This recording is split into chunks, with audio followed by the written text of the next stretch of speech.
The starting lineup for the visiting Indiana Pacers. At forward, Bruce Brown.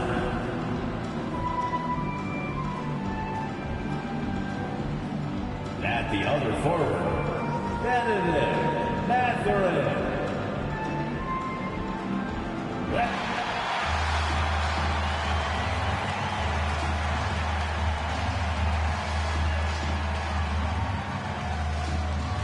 Starting at small forward. Welcome, everyone. It's time for NBA action.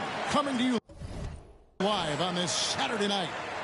Tonight, we'll see the Washington Wizards as they play against the Indiana Pacers. Kevin Harlan here with Greg Anthony and Clark Kellogg, and our sideline reporter is David Aldridge. Hey, Dave. Well, thanks very much, guys. Now, it's no secret at the end of quarters, players will wait until just after the buzzer sounds to fire up heaves, so they won't hurt their field goal percentage. To encourage a nothing-to-lose approach on these plays, many say it's past time that the league only counts the makes in those situations. Kevin, it's kind of interesting. Yeah, it is. Do it. Thanks, TA.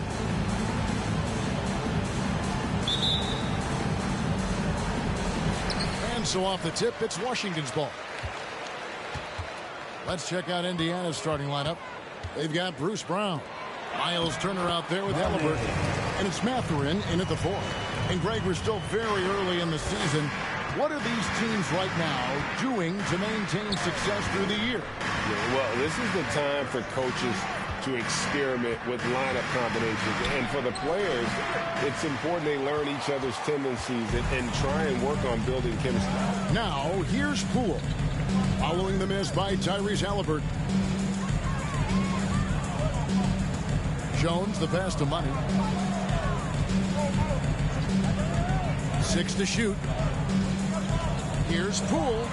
Yep, that one goes in there. And once he got to the 10, I think he was surprised to find himself that wide open. Well, this early, they should be showing a lot more energy on defense. It's not there. Now, here's Halliburton.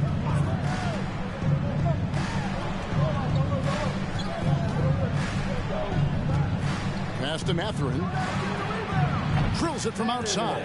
And they don't want to get in a habit of giving him open looks from 3. First quarter still, but not who you want to leave open. Here's Jones. The pass to Poole. First quarter of play with about a minute and a half gone. Jones finds Poole. Fires from the line. That one wide left. Not sure what the D was doing there. Clearly a breakdown. You can ill afford to give a guy like him that good look. And the centerpiece of that Sabonis trade last year, Halliburton looks like a future star. So consistent and mature for a young guy, Greg. That's what jumps off the page at me. Knockdown shooter, clever playmaker.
And continues to put the work in to get better every year and bring his teammates with him. And here's Jones. After Tyrese Halliburton was able to get the triple. Wizards passing it around. And he uses the glass on the layup. Assisted. Good. First quarter of ball, almost 2.5 minutes in. Pass to Mathurin. Back to Halliburton. Here's Mathurin. Turner with a screen on Kuzma. Here's Mathurin. And that'll be 2 free throws coming up. Officials on the call with the foul. First personal. And Greg, you watch Mathurin. He is built to score at this NBA level. Excellent spot-up shooter. He plays above the rim. And once he gets more comfortable scoring off the bounce, watch out.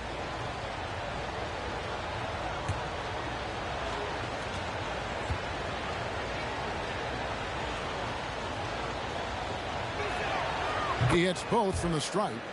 2022, Greg, a year for the Washington Wizards with some historic significance. And it marks 25 years of the Washington Wizards name being on an NBA jersey. A cool moment for the current players who can look back on this franchise and know they're a part of history.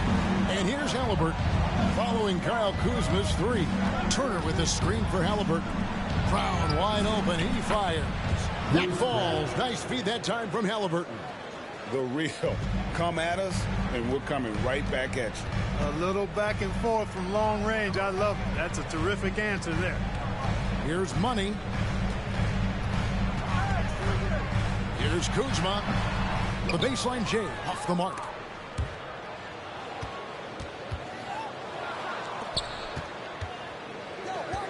Back to Halliburton. Here's Mathurin, and there are the Pacers with another bucket. A clean pass that time from Halliburton to a wide-open teammate. Just smart ball movement there. Jones, the pass to Money. Turner with the steal. With the step back. Pass to Mathurin. And Indiana, another 3. And it just seems that every pass they make is leading to a score. Just great ball movement. So timeout called here. The first for Washington. And back in 2021, Miles Turner put up a crazy stat line. 7 made threes, 13 rebounds, and 3 blocks. Just the 4th time someone has reached those numbers in a game. And the Wizards are going with a whole new group out there now. The feed to Gallinari. Kispert dishes to right. And foul on the shot, so he'll get a chance at the line. That one is on Hield. And for Turner, Greg, that ridiculous line has been equaled by only 2 players ever. Hey, Kevin, how about that? Only Karl Anthony Towns and Vince Carter, who've had the combination of threes, rebounds, and blocks, shows you how special Turner's all-around game is. This state of Indiana, Clark, they are crazy about the game of basketball, aren't they? Yeah, hoops is part of the DNA of the Hoosier State. Drawing huge fans for high school games, college games. They love the college hoopsters. And at the pro level, the Pacers and Fever both have loyal and strong followings. And so Wright nails both of them. And over the last couple of seasons, it feels like the Washington Wizards roster is in constant flux. I mean, from role players to all-stars, guys coming in and out. Now, here's McConnell. A shot by Nembhard, no good. Inside. And he takes the fantastic lead pass up strong for the slam. Yeah, his teammates are going to like Gallinari more and more with every one of those passes. Good job to set up for a wide-open look. Hield from outside. Gets the three-pointer to fall. For Washington, how difficult, Greg, is it to win when your roster changes, as you were just talking about? It changes so much from year to year. It's really tough. I mean, take Spencer Dinwiddie. He signs a big 3-year deal, traded 6 months later. So when things like that happen, it's so difficult to create chemistry. Now McConnell, after the missed 3 from Corey Kispert. Basket is good. He'll get a chance for one more at the line. And the story here, Kevin, early on, is how well they've shot the basketball. Very high percentage so far, and If you want to start a game hot, that's the way to do it. You know, for a guy who's averaged around 7 points a game for his career, McConnell really makes his presence felt at the offensive end. He does it largely as a playmaker. Now, here's Kispert. He's been quiet so far. Still no points in the game.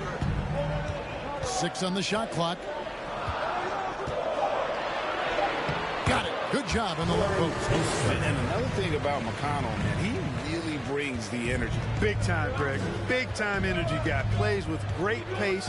Always looking to push the action. And he does so without turning the ball over. And he's a sneaky defender as well.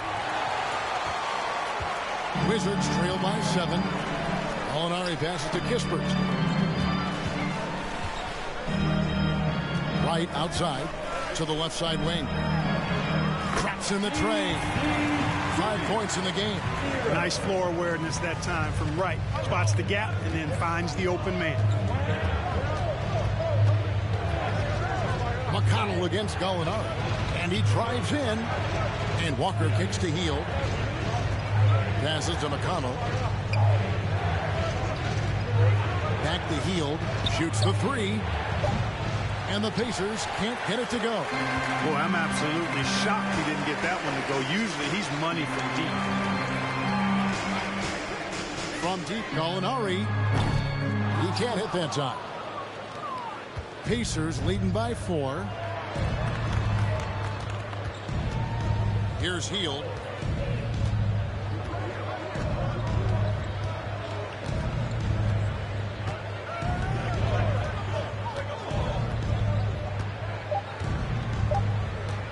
From deep three-point range. Offense, the order of the day as the first quarter comes to a close. Your Wizards. Indiana out in front, leading by 4. Pacers. DC fans, a big round of applause. And hope you've enjoyed the broadcast so far. Halfway through the first half in this one. And a chance for just a second to check out the scoring breakdown for the Pacers. You know, right from the start, it seemed they got hot from three-point range, pulling apart the defense and racking up the points, too. And I really liked how they moved the ball tonight. Because of this selfless approach, they are piling up the assists. Avdia in at the small forward with Kuzma at power forward. Jones is out there with Jordan Poole. And it's Gafford in at the 5. Home in the paint. That's the group on the floor right now for Washington. Here's Jones, and the Wizards getting another bucket right there. And you see the ability to rise and fire from mid-range, even against that length. You know, guys, if they're inside, that shot probably gets blocked. But from mid-range, I mean, he's able to get it off over the bigger defender there. And now we've got some time to check in from the sideline. You got for us, DA? Thanks, Kevin. Wizards ownership has promised to never hit the hard reset button. We saw from teams in recent years like the Sixers. But the fact remains that this is a franchise that last enjoyed a 50-win season in 1979. So for the patient, diehard fans in the DMV, it seems the wait for a true contender may take a lot longer. Kevin? Well, time will tell, David. Thanks. Here's Mathurin, guarded by Kuzma. Halliburton on the wing. Now the pass to Mathurin. Turner with a screen on Kuzma. Out to Turner. Fires for 3. Rebounded by the Wizards. And he didn't punish them for the weak coverage there, but they can't count on him to continue missing. Back to Gafford. And Gafford throws it down. And he can time his passes so perfectly. Wow, what an assist. 2 minutes now played in the second quarter. And the rejection by Gafford. Turner with the screen. Goes back up. And that's out of bounds. Indiana will retain possession. Basketball. Money's checked in for Daniel Gafford. And a change for the Pacers. Jackson's checked in. And home court advantage can give teams a huge lift. Greg, how different is it playing in front of the hometown fans? It's huge. I mean, they give you energy. You don't want to let them down, so you tend to dig a little deeper when you're playing at home. And the Pacers can't get it to go. Brown outside. Pass to Halliburton. Turner with a screen for Halliburton. They get it again. Draws contact on the shot, and now a three-point play chance as he'll head to the line. And the strength of Turner underneath the basket. This is a guy you don't want to mess around with down there. First trip to the free throw line for him tonight. And there's no question Miles Turner is one of the NBA's best shot blockers. Kevin, he's led the league multiple times in block shots. And if you look at his per-game averages, man, very impressive. I think he's put himself in the conversation for one of the most prolific shot blockers of all time if he can sustain it for a few more years. Brown sets a screen for Halliburton. And there's Brown. That's good on this.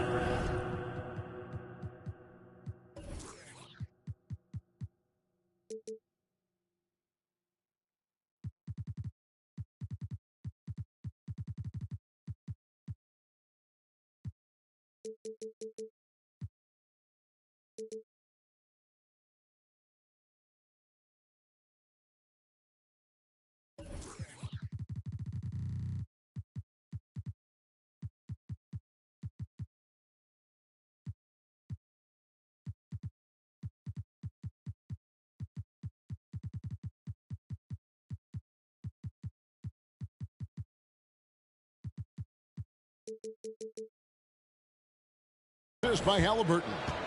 Brown's got 5 points so far. Halliburton doing what he does so well, creating easy looks for his teammates. Outstanding court vision. Kuzma with the screen for Poole. Kuzma outside. And he's good on the three ball. Kuzma's got his second bucket of the night. And the lack of effort to fight over the screen there makes that an easy shot. Well, I'm going to credit the screen. I mean, that's a good, strong pick he lays there. Here's Turner, and there are the Pacers with another bucket. Man, nice job by Turner to maintain his concentration despite the hand in his face. Now, here's Poole. He's tightly guarded. Count it, and the Pacer lead has been cut down to 3 on the bucket for money. Well, the pick didn't exactly neutralize the defender, but good concentration on the finish to still get the basket. To the inside. The kick out to Brown. Turner with the screen for Brown. It's deflected.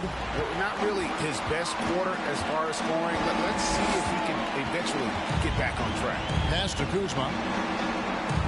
Wizards passing it around. Here's Money. The rebound by Halliburton. And so it's Halliburton who brings up the ball for Indiana. They defeated Charlotte in their last game. Well, you look at the points they produced in that game. Great adjustment on the offensive end. Well, it's really hard to stop them when they're in the groove offensively. They were in the comfort zone all game long in that one. Jones against Halliburton. Jones, the pass to Money. And the officials calling for a 3-second violation. DeLon Wright, he's checked in for the Wizards. And Indiana with a change here, too. On a Hield, he's checked in for Brown. Indiana leading by 3. Three-pointer, Hield. No good. He's off to a slow start. 1 for 4 so far. Wizards have gone 5 of 7 from the field here in the second. Passes it to Oblr. Poole, a screen on Turner. Oblr kicks to Poole.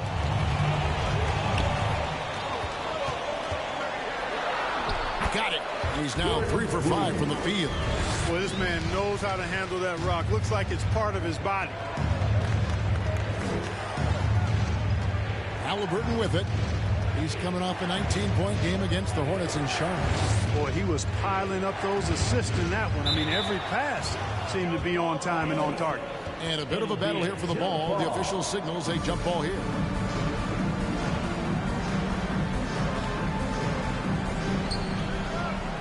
Turner passes to Halliburton. Clock at 6. Hield from outside. That falls. Nice feed that time from Halliburton. Halliburton's got assist number 5 here tonight. Wizards trail by 4. Poole the pass to Money. Bounce pass from right. And he makes the bucket, gets the whistle, and now a three-point play chance here for him. And they keep hammering away at him inside, forcing the ball into the paint. The Wizards have had 2 chances at the line already, making them both. And at the line last season, about 78% as a team. Pretty solid numbers. And the free throw, no good. And the Pacers finished 25-57 last season, their worst record since the mid-'80s. Indiana deciding to go young, and with that comes growing pains. And boy, has he picked it up since the start of the second. His shots now starting to fall. Here's Wright. And foul on the shot. He'll shoot 2 at the free throw line. First personal. Well, you know, you've got to really appreciate DeLon Wright's relentless desire to get better. I mean, this guy's constantly trying to hone his craft. And the Wizards making a change here. Gallinari is checked in. And what an advantage. You really feel like you can always trust him when he's at the line. McConnell scanning the floor. Shot by Hield. Nobody around. And Indiana, another 3. And when they've gone to him, he has come through big time. You got to keep getting him touches. Right inside. He's covered by McConnell. And it's Wright missing. Pacers leading by 5. McConnell passes to Hield. Just 1 second between the shot clock and game clock.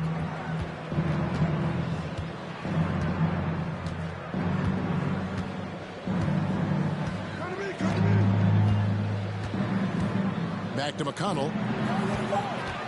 Indiana needs to get a shot off. The D just kind of stepping aside and letting him get to the rim. There's a reason, GA, the lead is what it is right now. You know, you look at it, the communication is lacking, as is the trust. They can ill afford those types of breakdowns. It won't work. You can't win with those kind of breakdowns. And so it's Indiana.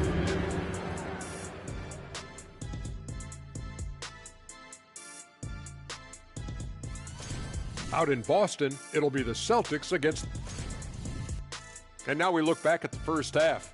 Guys, some adjustments needed for the Washington Wizards. Well, don't get me started with their perimeter D. And that'll do it for halftime. We send you back to Kevin Harlan, who has the second half call.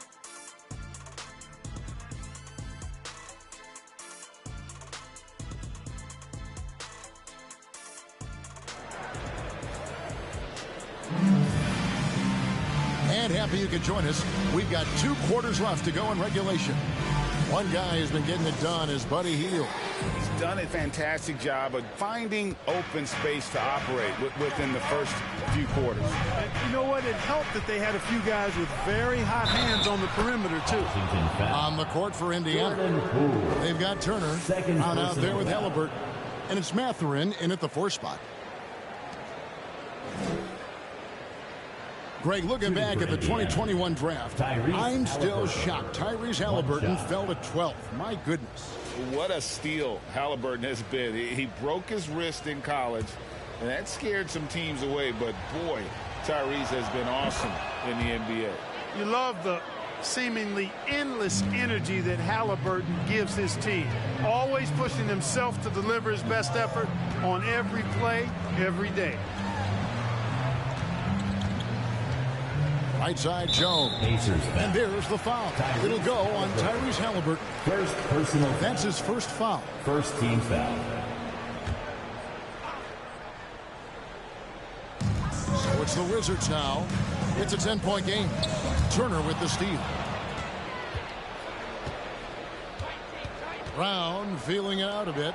Here's Mathurin. The shot's good. Brown making the play. Mathurin's got 13 points. They've given up a lot of three-pointers here today. And their defensive rotations have been non-existent. The pass to Money. Kuzma with it.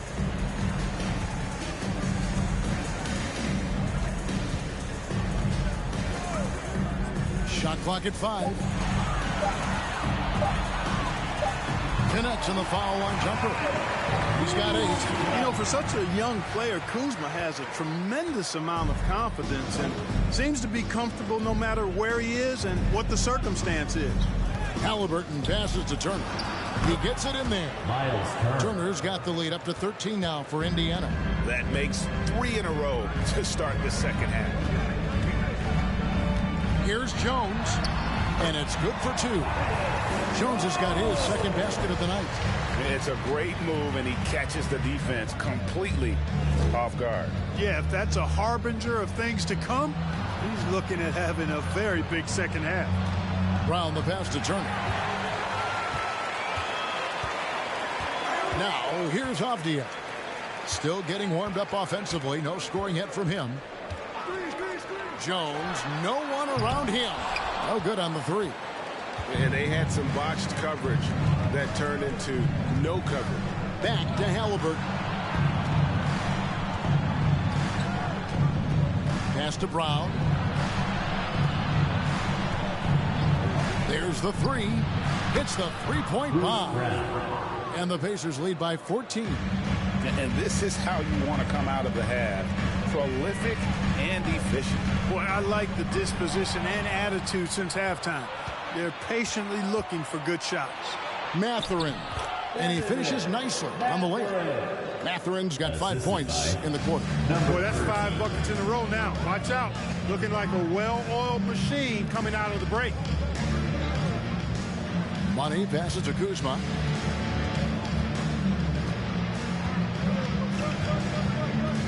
There's a good screen. Down low, Turner with the steal. It's time now to hear from our Hall of Fame reporter, David Aldridge. What's the latest, David? Thanks very much, Kevin. Not that long ago, of course, the analytical team shot way more three-pointers, and they found a temporary edge. But now every team shoots a lot of threes, and it's more about personnel. When it's a superstar shooting the ball, that mid-range jumper can be very efficient. Guys? And, D.A., we see it all the time. Brandon Ingram with the New Orleans Pelicans. KD. The 2 players in Phoenix with Chris Paul and Devin Booker. DeRozan in Chicago. We'll hit those all day long. David, thank you. The shot's good from Kuzma. That's 3 of 4 here to start the half. Little under 2.5 minutes off the clock now here in the third. Wizards trail by 16. And the Pacers have been one of those teams that they're allergic to rebuilding, but there's clearly a youth movement in Indy, and with young talents like Tyrese Halliburton and Ben Mathurin, they already boast some nice building blocks. Washington making some changes. Kisper comes in for Kyle Kuzma, and it's Wright in for Jones. Walker's checked in for the Pacers. Buddy Hield comes in for Halliburton. Jackson kicks to Hield. Outside,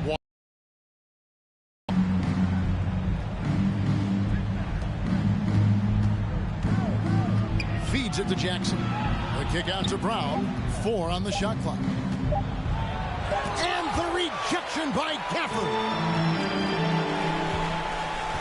Right, the pass to Kispert.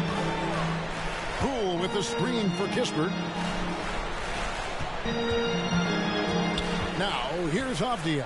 Guarded by Walker. For the screen on Hield. 3-pointers off the mark. Pacers leading by 16. And Walker kicks to Hield. Brown sets a screen for Hield. Good on the 3-point shot. Hield's got 14. Having a lot of trouble stopping the 3-point shot. And they're not making up for it with their own shots from deep either, so that's a double-edged sword there. Right, the pass to Gafford. Hield against Poole. 2 minutes. 2 minutes remaining in the third quarter. Screen by Gafford. And good as it just snugs right down through the net.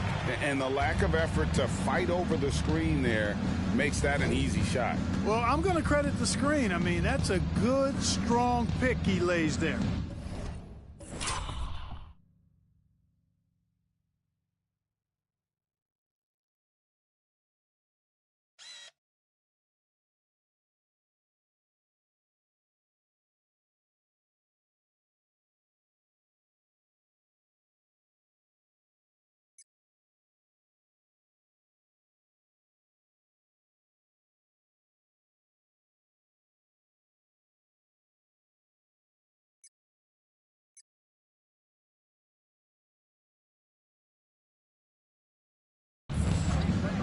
Here's Hield.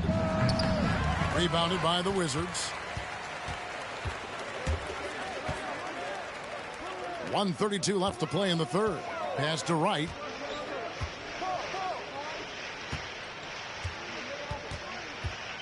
The kick out to Poole. And he's good on the three ball. Poole's got 5 points now this quarter. You know, if you're only looking at the way he's played offensively, you'd think his team would have the lead. Here's the three. And the Pacers another three. It's been this way since halftime. Tremendous production from beyond the arc. Boy, it's been a three-point barrage. They came out gunning and have not stopped. Back to Gafford. He kicks it to Avdia. Kispert dishes to Wright. Gafford sets the pick for Wright. Washington needs to get a shot off here. That shot wide open. He's got 14. 4-9. Both teams working to stretch the floor. Nothing like answering back. One team gets three, you fire three of your own. Boom. Lets it go with the three. Hield with the bucket. And the Pacers lead by 17. And we're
Barnes against Tatum to take the lead. Rebound by the Raptors. Achua's got rebound number 8 now. Brown and Tatum with the explosive wing pair. Robert Williams out there with Kristaps Porzingis. I think I've lost track of how many of their possessions have ended exactly like that. Efficiency is key, especially down the stretch. Now here's Tatum to the wing on the left. Covered by Schroeder. They kick it out to Porzingis. 6 on the shot clock. On the wing, Tatum launches a three. On target from range. Tatum's got 5 points in the quarter. Some players shrink when the pressure's on, but he lives for these moments. Inside. The fadeaway. Anunoby can't get it to go. Boston trailing. Porzingis passes to Tatum.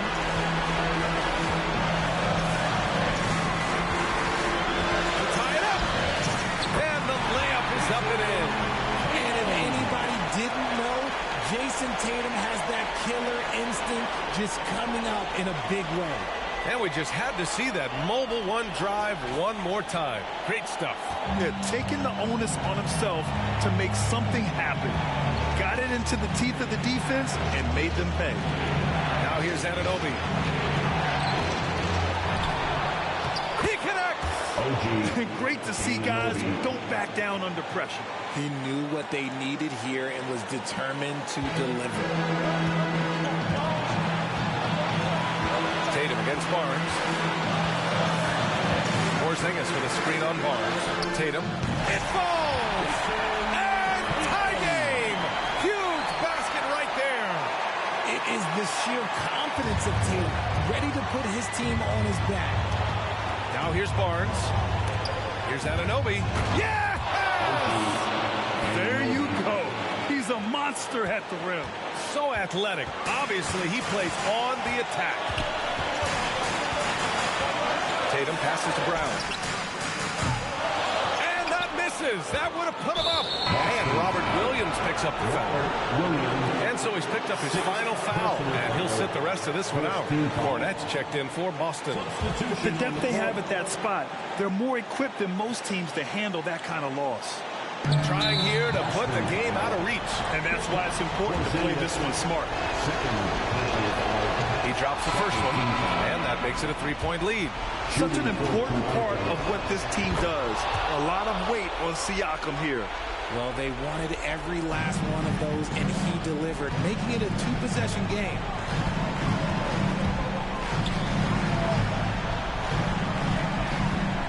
And here's Brown for three. Oh, he nails it! And that one brings him within one. In the clutch, Brown is someone you rely on, and he knows how to find his team points in a hurry. And they foul intentionally. That's what they have to do at this point. Yeah, no, you had to do that. I mean, you can't allow them to dribble out the time.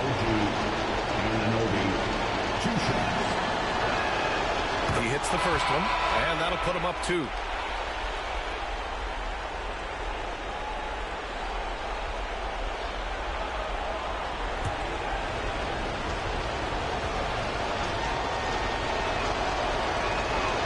So he goes 2 for 2 at the line, and it's a 3-point game.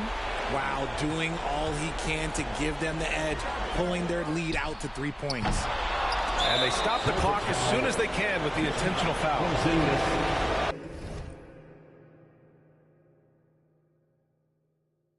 Third personal foul. 4th team foul. Shooting for Toronto. Jakob Poeltl taking 2 shots. He gets the first, and that gives him a 4-point cushion. And he hits both free throws here, and it's a 5-point game. When you've got your opponent down, don't let him up. This one's all but over. So the Raptors win it. It was touch and go there for a while, but in overtime, they caught a second win. They really did, and it was wild. Everything it took just to get to the extra period, and then their surge at the end. Whew. And now we have Allie LaForce standing with the player of the game. Allie, take it away. Hey there, I'm here with Pascal Siakam. The shots were... Allie, thank you as always. And that about wraps it up. This is Brian Anderson, thanking you for tuning in. So long, everyone.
Thompson outside.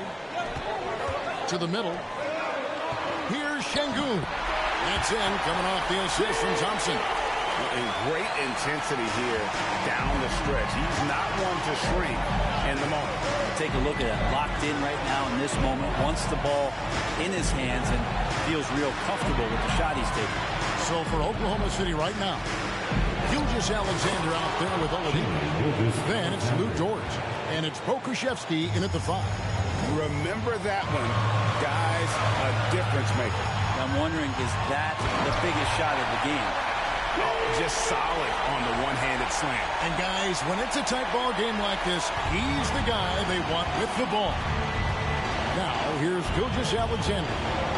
The pass to Joe to take the lead. Şengün with the rebound. And here are the Rockets. The lead is 2. And that's an intentional foul.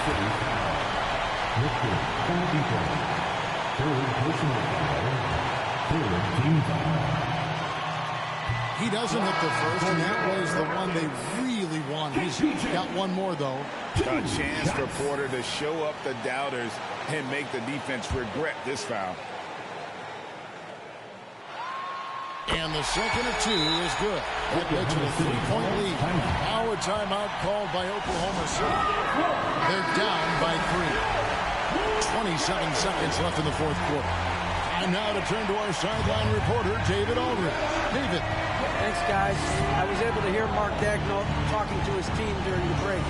He told them, look, guys, we're running out of time. If we're going to make a move, it's got to be now. Are you guys ready to make a move? They all nodded, and he said, then go take it. Kevin? Thanks, David. They're going to prolong the game here with an intentional foul.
Taking a look at the Bucks.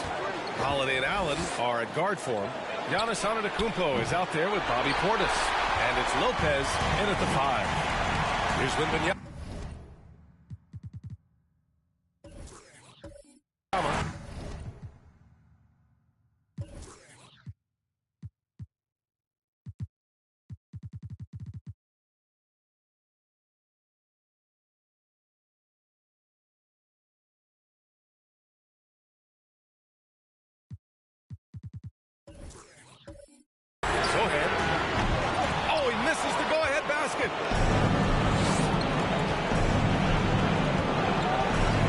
2:04 left in the fourth quarter.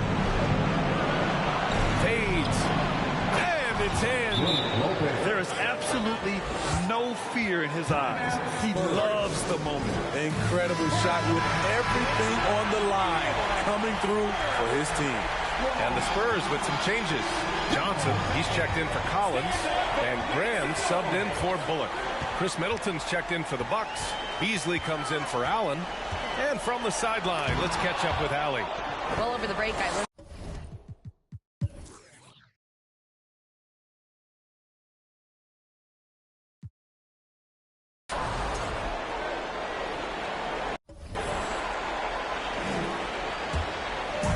So much on the line here. And the crowd is locked in. Time called here. San Antonio decides to talk it over.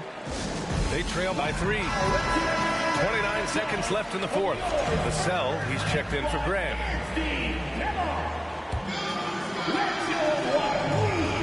29 seconds left to play in the fourth quarter of this one. And here's Vassell. There's 18 seconds left in the fourth. Count it! Oh, what a sensational bucket! That brings him within 1. Great pass from Devin.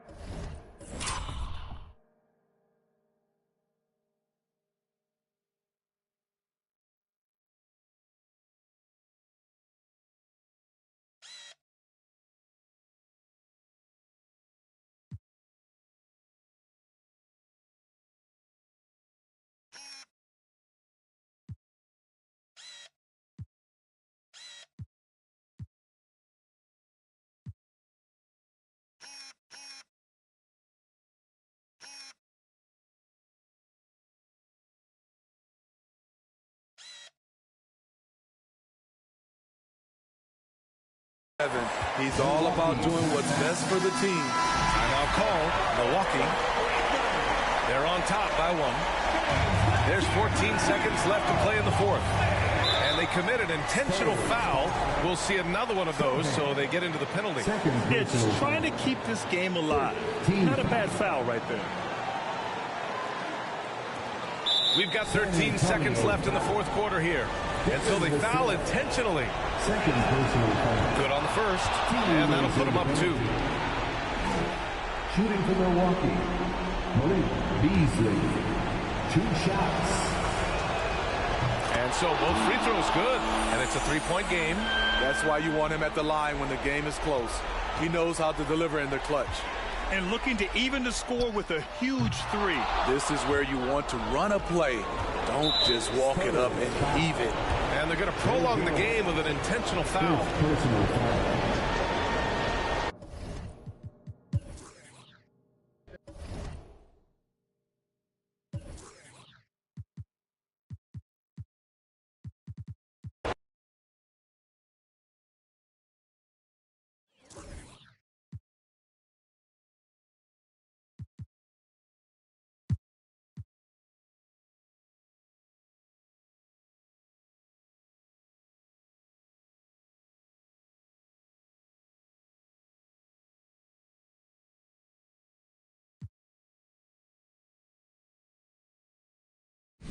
Quickly check out the scoring breakdown here for the Suns.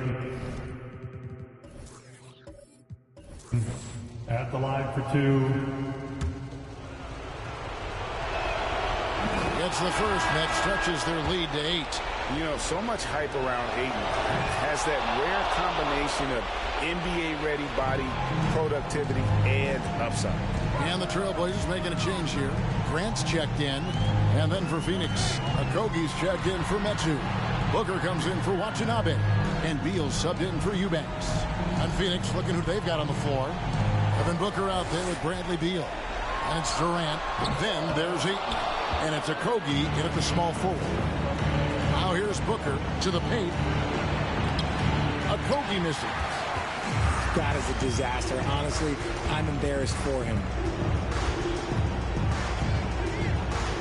Simon's on the wing.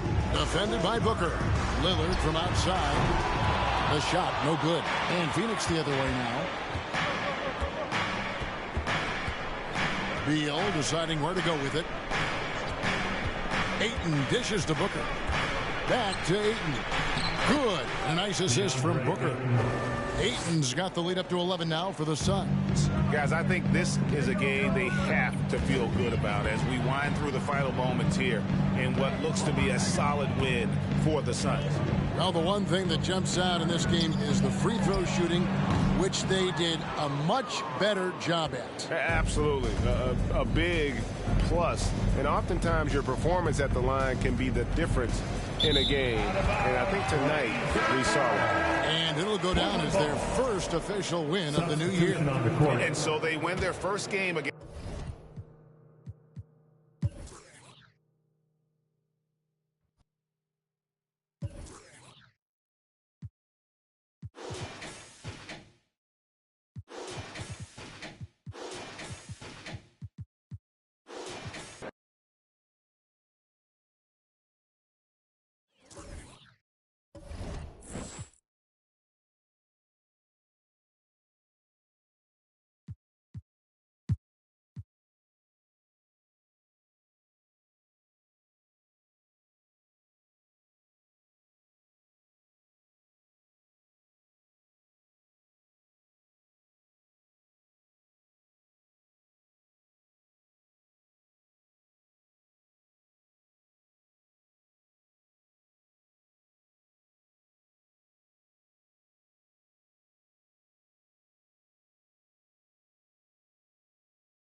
Şengün against Horford. A minute 20 left in the final quarter. Şengün in the post. He's against Horford. 6 to shoot. Şengün finds Porter. Oh, that doesn't go on the chance to tie. We've got Jason Tate, Alperen Şengün out there with Kevin Porter. And it's Thompson in at the point guard position. So that's who's on the floor for the Rockets. Now here's Brown. Oh, and he got fouled on his way up. He'll head to the line to shoot two. That one on Tate.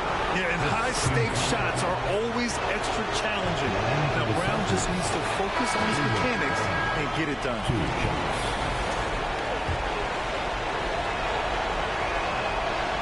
Yeah, no luck at the stripe this time. Second one won't fall. Van Vliet outside to tie it up. Boston with a rebound. Yeah, and the defense has really got to tighten up on him. I mean, he's just too dangerous from the three-point line. Took the opportunity when he...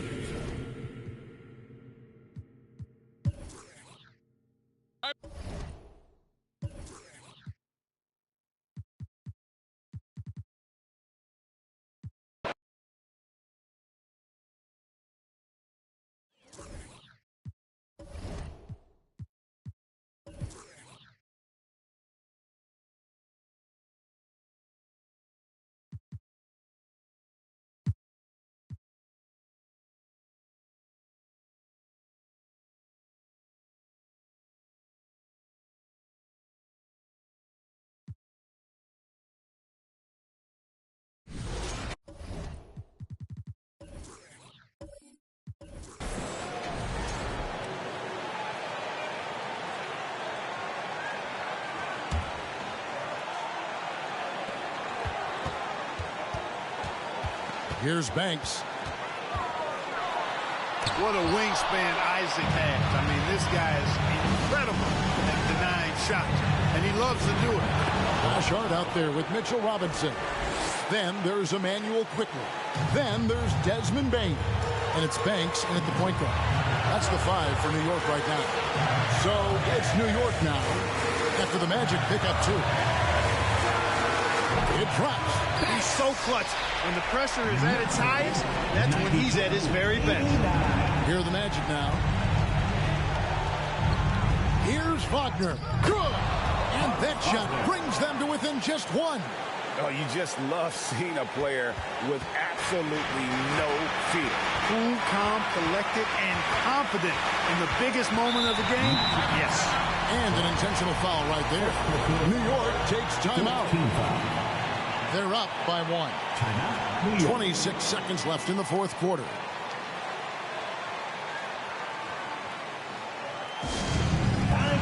Julius Randle struck in for the Knicks. Eric comes in for Quickly. Then for the Magic. Wendell Carter, he's checked in for Mo Wagner. And Carroll comes in for Jonathan Isaac.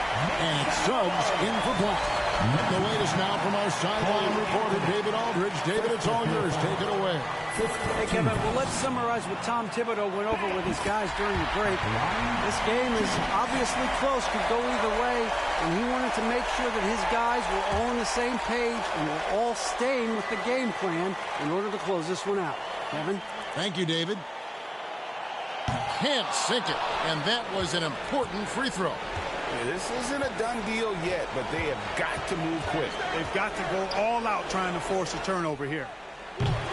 And it's Banchero missing. And you know what? If you're the defense, you got him right where you want him. Let him keep shooting those threes because he's been brutal in this half.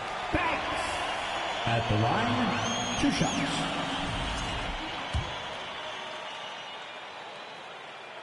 Good on the first, and that makes it a 3-point lead. So he gets them both, and it's a 4-point ball game. You've got to figure those are the free throws that officially put this game out of reach. Now a timeout called by Orlando. They're trailing by 4. There's 14 seconds left in the fourth quarter of this one. Guys, what's your take? Trying to stay alive, they've got to work quickly. Yeah, they're going to draw up a play here, I think, to get a shot right off of the inbounds pass to not waste too much time at all. Here's Banchero. It counts. And what a sensational bucket to bring them within 1. Boy, nice pass that time by Suggs. I love his composure and presence. And there's the intentional foul. No choice but to stop the clock here. Yeah, you have to do that, though. You can't just let them dribble the game. Exactly. I mean, you got to stop the clock any way possible and hope they alligator arm a few of those free throws. That last free throw was critical. Their only choice now is to go for the 3 to tie. Wagner from long range misses the tray.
Up front, it's Tucker at the 4, next to Embiid in the middle. James Harden out there with DeAnthony Melton, and it's Harris in at the 3 slot. Now here's Giddey. Here's Gilgeous-Alexander. Yes, they get the go-ahead bucket. Gilgeous-Alexander's got 22. Gilgeous-Alexander coming through big time. Harden against Gilgeous-Alexander. The jump hook. Harden can't hit. Oklahoma City has gone 0 for 2 from deep. Not what they need this overtime. Harden against Gilgeous-Alexander. Cash. Wow. That takes steady nerves right there. Not backing down from this moment here. When the game is close, he kicks it up a notch. Now here's Harden. There's the triple. And it's Harden again missing.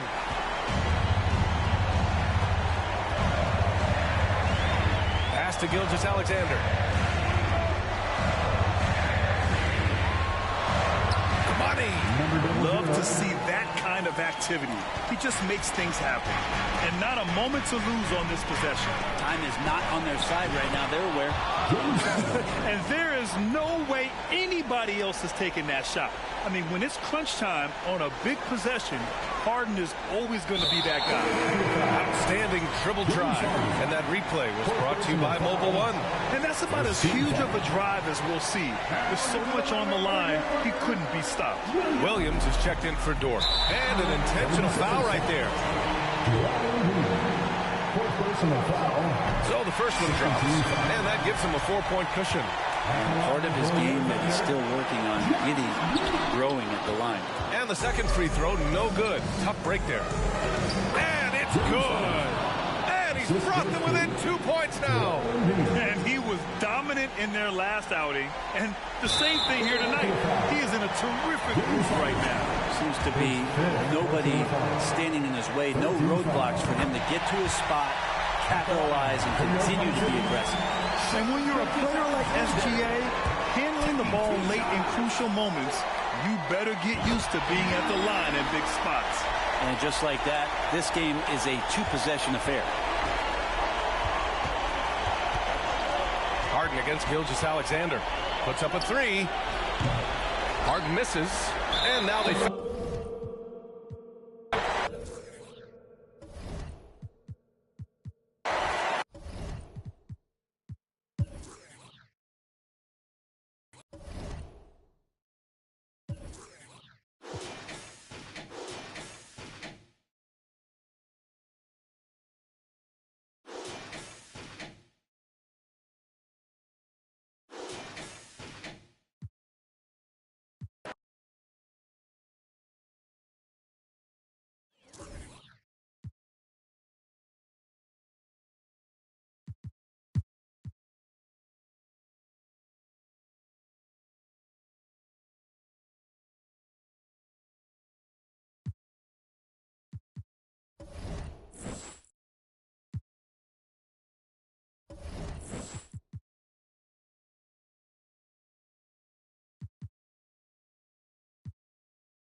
Paul.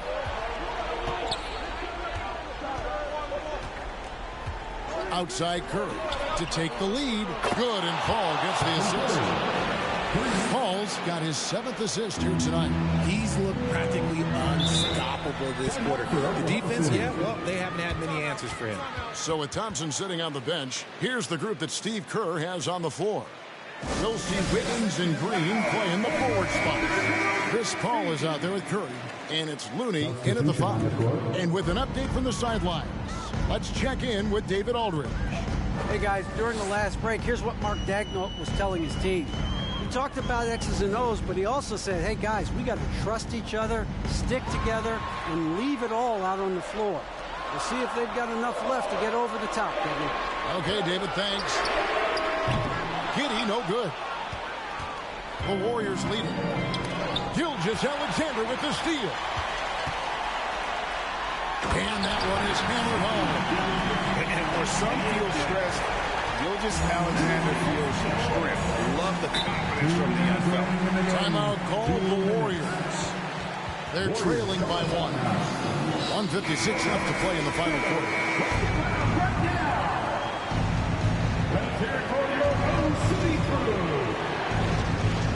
Here's Paul. 1:52 left in the 4th quarter. Inside. 6 feet out. And misses it off the right side of the rim. Well, sometimes you get the shot you want, it just doesn't fall. I'd go back to him in that area on the floor. Gilgeous-Alexander kicks to Dort. And Miller with the block. Green with the ball. Pass to Paul. On the wing, Thompson. They set the screen. 6 to shoot. Passes it to Looney. Here's Green. No good off the back of the rim. Oklahoma City has won 3 of 5 from beyond the arc since the final quarter's gotten underway. Gilgeous-Alexander against them. Gilgeous-Alexander kicks to Holmgren. Giddy the pass to Holmgren. That shot off. The Warriors go the other way. Ball left side. Pass to Looney. Long 7-1 with that 7'6" wingspan. Holmgren can alter or block just about every shot in his vicinity. And so they choose to intentionally foul. Time called here. The Thunder decide to talk it over. They're in front by 1. 27 seconds left here in the 4th quarter.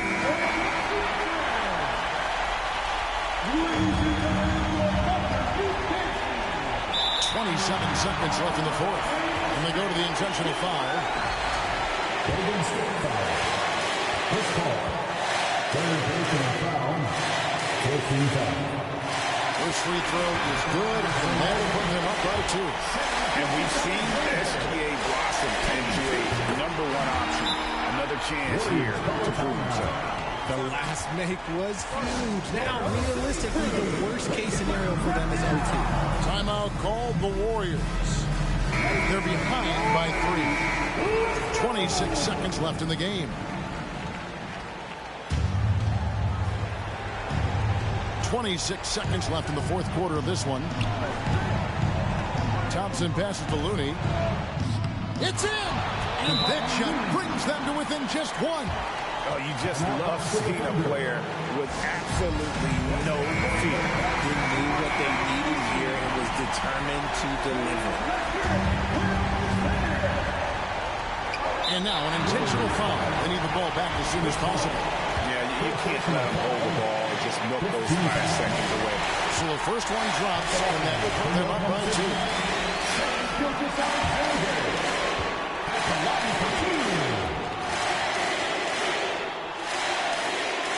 And he hits both free throws here. So now it's a 3-point game. And so it's Paul bringing it up for the Warriors. To the inside, Thompson. Money! What a big moment for Klay Thompson. With the game up for grabs, he comes up huge. Pressure, what is that? Good on the first, and that will put them up by 2. And he is unable to get the second one. Now here's Paul. From deep. Oh, the all-or-nothing shot. No good. So a close game sees Oklahoma City taking this one. That was a fun night of basketball. Fabulous finish as they continued to wait out until the very last moment to seal it. Thank you, David. Great interview.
Oh, say does that star-spangled banner yet wave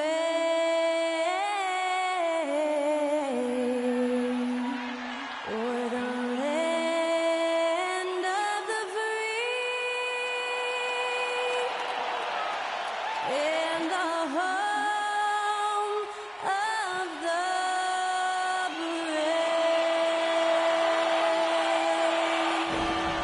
And to get us underway, that was Skylar Cole singing the Star-Spangled Banner.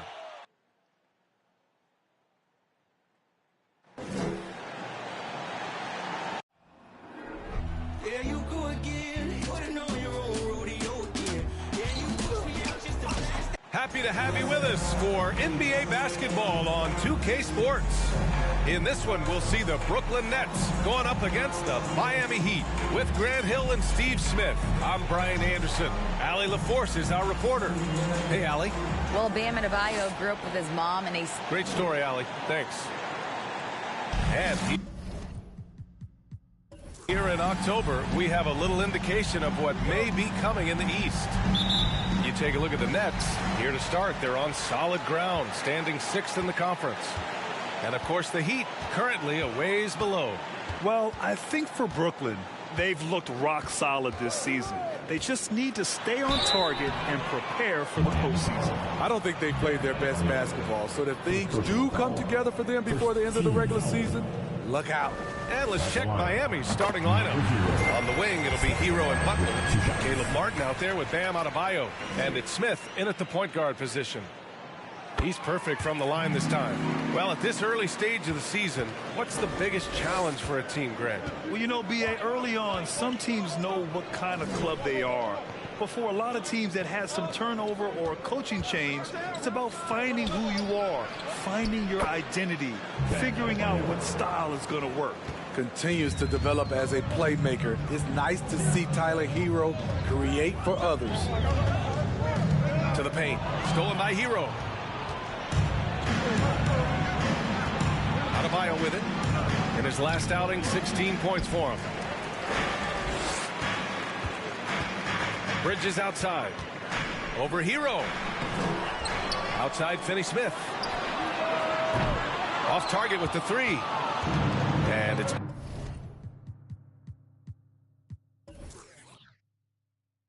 Miami's ball. Smith passes to Butler. Back to Smith. Good, and Butler gets the assist. Great floor awareness there by Jimmy Butler, sensing one of his guys is open and gets it to him. To the middle. Here's Johnson, and the layup is good off the glass. And setting the tempo with an assertive move. Like, where was the defense on that play? No excuse. You have to be aware. He should be on your radar all the time. Now here's Butler. And denied. He sends it right off the glass. Bridges passes to Johnson. Outside Finney Smith.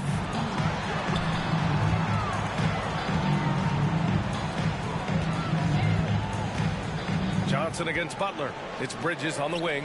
Down to 5 on the shot clock. Oh, it's stolen by Butler.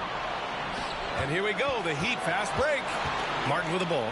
And Bridges picks him up defensively. Pass to Adebayo. Smith in the high post. 8 points in his last timeout. Clock at 4. Back to Hero. This one for 3. The rebound by the Nets. Coming off a win against the Hornets. They really relied on the perimeter game in that one. Just consistent from distance all night.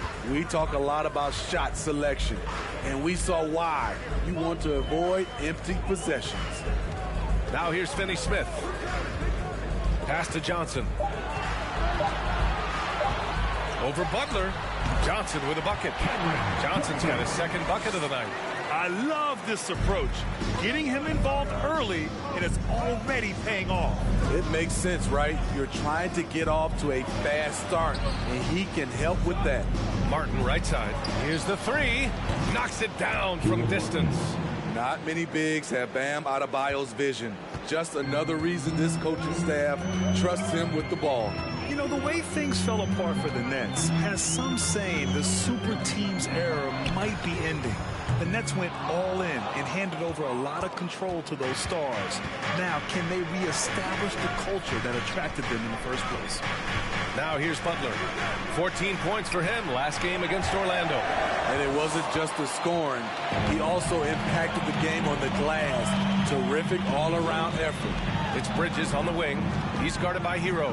Over to the wing. Bridges outside. On the wing, Finney Smith. For 3. Adebayo grabs the board. The Heat have gone just 3 for 7 here at the start. Butler passes to Hero. Adebayo a screen on Bridges. Hero with the bucket. Coming into his own from distance, Hero is money. Brooklyn has gone 0 for 3 from downtown. Boy, they need something to go to regain some confidence. No question. Way too many empty possessions for them. Timeout called. Brooklyn.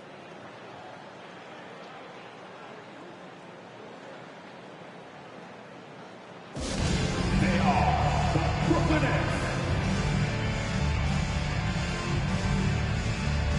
So Brooklyn ends up going with a new group. All right, now that we have a break, let's take a look at which teams capitalized from the line last season. Fifth, the Heat. In today's game, you have to capitalize on every chance you get at the stripe. And this is a team that takes pride in their performance from the line.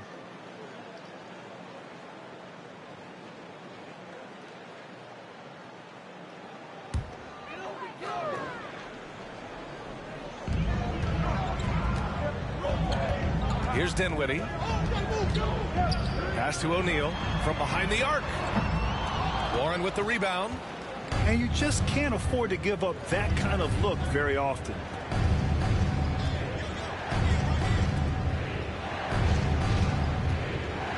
Robinson on the wing. Offline with a three. He didn't make them pay for that weak defense, but they just can't rely on him to miss those kind of shots. Three-pointer O'Neal. And no good. And Miami the other way now. They couldn't put the pieces together, losing their last matchup with Orlando. Yeah, they found some decent looks. The shots just weren't falling. Sometimes it goes like that. They never really got into a rhythm despite trying a few different things. Sometimes it's just not your night.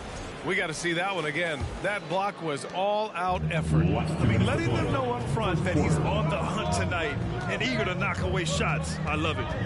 Here's Thomas. 1:49 left to play in the first quarter. And he gets it to go. You just love how reliable he is. Night in and night out, his offense is there. Fantastic replay we just saw of the Mobile One drive. Yeah, and in close games like this one, BA, you need toughness. Guys who will run to the fight and get after it. Now here's Lowry. Now quiet so far offensively, searching for his first points of the game. Outside Warren. Clock at 6. Pass to Bryant. For three, Lowry. He drops it from range. What quickness from Kyle. He gets the ball and is gone in seconds. Yeah, and Kyle Lowry has always used his stocky build to his advantage. But coming into this season, the Heat said he'd have to address his conditioning. Dinwiddie with it. Now guarded by Bryant. Good work there as it goes. And they may have talked about shot selection coming into this. Miami has gone 3 of 6 shooting from beyond the arc. Lowry, the pass to Love. Back to Lowry. And that one makes him 2 for 2. He's in his rhythm. Hustling through contact, one of Lowry's specialties. Very strong upper body. Dinwiddie outside. He shoots it. And the Nets tack on 2 more. 35 seconds left in the first quarter. Lowry, the pass to Bryant. Takes a 3. Lowry, no good. Defensively, it's hard to account for everything. They gambled off him, and it worked. Here's Thomas.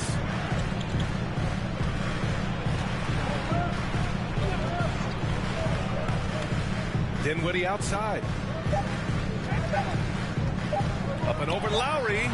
Can't hit the step-back J. And still a close game as the first quarter comes to a close. Heat out in front. They're up by 3. And we'll get things started in the second quarter when we return.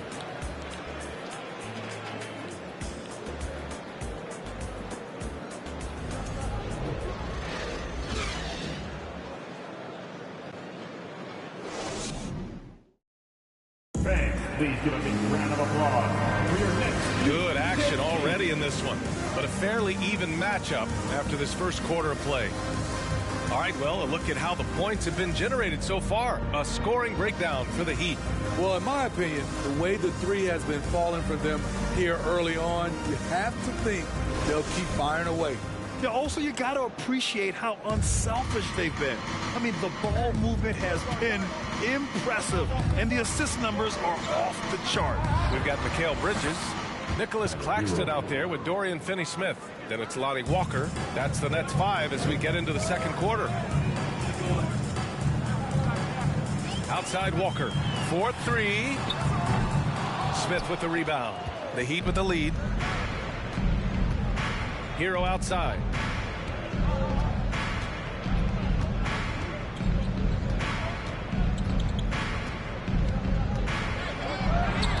deflected. Now Walker. Outside Finney Smith. Back to Walker. Bridges, a screen on Butler. Walker passes to Bridges. And the shot goes down.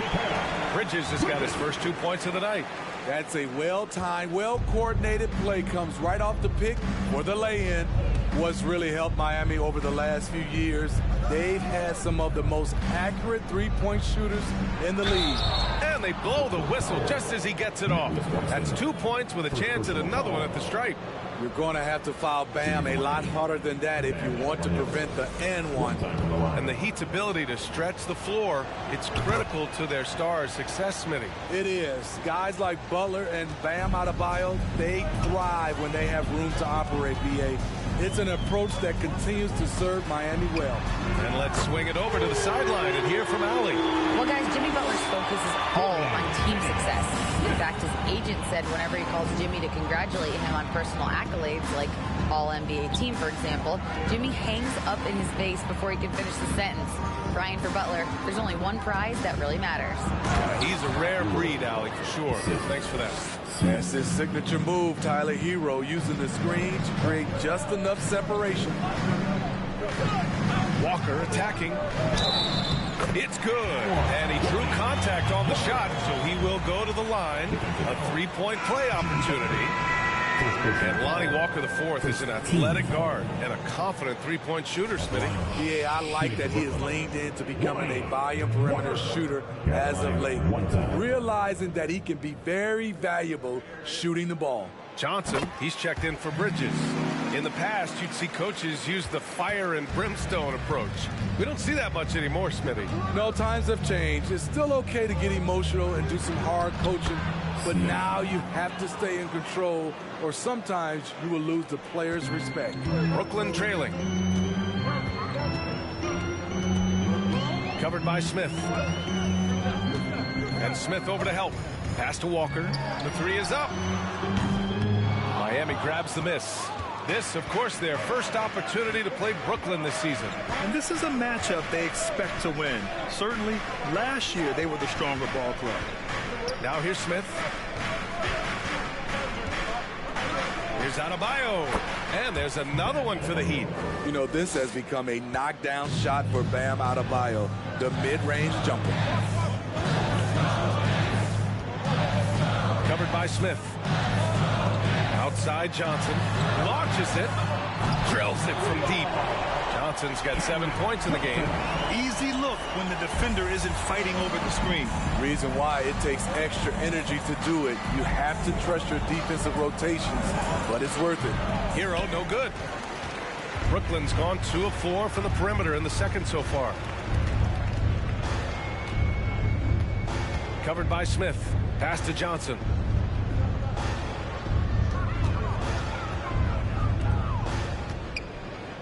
Here's Finney Smith. It's Walker on the wing. No good with the triple. I mean, he's staying aggressive, trying to regain his touch, but right now, he's hurting the team. Sinks the tray.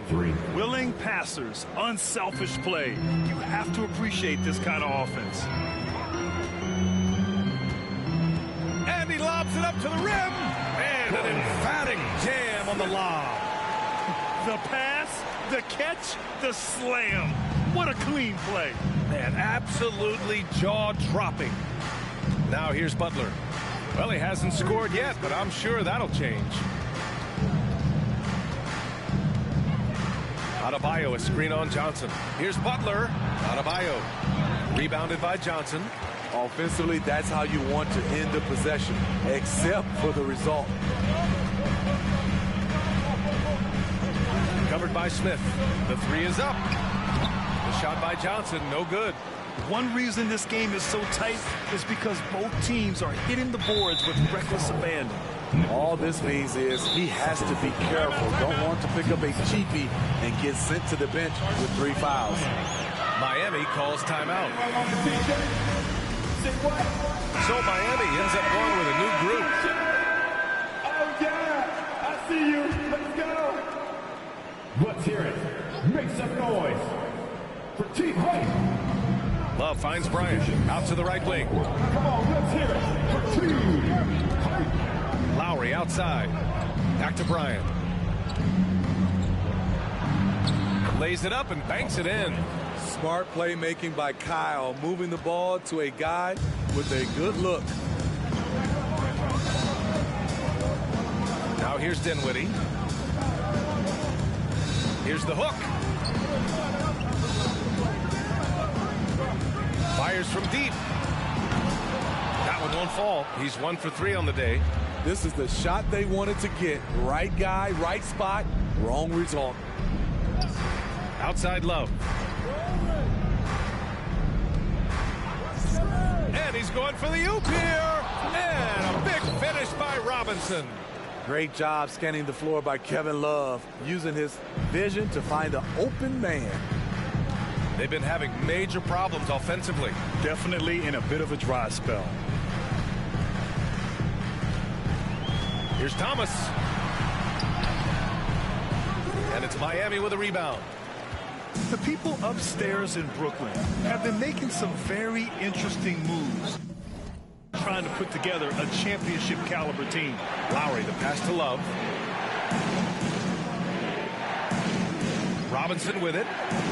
Outside Warren. Lets it go from deep. The shot off that time. The Nets have gotten 5 of their first 11 shots to fall here in the second quarter. Pass to Thomas from downtown. And Bryant pulls it down. Miami.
And so often we have these epic guard matchups, and tonight it's all about the front court and not the back court. But nonetheless, it should be fun. No doubt, Kevin. These front courts are big, they're dynamic, they're physical. A number of these guys can shoot it from great range. This should be one heck of a show. And now Washington's starting group. Avdia in at the small forward with Kuzma at power forward. Jones is out there with Jordan Poole. And it's Money in at the 5. Now, here's Poole. Jason Tatum missing his last shot. Poole. It's good from the top of the key. Poole's got the first points on the scoreboard for Washington. And here's Tatum. He'll bring it up for the Celtics. Passes it to Brown. Screened by Porzingis. Back to Tatum. A 3-ball. The shot, no good. Now the Wizards take it the other way. Defeated by the Pacers in their last game, they'll try to put that one behind them. Total embarrassment. I was shocked at how poorly they played. I think they were shocked. Well, frankly, they should be shocked. I mean, that kind of effort simply won't cut it in today's NBA. Let's see if they take any lessons from it. And while we've got a moment, let's send it over to our terrific reporter, David Aldridge. David? Well, I had a chance to talk with the head coach, Wes Unseld Jr. He's looking forward to this first meeting between these teams. He told his guys, this is a fantastic opportunity to show what we've got and what we're about. But we have to protect the rim at all costs, even if that allows them to get an open shot from time to time. Well, it's an interesting strategy, guys. We'll see if it works. Thank you, David. Here's Jones. Following the basket by Kristaps Porzingis. Here's Poole. Again, the Wizards good for two. Poor design there defensively. They know he's a knockdown shooter from that spot. That's not coming with the right mentality. The defender neither closes the space nor challenges the shot. That's frustrating as a coach. And during his rookie year, Jason Tatum faced off with LeBron in the Eastern Conference Final. GA, think about what a hard-fought series that was. It went the distance to 7 games for Tatum. An incredible test and growing opportunity.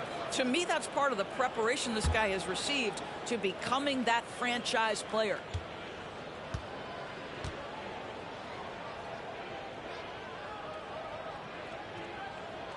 And the first one at the line is good. And Doris, this Celtics team, very young. How are they doing it? In consecutive drafts, they drafted 2 talented and elite two-way players. That's Jaylen Brown and Jason Tatum. And so, yes, both guys are young, as is the entire core. But the fact is they've matured together, they've had deep playoff runs, and they remain dangerous. And that one goes in. 2 from the line that time. An efficient night from the line. This is a guy who puts in the work, and it pays dividends. Now, Poole.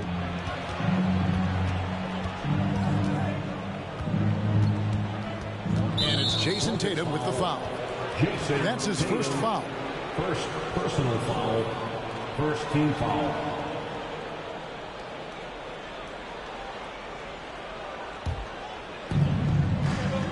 Kuzma outside from deep three-point range. What great defensive effort there from Porzingis to get an arm out to contest that shot. That doesn't go in. Had a chance, though, to take the lead. For Washington, they've gone 3 of 4 from the field to start out the game. Back to Kuzma. Williams with the block. And they're able to recover. Boston foul. Jason Tatum. Second personal foul. He's getting his first free throw attempt of the night right now. 76% from the line a season ago. Avdia at the line for 2.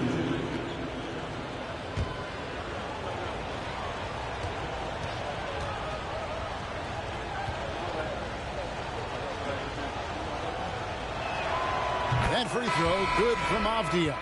Doors, when it comes to Avdia, a guy that does a number of things very well. He does, Kevin. I think when you think of Avdia, what you think is 3-tool player. Score, rebound, pass it. For Denny, to me, it's all about being more consistent. It is clear this guy has a ton of talent and potential. Now can you do it night after night after night? And stolen by Kuzma.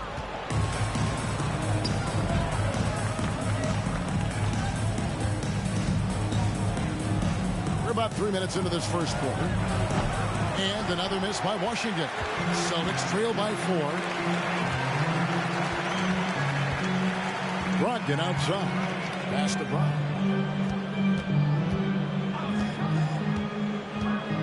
Williams sets a screen for Brown. From down low. It's blocked. And they'll get another chance. The shot's good from Banks. Washington has gone 0 of 2 from deep here. Jones, the pass to Money. Poole on the wing. He's guarded by Brogdon. Williams with the block. A main staple in Williams' game, that sixth sense for when to rise up and deter those shots. Now here's Porzingis. Really played well against Houston in his last outing. Pass to Brown. 6 on the shot clock. And they're unable to get the tying basket there. Poole kicks to Jones. Fires from deep. The rebound by Malcolm Brogdon. And Brogdon has got the ball here for Boston. Trailing by 2. Brown the pass to Brogdon.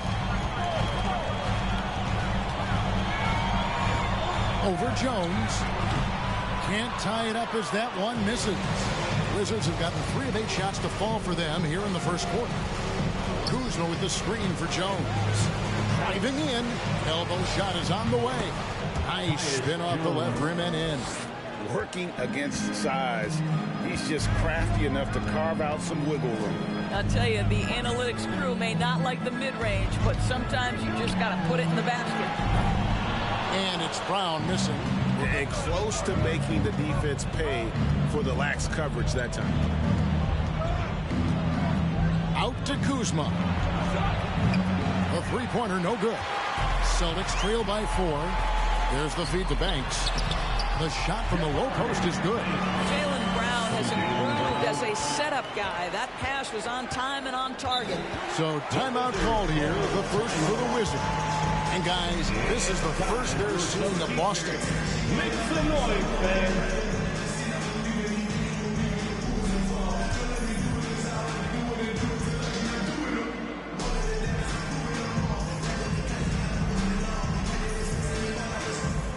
Here they come in Celtics Entertainment.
Washington going with the whole new group here. Let's pause to take a look at the teams that were tops in field goal percentage last season. The Wizards 5th. Hard to shoot the ball any better than they did. I mean, they weren't the best in the league, but man, they were right there.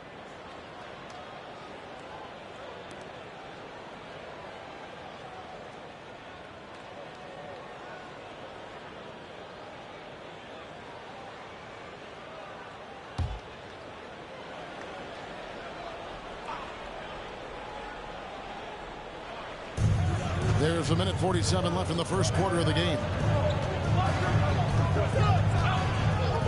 Wright looking around, shoots from the right block. Well, we're used to seeing a lot of player movement in the offseason, so how long do you think it takes, Doris, for a reconstructed team to get together and find that mesh point? Kevin, that is not an answer we will know. A season has to play out.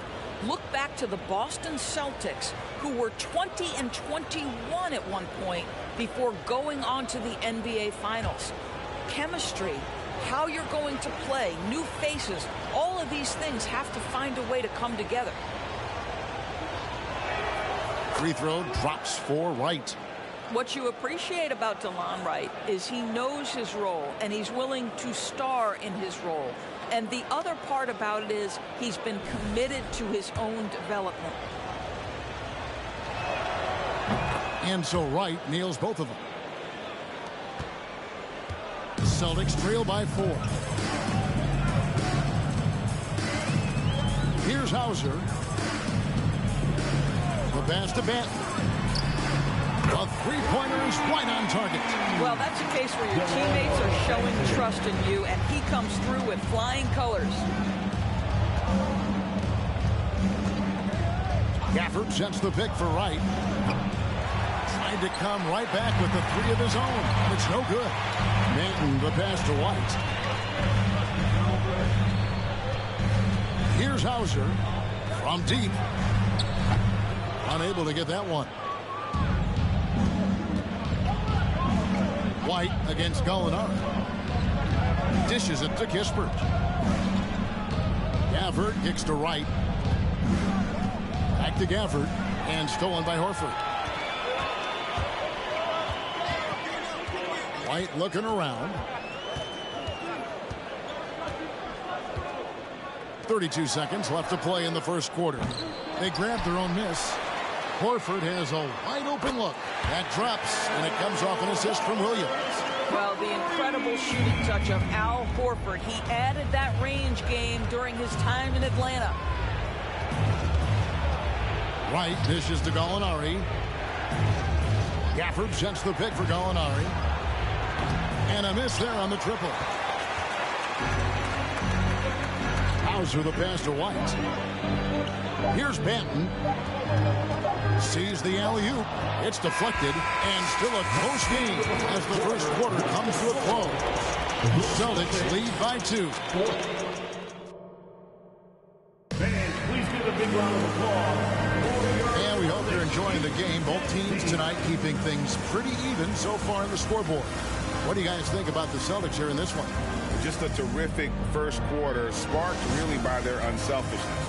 I'll tell you, that willingness to make the extra pass, that is what creates good looks. It also forces the defense to scramble. So the Wizards 5 right now. They've got Kispert. Kyle Kuzma is out there with Daniel Gafford. Then it's Jones. And it's Poole in at the shooting guard position. Of course, last season was a tough one for the Wizards. What was the biggest missing ingredient that you saw? Well, I think there were so many things going on with the organization, Kevin. First and foremost, you brought in Wes Unseld as your coach. It was a great move, but obviously you have to institute an entirely new system on both ends of the floor. Obviously, they had some key personnel that were hurt during periods of the season. So a lot of new faces across the board for this team. So much went into their struggles. Jones kicks to Poole.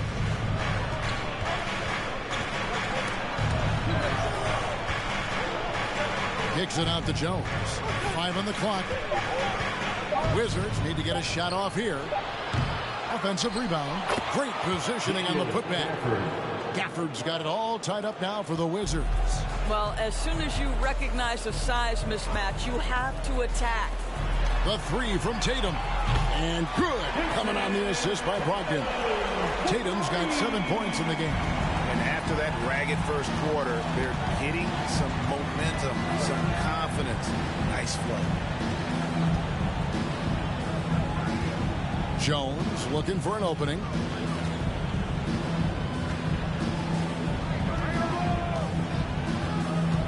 Pass to Poole. Puts up a 3. It's rebounded by Porzingis. Celtics leading by 3. In the pass to Banks. The tray. And the Celtics hit again from deep. And that's back-to-back threes. The D just seems to be slacking off a little bit. Jones with it. And it's Horford picking him up. Jones, no luck. Got to credit the defense. They found a way to stop him, and that's never an easy task. Porzingis against Jones. And the dunk by Porzingis. Such is fundamental basketball from Kristaps Porzingis. Establish yourself inside and finish with the jam. Jones the pass to Gafford. Poole with it. Shot to stop the run. That's a good shot, and now he's 3 for 7. Such a reliable threat from range. You'd think the defense might key on him a little bit more.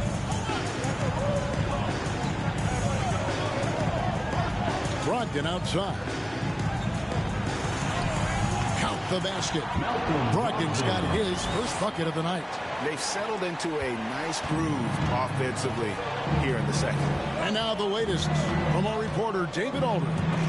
Thanks very much. Now, Malcolm Brogdon said in pre-draft interviews, teams would ask him, you went to college for 4 years and got your master's in your 5th year. Are you sure you want to be an NBA player? It seems as if you're black, you can't be both educated and a sportsman.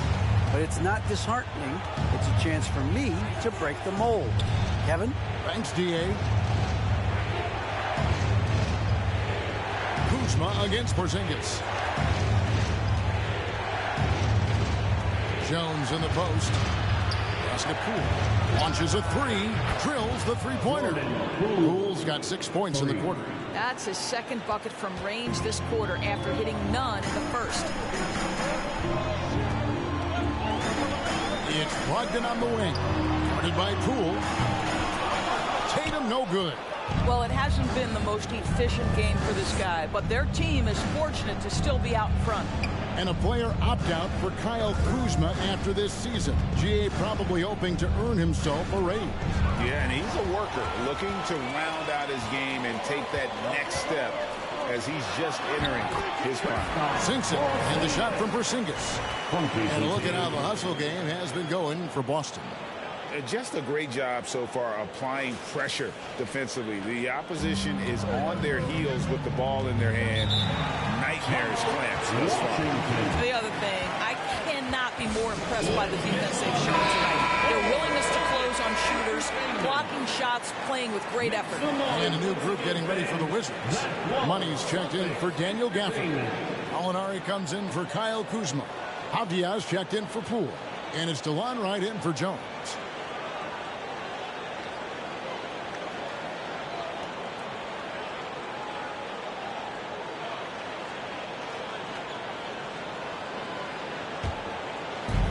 On defense, Boston.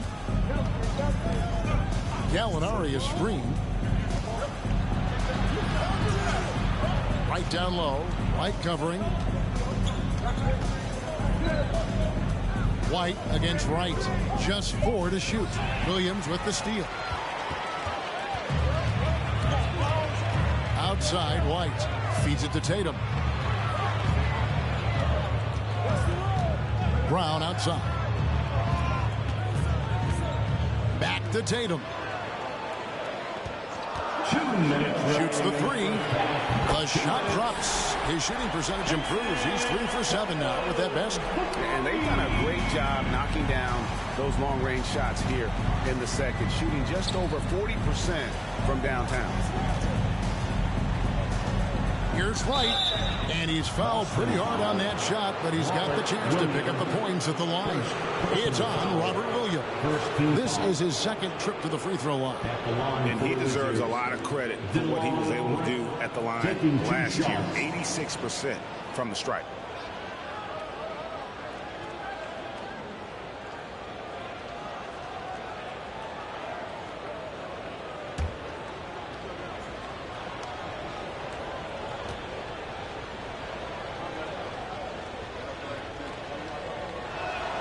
Free throw drops for Wright.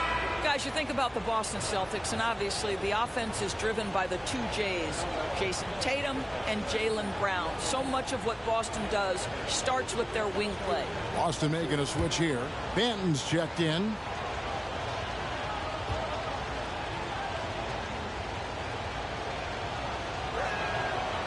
And so Wright nails both of them. And doors with Tatum and Brown. If they aren't scoring, they're creating for others. Yeah, both Jason and Jaylen took major steps as playmakers, understanding the value of their teammates as release points, as guys who can take some pressure off in terms of the scoring load.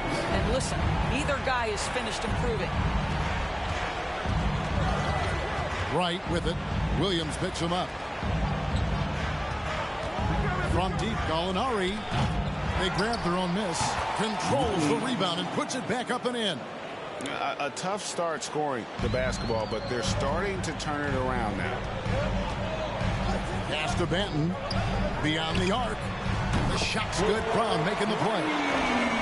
Brown's got 3 assists now in this one. Their third three-pointer in a row. Here's Wright. Got a piece of it. Here's Banton. He's got 6. It's White on the wing. Got a hand on it, and he recovers it. And so it looks like the Celtics will retain possession here.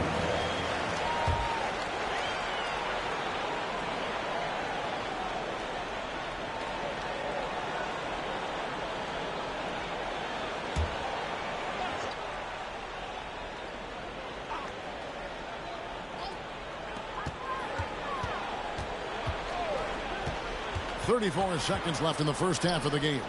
Here's Hauser, and the Celtics hit again from deep. All these threes they're giving up have really been the driving force on this run. Here's Wright. That's in for the first basket of the game after 3 attempts. Well, Well, DeLon Wright proving that he is more than capable of finishing with contact. That is well done. And here is Brown. He's still scoreless so far in this one. Outside, White. And it's off from three-point range. And so it's Boston sitting with a comfortable lead up by 14. And we'll see if they can keep up their tremendous shooting. They've been dialed in so far from the field. And chance now to send it over to David Aldridge standing by courtside. David. Thanks, guys. Here with Jason Tatum. You have been rolling early. How did you get in that rhythm? Just staying aggressive.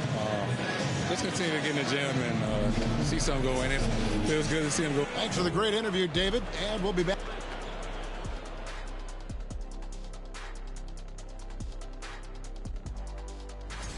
Well, you look at these two. Let's switch it up and talk about the first half. How about the... And that concludes...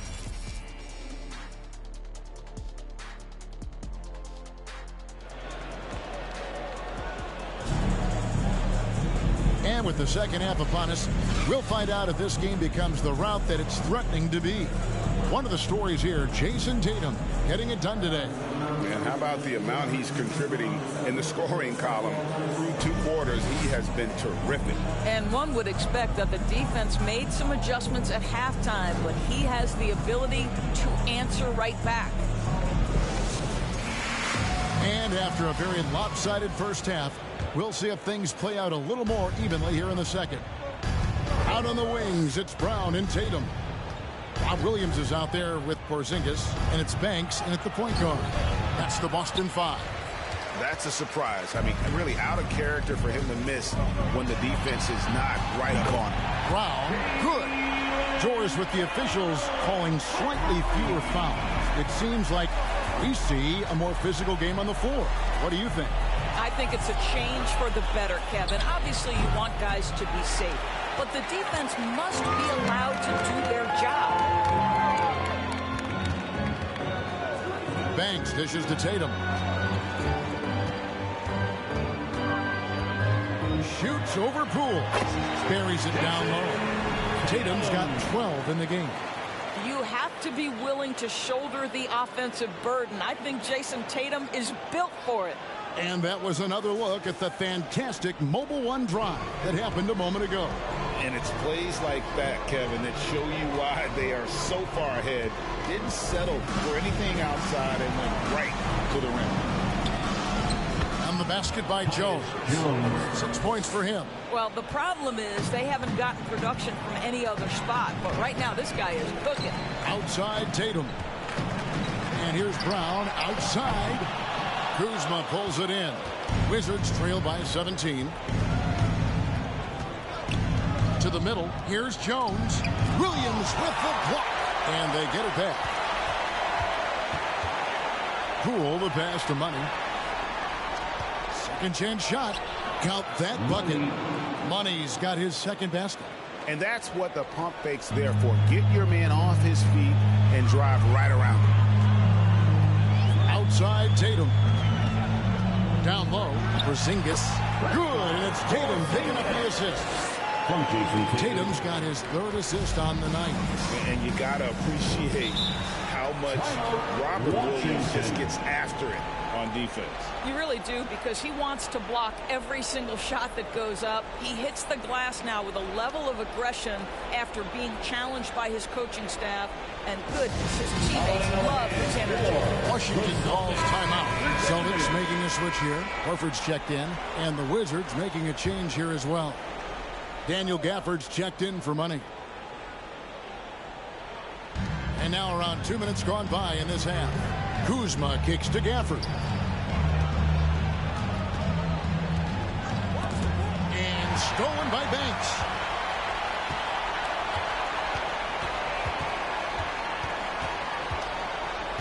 He dishes it to Brown. And the pass to Tatum from outside the arc. Kept alive by Boston. Whistle blows. Basket is good. So a chance here for a three-point play. That's what we call attacking the glass with aggression and power. Al Horford, the second chance opportunity. And he's got his first chance at the line here. Wizards making a switch here. At the line with one shot.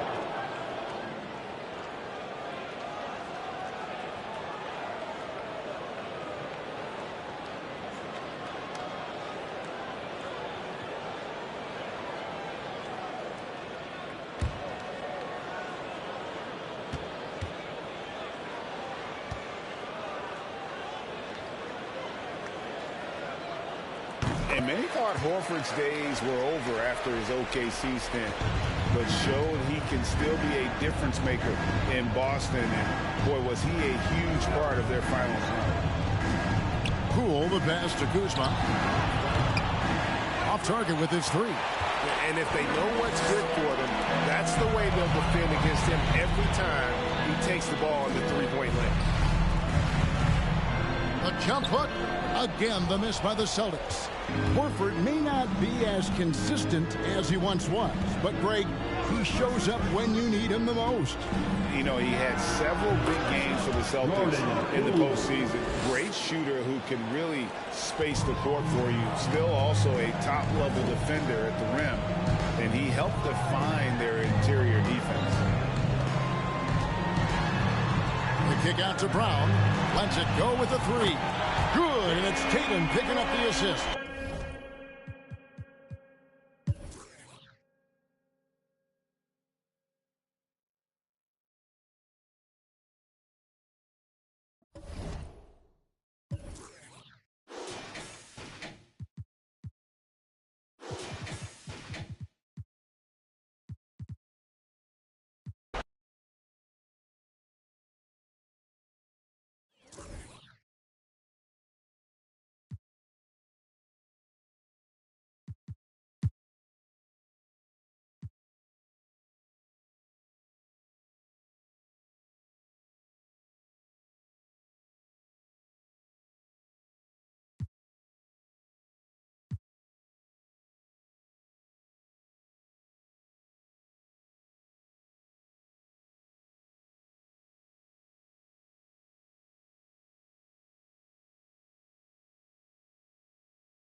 Thanks for joining us on 2K Sports. What's better than NBA basketball on a Saturday night? We're here to bring you the action. Hi, everyone. Here with analysts Grant Hill and Clark Kellogg. I'm Brian Anderson. Allie LaForce, our reporter. And here in October, we have a little indication of what may be coming in the East. You take a look at Cleveland. They're still trying to get something started this year, currently at the bottom of the conference. And if your team is starting out slower than anticipated, how do you prevent frustration from setting in, Grant? That's a tough one. I mean, the trick is to try to stay even-keeled. It's such a long season. You're going to have highs and lows. Just treat this like any other low point at any other time of the year. It should pass. Here are the 5 for the Cavaliers. The lengthy pair of Mobley and Allen are together inside. Darius Garland is out there with Mitchell, and it's Hill in at the 3 spot. Mitchell, the pass to Garland. From deep. And it's Mitchell, that time on the assist by Garland. It does a lot for their spacing when Mitchell's draining threes. That's what they want from him. He can really open things up for their bigs inside. Frank's no good. Cleveland has gone 1 of 2 from three-point land so far. Garland, the pass to Mitchell. Off the mark there with a 3. Los Angeles has gone 0 for 2 from outside. James, outside. Drains the triple. And LeBron has added the three-point shot to his bag, especially the last several years. Outstanding at knowing when to let that 3 fly. Oh, swiped away. Here's Franks, and it goes out of bounds. That one off Allen. It remains Los Angeles ball.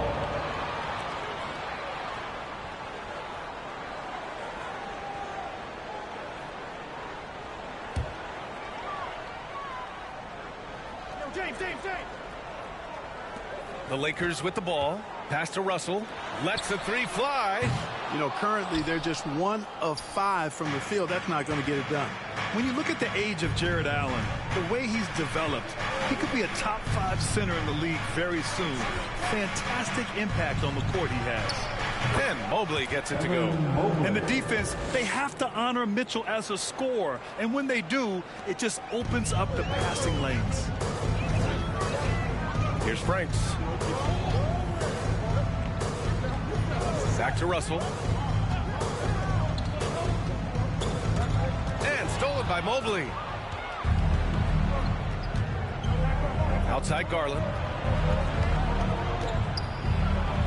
Count it. And Allen has the defense and finishing that you want from the center spot, Greg. Yeah, B.A. Allen can switch on the guards with ease. Great lateral movement and contests very well. Having a center that can do that is huge for a team. And it's out of bounds to Cleveland. And we have to take another look at that block. Tell you what, early in the game, these kinds of plays can really set the tone. Well, if you're just tuning in, we've played about 2.5 minutes here in the first. Right side Hill. From deep, Mitchell. He's certainly been cold this quarter, guys, but trying to shoot his way back into a groove. Davis, the pass to Russell. That one falls. Coming off Davis' feet. Taking the hit and still getting it to go down. Russell showing you some nice toughness there. Mobley, a screen on Russell. Garland for 3. It's rebounded by Franks. The Lakers trail. Pass to James. And there's a whistle. He'll head to the line to shoot 2. LeBron led the NBA in assists during his 2020 title season, with the Lakers becoming the second oldest player ever to lead the league in that category. LeBron James taking 2 shots. Take a break. 2 shots.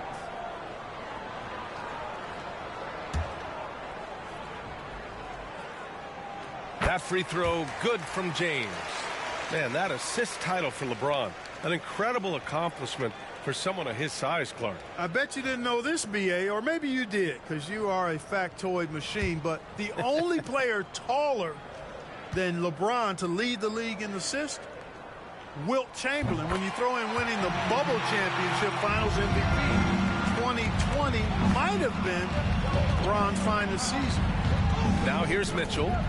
He just could not put it together in that loss to the Clippers. To the left side wing. Hill for three.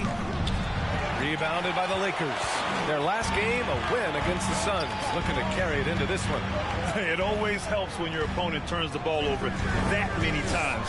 I thought it was the deciding factor overall. Yeah, I think that was a big part of it for sure, as it is anytime you make a bunch of mistakes. All they had to do was follow their game plan, and that's exactly what they did.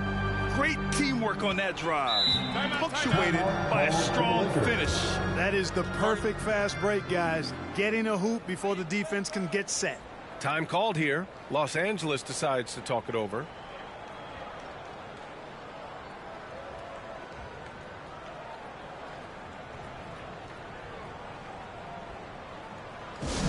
Once again, your Laker girls dance team. Once again, your Laker girls dance team. And we're just over 3.5 minutes into this first quarter. Russell finds James. Here's Franks. Right side Davis. James outside. Misses the jumper. Good shot, gone bad. Gotta finish there. Garland, the pass to Mitchell.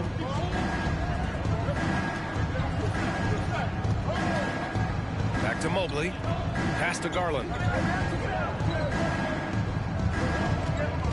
Just 5 to shoot. Down low. Allen. And it's Allen who slams it home.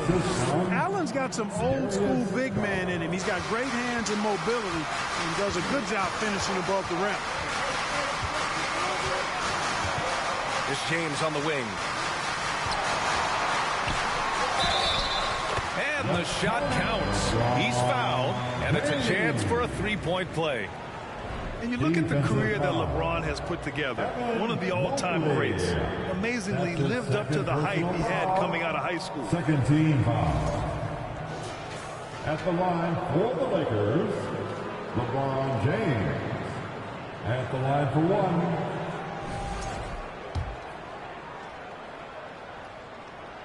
James, no good on the free throw. And the immense pressure LeBron has had since day one of the NBA. Many others would have folded, Grant. You're very true, B.A. The expectations he had were just insane. Anything less than a top 5 player all time would be a disappointment.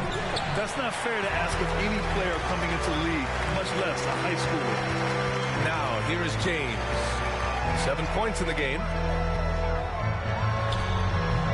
And again, the Lakers, no good. For Cleveland, they've gotten 5 of 11 shots to go. Here's Hill. That one falls, coming off Rubio's feed. All 5 guys are in sync. Their ball movement is flawless. The last 5 trips they've had have ended with a great pass leading to a basket. They're really sharing the sugar. Now, here is James. Double team on James. Pass to Vincent, beyond the arc. The Lakers with another miss. The Cavaliers leading. Hill, the pass to Rubio. And here's Strus. From outside, off the mark. Here's James. 1:10 left in the opening quarter. Rubio against Russell. And there's the drive. Unable to get that one. Rubio with some nice D. The Cavaliers have gone 6 of 13 so far in this one. Here's Strus. No good that time. And Los Angeles the other way now. And this matchup with the Cavaliers, it's their first meeting of the season. Pass to Russell. Three-pointer. And the rebound goes to the Cavaliers. Allen's got his 6th rebound on the night. Inside. Over Vanderbilt. And Allen gets it to go. Allen's got his 2nd basket of the game. And another great assist. The offense is really clicking now. You know, the defense has really been kept off balance because of the outstanding passes. 4 straight field goals have been made off an assist. Now here's Russell.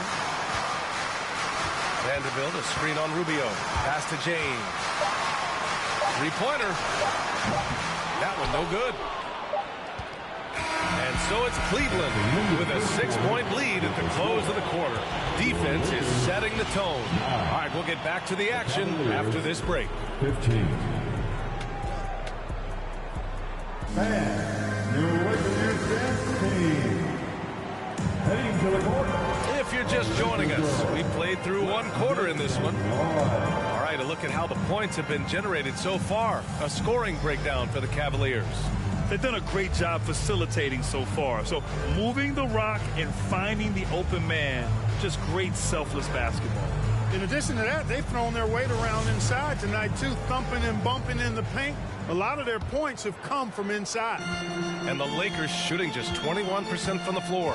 Perhaps the biggest surprise in the league last year, the Lakers missing the playoffs. Before the season, lots of people had them winning it all. We've got Gabe Vincent, Davis out there with Rui Hachimura. And it's Reeves in at the shooting guard position. That's who's in the game for the Lakers. Here's Reeves looking for his first basket still in this one. And a disappointing 2021-22 season for the Lakers, Clark. What went wrong? Well, they just couldn't stay healthy, B.A. And we know that's such a critical component when you're talking about trying to win it all. I mean, you got to be healthy. Injuries to LeBron and AD, they missed a combined 78 games. You're not winning anything when your top players don't play at least 80% of your game. It's not happening. That's almost a full season missed between those two guys. And so when you're older, sometimes the injury bugaboo can jump up and bite you, and it sure got the Lakers last season. At the line for the Lakers, shooting one. One shot.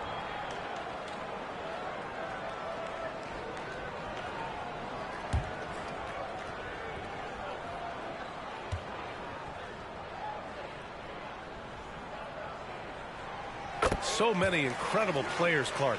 What elite talent really takes your breath away? Is it passing or shooting, handles, or maybe those high-flying dunkers? Yeah, for me, I think it's seeing the game, and that goes back to passing. Being able to see a player so ahead, that really excites me because not many players can do that. Scoring, you got a bunch of guys that can do that. Athleticism is actually 13 to a dozen in today's NBA. So I like the vision and passing as the skill that most excites me. We see this every night. He has the skill and versatility to keep a defense guessing. From deep, Mitchell. That shot, no good. Now the Lakers take it the other way. They'll be playing host to Houston for their next game, and that's the third game out of 4 at home for them. From deep three-point range, and it's Hachimura missing. Cleveland has gone 1 of 2 from deep in the second quarter. Pass to Mitchell. Left side, Garland. And the foul is called. He missed it, so he's got a couple of free throws coming his way. And Darius Garland has proven he's a franchise player, Trent. And the upside is still there for him. Oh, wow. He could be one of the best guards in the league when he hits his prime. He gives you everything you want from a point guard. This team was patient with him, and it paid off.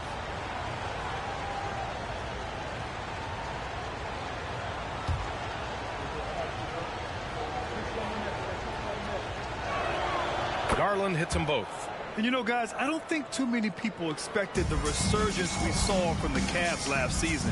It started with their defense. Here's Vincent. Well, no scoring yet from him, but that's likely to change. To the paint. And stolen by Mobley. Here's Mitchell. And Davis with the block. Not only does Davis have great skill, but he is tremendously agile. He can get shots from just about anywhere on the court. Everything right except the finish. Have to keep focused all the way through the play. Pass to Reeves. Back to Davis. Lays it in without an inch of room around him. Davis has got his first points of the night. Well, in terms of their D, the Cavs have gone from one of the softer teams in the league to one of the toughest. Well, think about this. I mean, they're a young team. They play with tremendous energy, and we see that in the way they get after it on defense. And keeping us updated from the sideline, Allie LaForce. Well, guys, the Cavaliers have surprised many with their ascension. Coach Bickerstaff said they had to be really patient through some difficult times, but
Star center Jared Allen said, quote, "No matter who's in front of us, big or small, we're going to go out there and fight till the end." Brian?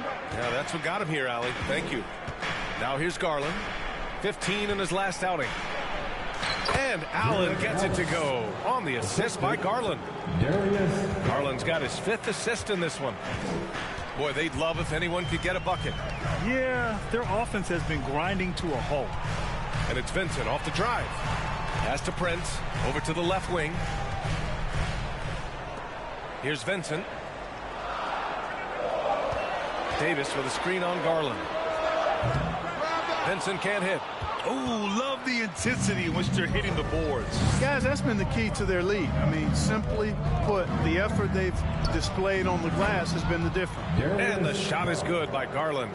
Pick works well there, but the defense left a lot to be desired. Yeah, that's not the defense you need. You got to be tougher defensively. Here's Vincent. Well, he hasn't put up any points yet in this one. The Lakers with another miss. For Cleveland, they've got 4 of 8 shots to drop in the second. Now Mitchell. Let's go with a 3. It's another 3 for Cleveland. This defense is getting spaced out. 3 of the last 5 buckets have come from way beyond the arc. Davis with a screen on Garland. Here's Vincent. Oh, he airballs the triple. That one was way off. This is definitely a day he'd like to forget. He just hasn't had the energy or the intensity to get it done out there. He's still scoreless. And it goes as the official calls the foul. And he'll shoot one more at the line. Vanderbilt's checked in for Los Angeles. D'Angelo Russell comes in for Vincent. Mitchell at the line for 1. And just one of the most impressive titles in league history, guys. The 2020 Lakers winning it all in the Orlando bubble. A testament to LeBron James and that team. Time called here. Los Angeles decides to talk it over.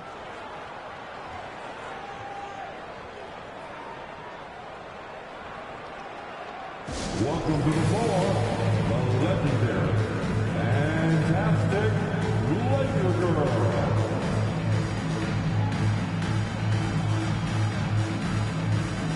Jerome's checked in for Donovan Mitchell.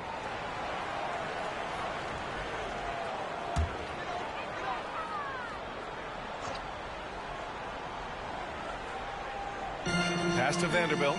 Outside Russell. Here's Reeves. He's checked by LeVert. Back to Russell. 2 minutes remaining. Will it go? 2 minutes. The Cavaliers pull it in. You know, that 2020 bubble title for the Lakers. What made it so difficult? You know, B.A., the mental grind of all that time in the bubble. 3 months in the same place. NBA players are used to being in 4 cities in a week. So it really was a different kind of challenge for them. Pass to Russell. To the inside. Hayes with it. Out of bounds. It'll be Cleveland ball. Cleveland ball. Substitution for your Lakers, LeBron James. And here comes Cleveland. They're on a 20-7 run. Now here's Hill. A minute 22 left to play in the first half of basketball. They just look so overwhelmed inside. That's why they continue to get attacked. Yeah, I think they've got to ramp up the aggressiveness. If they don't, things are just going to get worse from here. The Lakers making a switch here. Hachimura's checked in. Now here's Russell. 9 points in his last outing. To the middle. Here's James. Drains it. Now he's 3 for 5. That's as good as you can defend LeBron inside, and it's still not good enough. Cleveland has got 3 of 5 to fall from beyond the 3-point line in the second. Hill for three. Vanderbilt pulls it in. And for the Lakers, they're shooting only 36% during the second. Hachimura outside. James outside. Pass to Vanderbilt. 4 on the clock. Shoots over Mobley and book it for Vanderbilt. Not enough resistance defensively. That one ripe for the taking. The Cavaliers have gotten 8 of 13 shots to fall in the second quarter. 6-second difference between the shot clock and game clock. Hill against James. Outside for LeVert. Mobley on a screen. Jacks up a 3. The shot by LeVert, no good. Pass to Franks. From deep. Oh, it would have counted had it fallen, but it is offline. And through one half, it hasn't even been close. Cavaliers ahead. They lead by 18. And we'll step away briefly, but get you right back out there for the start of the third quarter, right after the break.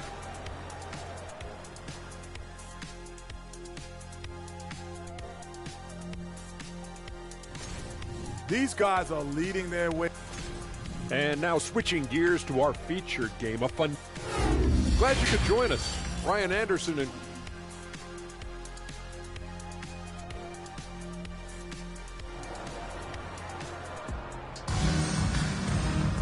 And there wasn't too much drama in the first half, but maybe things will tighten up here in the second.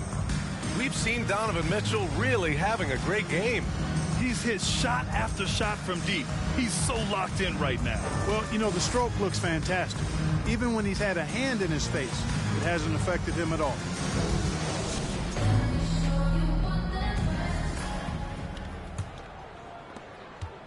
Los Angeles shooting a low 30% from the floor. On the court right now for Cleveland. The lengthy pair of Mobley and Allen are together inside. Mitchell out there with Darius Garland. And it's Hill in at the 3, the small forward. And Grant, Donovan Mitchell wears the number 45. Not one we see a lot of in the NBA. That's true, B.A. But Donovan's got a good reason to wear it, paying homage to Michael Jordan. Mitchell said growing up, everyone always took 23, so he went to MJ's return number, 45.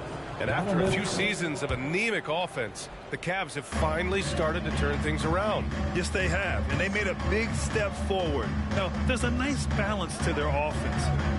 Here's Franks. Misses a 3. And this is exactly who you want taking that shot. He just missed it. Garland finds Allen. On the wing, Mitchell. Off target from outside. Los Angeles has gone 0 for 2 from outside here in the third. And there's James from the arc. Outside for Russell.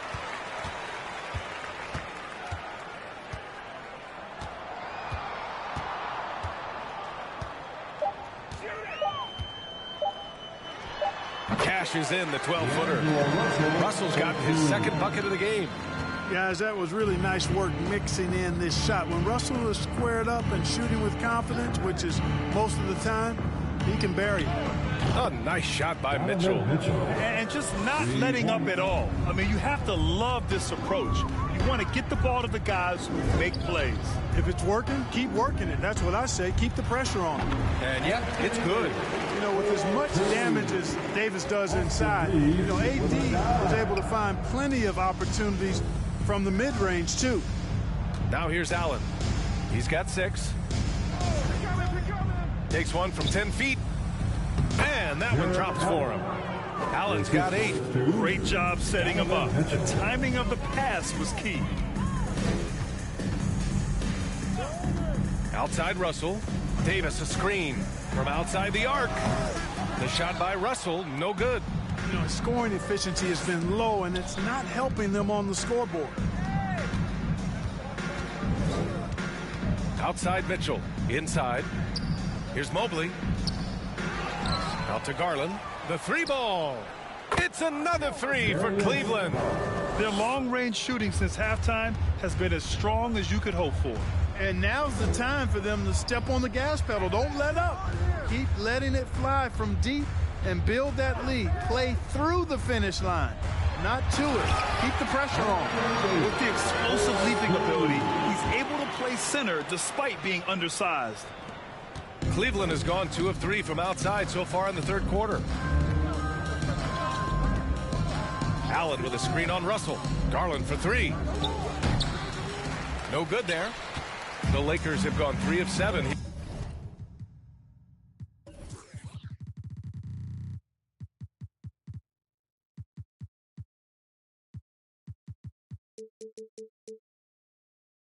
Here in this third quarter. Pass to James. Fires for 3. Cavaliers with a rebound. Mobley's got 4 rebounds now. Garland, the pass to Allen. Now Mobley, checked by Davis. Shot from 12, and it's Mobley. That time on the assist from Allen. Give him 8. The Lakers really having a tough go here. Time called here. The Lakers decide to talk it over. As for the Lakers, you think this is the last team LeBron plays for? You know, B.A., he certainly wants to play with his son. We know that. Now, whether that's in the purple and gold, only time will tell. It would definitely be fun to see them both with this storied franchise. Okoro is checked in for Cleveland. Rubio comes in for Mitchell. Pass to Franks. Over Rubio. Franks, good. No idea what they were thinking there defensively. I mean, that's a shot he makes off. The Cavaliers have gotten 4 of 7 shots to drop in the third. Outside Garland. The teardrop. Here's Allen. And the basket's good. Off the assist from Garland. Garland's got 6 assists in the game. Well, Los Angeles shooting at a 44% clip in the third. Here's Franks. Cavaliers with a rebound. Allen's got 13 rebounds in the game. Glass eating. Garland finds Hill.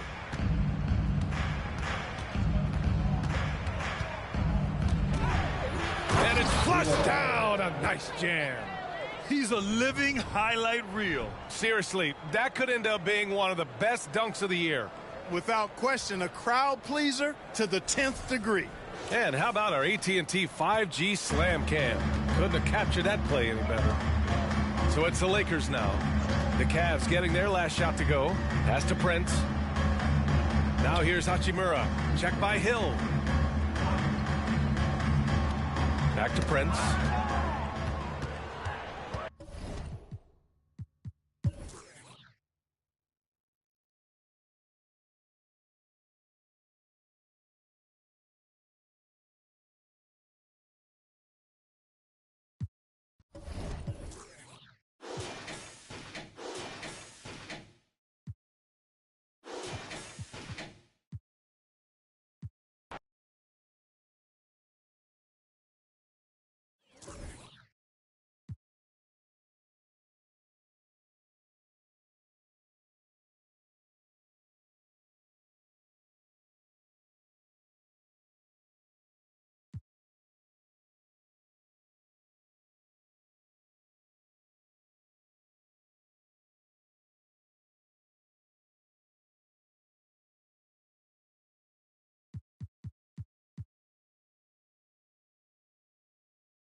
Now the starting lineup for the visiting Detroit Pistons.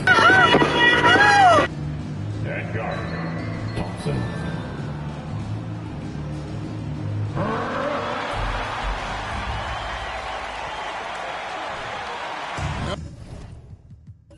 No tricks. The only tricks here, Greg, is we've got NBA action on Halloween. Greg, I have seen you sport some very interesting costumes over the years. Yeah, the kids love it when I get dressed up and go trick-or-treating with them. And then I get to go through their candy stash, so it's a win-win. And a look at the starters for the Pistons.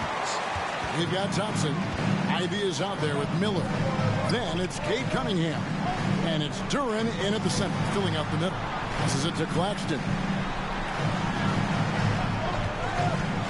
O'Neal with it. And the foul called on Cade Cunningham. That's his first foul. Kind of a ticky-tack foul there, but you have to be aware that's how the refs are going to blow the whistle tonight.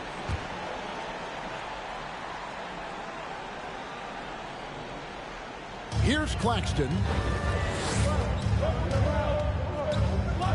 On the wing, Johnson. Shot clock at 6. The Nets working the ball around now. O'Neal misses. And there's the pass to Miller.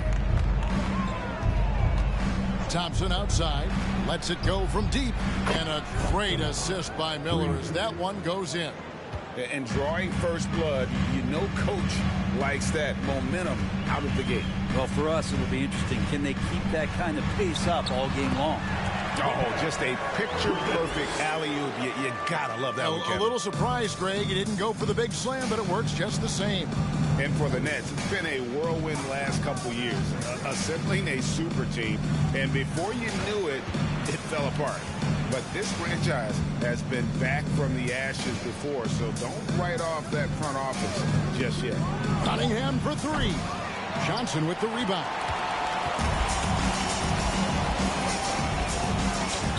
And Cunningham with the block.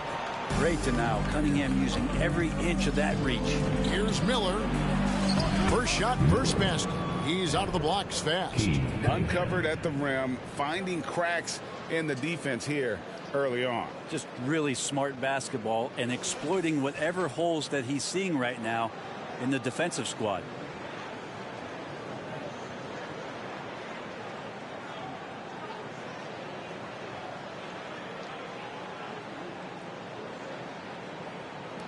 The Nets have gone 1 of 3 from the field to start this one so far. Guys, they're looking for a spark here. Yeah, a cold stretch offensively for sure. Here's Bridges. It's good from in tight.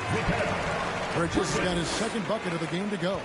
Well, Bridges is down low, doing a great job of just pounding the defense. Makes the shot. Cunningham outside.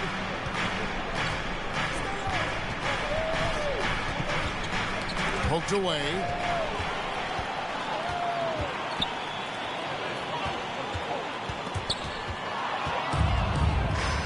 Oh, and here we go now with Miller. Nobody back. That's in, coming off the assist from Thompson. Miller's got his second bucket tonight.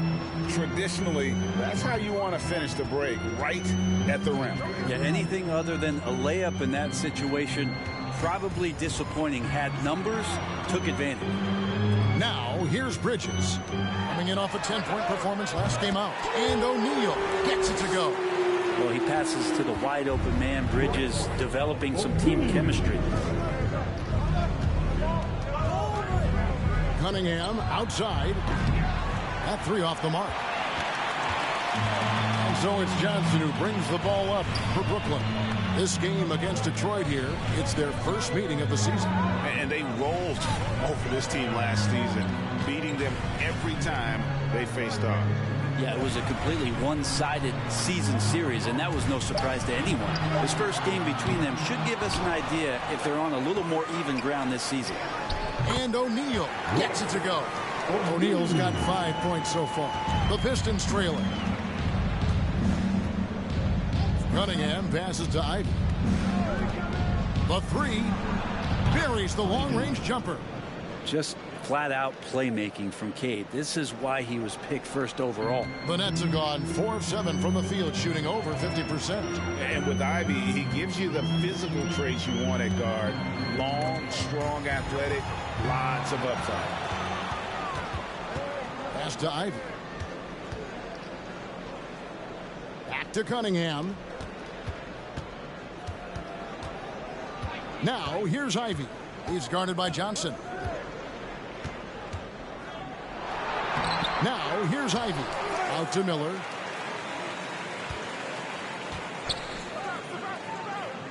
To the wing on the left. 5 to shoot. Here's Ivy. No good that time. So Brooklyn will take it the other way. And Ivy especially effective in the open floor. Outstanding burst and speed. Plays with a high motor, and he's always in attack mode. Fires from the wing. Again, the Nets for 2. I tell you what, it's almost like stealing to watch how he plays the game from this seat. And the Pistons decide to take their first timeout right here. They're coming into this game off that recent loss to Atlanta. Yeah, tough game on the road. The guys you're defending obviously comfortable shooting in their own building. You've got to find a way to break their rhythm. Yeah, they couldn't do it in that one. Always a step slow, closing out the shooters, and maybe even recognition of who was on the floor. Just not enough energy, and that's a tough way to win on the road. And a whole new lineup here for Brooklyn. So Detroit going with an almost entire new group here. James Wiseman, he's checked in for Duran. Marvin Bagley comes in for Thompson. Bogdanovich is checked in for Ivy. And Alec Burks subbed in for Cunningham. And the basket is good. Got it to go through on the contact, so a free throw coming up. Great opportunity for a three-point play. And this is his first trip to the line tonight. And taking a look back at last year's numbers, he's about a 76% shooter. One time. And that one misses. And Greg, beyond the lottery picks, this Pistons team has a lot of young players looking to make a name for themselves. Second-round picks are guys let go by their first team. There's an underdog quality to the roster. Guys hungry to prove they belong. Here's Dinwiddie after Alec Burks' score. Outside Thomas. The 3 bangs home the trifecta. Well, they're trying to take command of this game, but it's been competitive so far. Yeah, everybody trying to get away from one another, and the threads are keeping them close. This has been highly competitive. And so it's Detroit with it. Following the three-pointer by Brooklyn. It's Bogdanovich on the wing. Bagley with a screen on Walker. Bogdanovich passes to Bagley. And finished off by Bagley. Bagley's ability to score here has a lot to do with the attribute of quickness. Inside, Simmons. And Simmons slams it in. Punch, counter punch. Impressive offensive production early on. Who's going to miss first? Every time one team scores, the other team right back at you. Just 1 second between the shot clock and game clock. Shots good by Miller. Great start for him. 4-4. He could be in for a big game.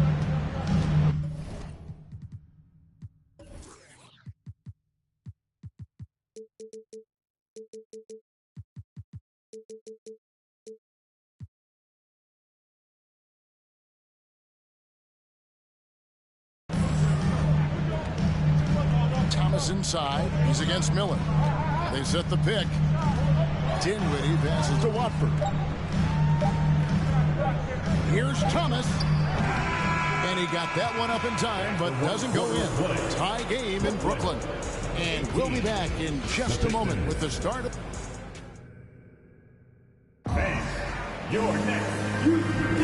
And it's been a pretty even game here after 1 quarter of play. And from Brooklyn guys, what jumps out to you stat-wise? Well, going to the bench early, they obviously knew what they were doing. Yeah, looking for a spark here, and the coach tapped the right guys to get out there and provide it.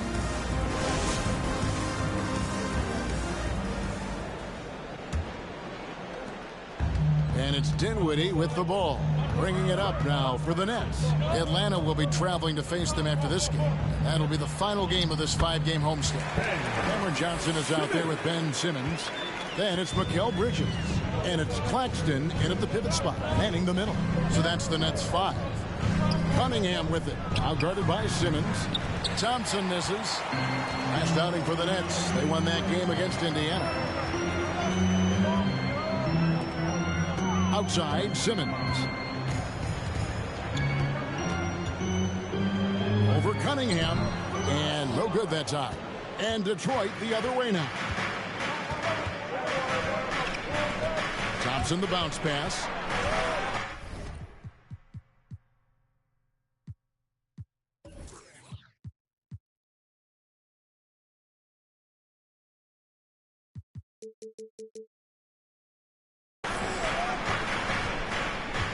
Cunningham against Dinwiddie. Cunningham left side. Just 5 on the clock. To the middle. Rebound, Brooklyn. They defeated Indiana in their last game. And in that one, the backups came to play. Gave the team an infusion of points that just put them over the top. Well, I talked to the assistant coaching staff. What they were stoked about is that the bench guys came in and played well. So punch off the bench, a big factor in that one. And they've had assists now on their last 3 baskets. And what do you guys think so far about the offensive approach for the Nets? I like how they've worked the ball inside, getting looks closer in there, and that really helps your offense. Let's make sure that that selfish nerve doesn't get tapped, because right now there's great ball movement. They're setting each other up. Let's see if that maintains. Cunningham with it. Out guarded by Simmons. Cunningham outside.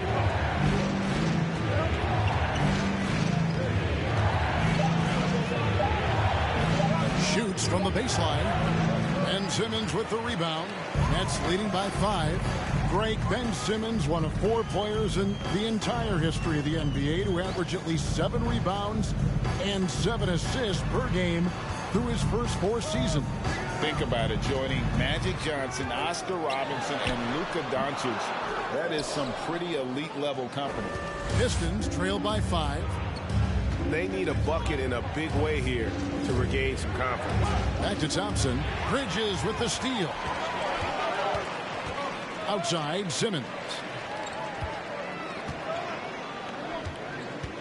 And for those of you just joining us, we're almost 2.5 minutes into the second quarter.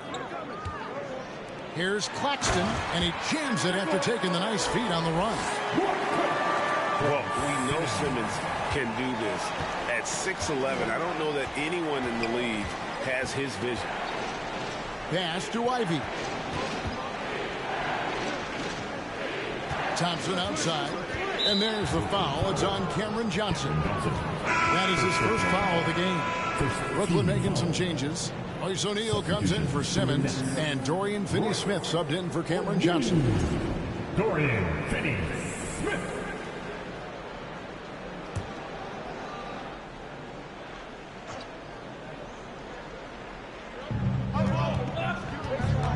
Passes to Durant.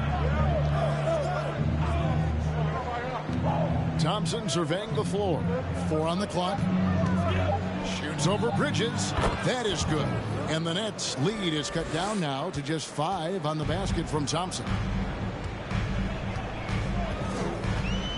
There's the pass to O'Neal. Three-pointer. Gets the three-pointer to fall. O'Neal's got 8. It seems as if someone got their signals crossed. If he can wind up that open from three-point range, I'm sure that was not a part of the game plan. Now, here's Ivy. He's coming.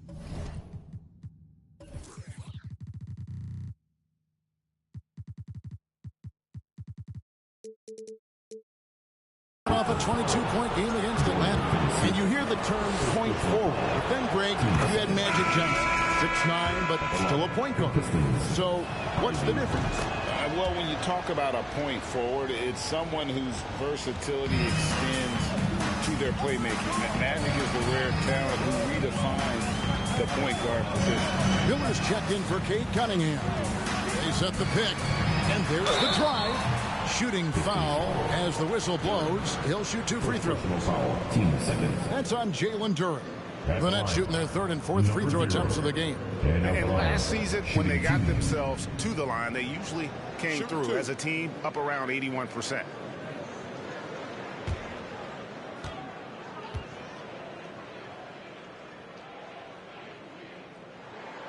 And the first one drops. And last season, the Nets were a favorite to win it all. But, Greg, a first-round sweep by the Celtics proved a very rude awakening. And Kyrie missing so many games. How about Harden wanting out? Hard to build chemistry and continuity. That has to be the focus moving forward. Thomas checked in for Mikal Bridges. Now, here's Ivy. 5 points in the game. Sinks the three-pointer. 8 points for him. Now that's a high percentage look when the D doesn't fight over the screen. Yeah, coach over there just asking for one simple thing, and that's some effort. Got burned on that one. Thomas against Miller. Thomas passes to Claxton. It's blocked. Now here's Ivy. He's covered closely. Lays it up and banks it in. Now it's just a 3-point Nets lead. And that's his strong suit, the ability to find his way through the D and finish at the rim. Pass to O'Neal. Outside Thomas.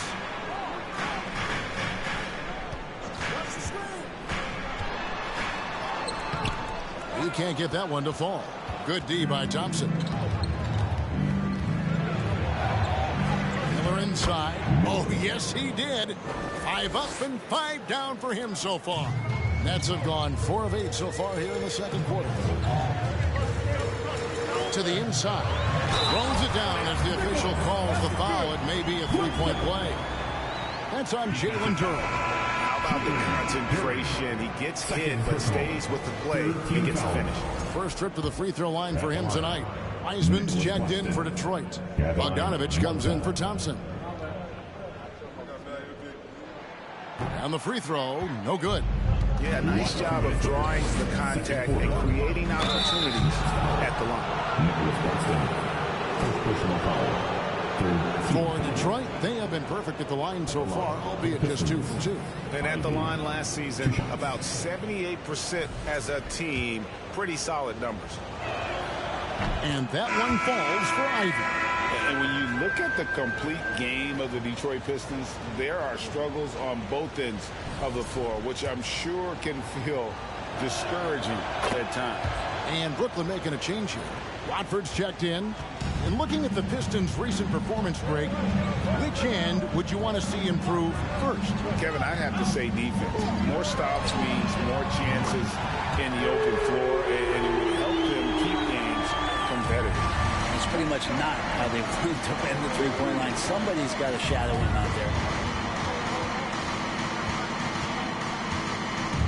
1:32 left to play here in the half. Ivy kicks to Bogdanovich. Rocket 6. From past the arc. The rebound by Watford. And close to making the defense pay for the lax coverage that time. The Nets working the ball around now. Thomas with the ball. Now guarded by Bogdanovich. There's a minute left in the first half. Dishes it to Ivy.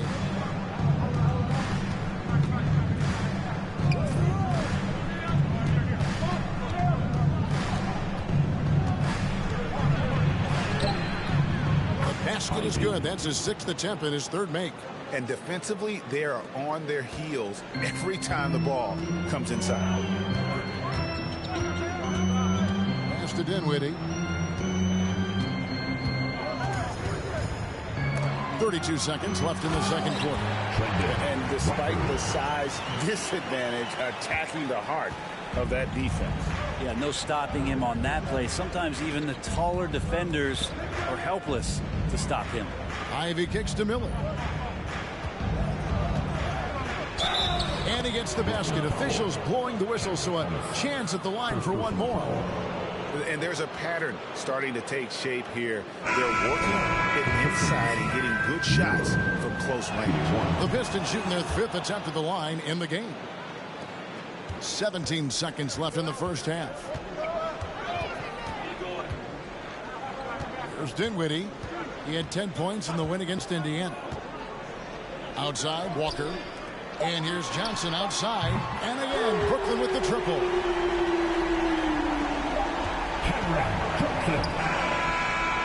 And a close game so far through the first 2 quarters as we reach halftime. Nets lead.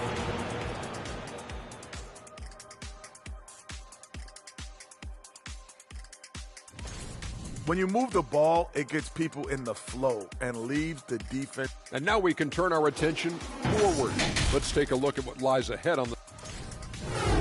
And that concludes halftime. Now time to send it over to Kevin Harlan as the game's about to resume.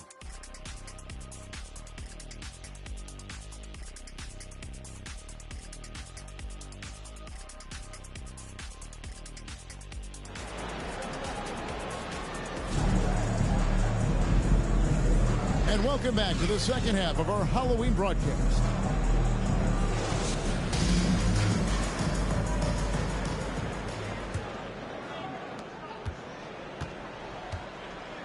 Getting underway in the second half. Here's the 5 for Monty Williams. They've got Ivy. Thompson is out there with Cade Cunningham. Then it's Durant. And it's Miller in a power forward position. Count that one, and the Nets lead has been cut to just 1 point on the basket from Cunningham. Good instincts from Cade that time. He has the shot all picked out, so why waste time? Let it rip. Passes it to O'Neal. To the paint. It counts, and the foul. That's on Jalen Durant. Well, that play never gets old. The pick and roll will still be an offensive staple 100 years from now. Trust me. The Nets have made 3 of their first 5 foul shots tonight. Shooting for Brooklyn.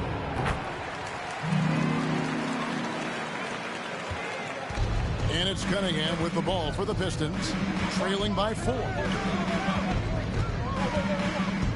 And the pass to Durant. Pass to Ivy. Takes it inside. And slam dunk by Ivy. Oh, and he went for the two-hander on the slam, using some muscle. Some urgency from him there. Sure. Down low. Here's Bridges over Thompson. Fouled on the shot and picks up 2 points. So 1 free throw coming up. Defensive foul. Bridges showing more and more signs of the strength, being able to finish through contact. And he's got his first chance at the line here. Really a good season for him overall last year when you look at the number, 83% from the line. There's the pick. And here's Ivy. He's got 13.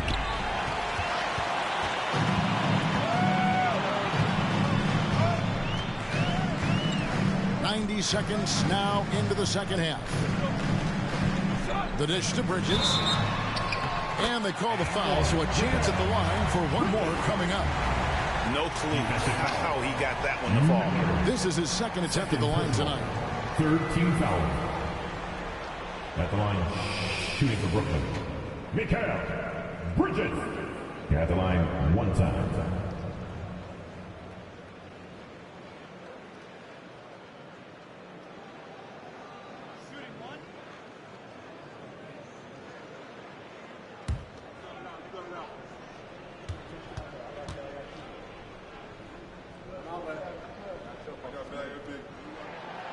Mikal Bridges is one of those guys who maybe is a jack of all trades and master of nothing, willing to do whatever it takes to help the team win. Miller, the pass to Cunningham. There's a screen. And the shot goes down. Cunningham's got 5 points now this quarter. Okay, good game plan. Start the second half. 3 of 4 so far from the field. And Brett, what about the play of Cunningham? Well, he had a solid first year in the league, especially with the added pressure of being the #1 pick. Kind of a tough situation playing in Detroit for a team that's exploring a lot of young talent. So not only do you have to perform, you have to find a way to lead. And I think the expectations around Cade Cunningham were fulfilled for the Detroit Pistons. And that'll be 2 free throws coming up. Officials on the call with the foul. All the officials are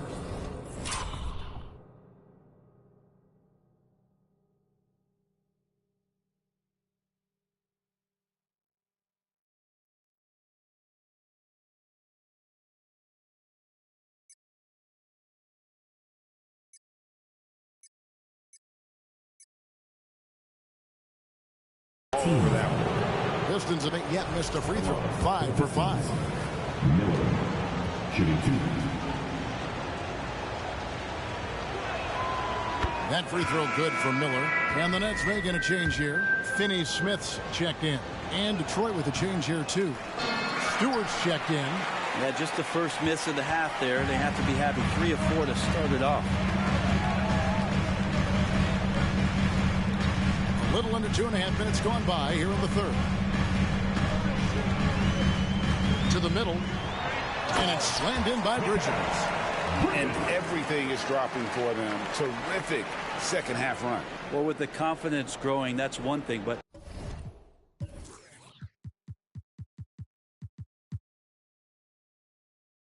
they seem to be getting more intense, and that's helping the quality of their play here. Cunningham drives in. Third quarter here, and 3 minutes have come off the clock.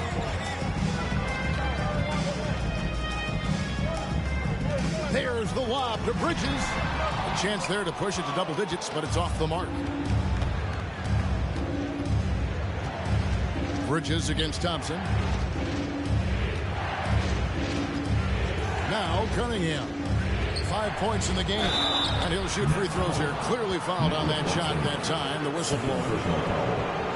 The Pistons have made 6 of their 7 attempts at the line in this one. Miller at the line with 2 shots.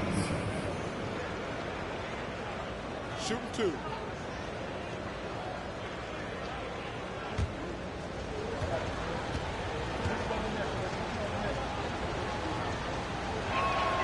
And he knocks down the first one. Detroit making a switch here. Bogdanovich is checked in.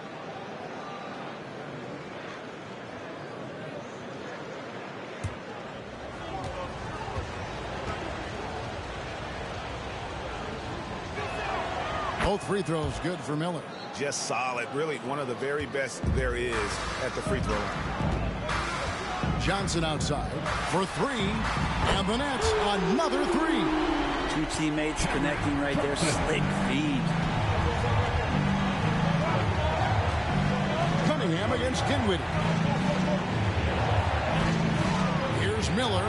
Oh, yes, the turnaround. Miller's got 5 points in the quarter. So far, he's a can't-miss player. A superb scorer who plays to his strength. Dinwiddie sets the screen for Thomas. Cunningham with some nice D. The defense ready for him on that possession. They had to be because he is so strong in the paint. Outside, Bogdanovich. No good from outside. Nets leading by 8. Pass to Thomas.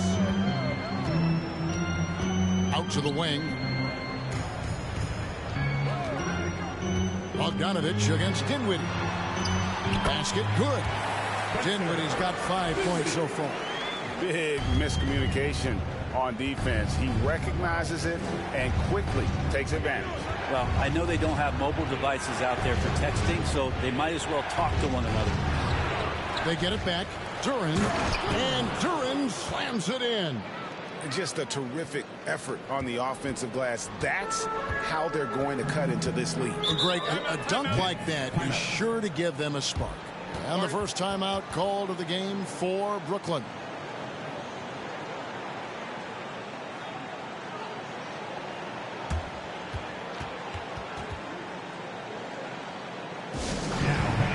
Some changes for Brooklyn. Watford's checked in, and Simmons subbed in for Dorian Finney-Smith. Then for the Pistons, Heisman's checked in for Duren. And it's Bagley in for Isaiah Stewart. Walker dishes to Dinwiddie. Back to Walker. Fires the 3. That one falls, coming on Dinwiddie's feet. Dinwiddie's got his 4th assist with that last one here tonight. Miller outside. Here's the 3. Cranes the 3-pointer. Miller's got 8 here in the quarter. Both teams running perimeter-oriented plays that are working.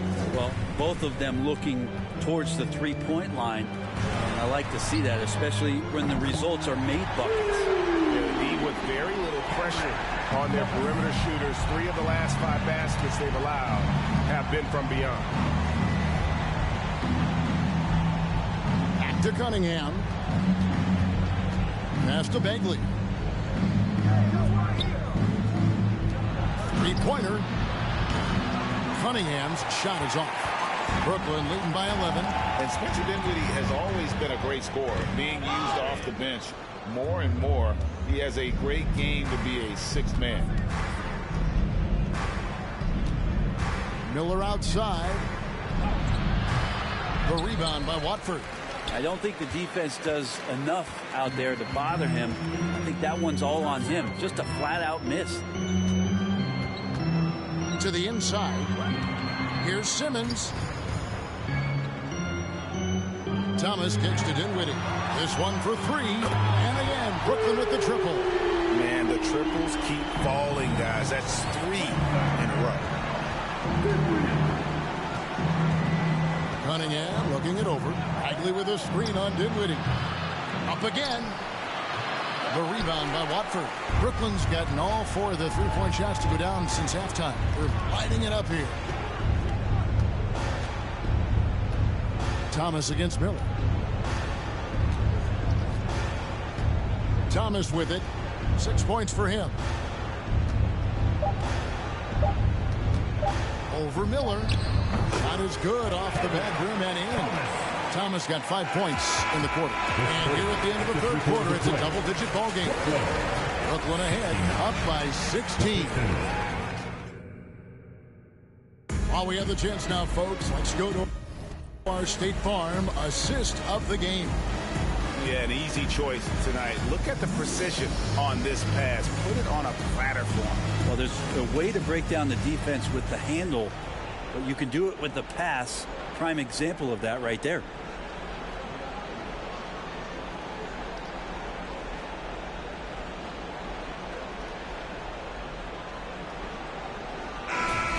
And 1 quarter to go in a game that to this point has not been an evenly fought contest. O'Neal is out there with Johnson. Then it's Bridges. And it's Claxton in at the 5, roaming the paint. So that's the lineup for Brooklyn. Wiseman with the bucket. Well, Wiseman's setting up camp on the interior. He's going to be effective there. On the wing, Bridges. The 19-foot shot. That one a tad offline to the right, but drops in for him. Not sure which clips they watched at halftime, but he has figured out how to attack the D, and they kept him in check in the first half. He's flipped it. Another shot. 2 free throws coming up, and they call the shooting foul. Second personal foul. First team. And a look now at how the offensive approach has been going here so far for Brooklyn. Guys, the D hasn't had an answer for the 3-point shooting, which is why they continue to just fire away from deep. Well, looking at the stat sheet, I could just see here tonight sharing the basketball. The stat that comes up most is assists. So sometimes you have to look for your teammate. That makes things happen. They've done it. So neither attempt will fall that time frame. Nets leading by 16. The pass to O'Neal. There's the lob to Bridges. Throws down the alley-oop slam. Well, so far the defense has not learned much from the lessons Mikel is teaching them. Thompson for the triple. And again, it's the Pistons missing. Greg, their unselfish play has really been impressive. They're trusting one another out there, wanting to get each other involved. This is great basketball. Here's Bridges.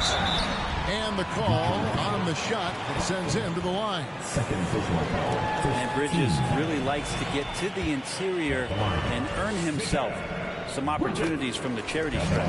And that one falls for Bridges. He hits one, then misses the second attempt from the free throw line. I felt like he was a little hesitant in the first half, but really he's amping himself up here and battering around to get himself to the free throw line. Bogdanovich passes to Wiseman. Just 5 to shoot. Pulls it up. Pass to Duren. And Duren slams it in. Wiseman, using his vision, gets an assist. Nets leading by 17. Last quarter of play, about 2 minutes in now. Now, here is O'Neal. He's covered by Wiseman. Kicks it out to Johnson. 6 on the shot clock. Nets passing it around. The Nets need to get a shot off here. Thompson with it. Bridges covering. Now, here's Ivy. Tight defense on him. They get a hand on it. And over 2.5 minutes in the books here in the fourth.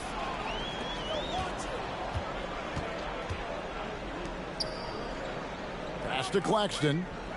There's O'Neal with the 3. Rebounded by the Pistons. Thompson's got 4 rebounds in this game. He dishes it to Bogdanovich. Thompson outside. That one misses. And it's the Nets taking it the other way.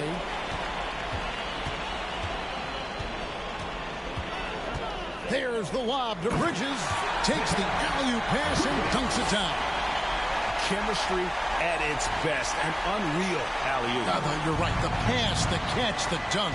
All of it perfect. Time called here. The Pistons decide to talk it over. With social media and the cult celebrity, a lot of pitfalls for players.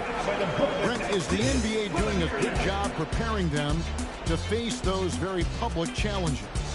It's a really good question, Kevin. And I think what's interesting is to study players who've been in the NBA for a while that are embracing social media versus what you're seeing with younger players who have grown up with social media and how they handle that dynamic coming in. And I think, quite frankly, the younger players are a lot better at doing it than some of the older players. To the wing right side. Now, here is O'Neal. That's tipped. They retain possession. The shot's good from Claxton. Pistons trailed by 19. Thompson outside. And Bridges with a clear path to the basket. And it's slammed in by Bridges. I'd like to see Mikal get out there on the fast break and see that open opportunity. Ivy kicks to Miller. Thompson outside. Passes it to Ivy. Here's the screen. Clock at 4. Off the left rim and out. That's a shot he's got to hit. You don't get many looks better from that range. The pass to O'Neal. Here's Claxton, and it's going to be out of bounds. The Nets will retain possession. Split second late, but almost came up with a steal there. Real close, and I'm sure next time you might time that a little bit better and get a hand on it.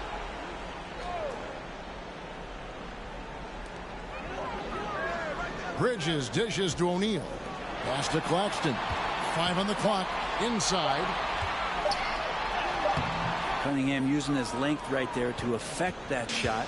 Cunningham with some nice D. 2 minutes to play. Fourth quarter. Now, here's Ivy.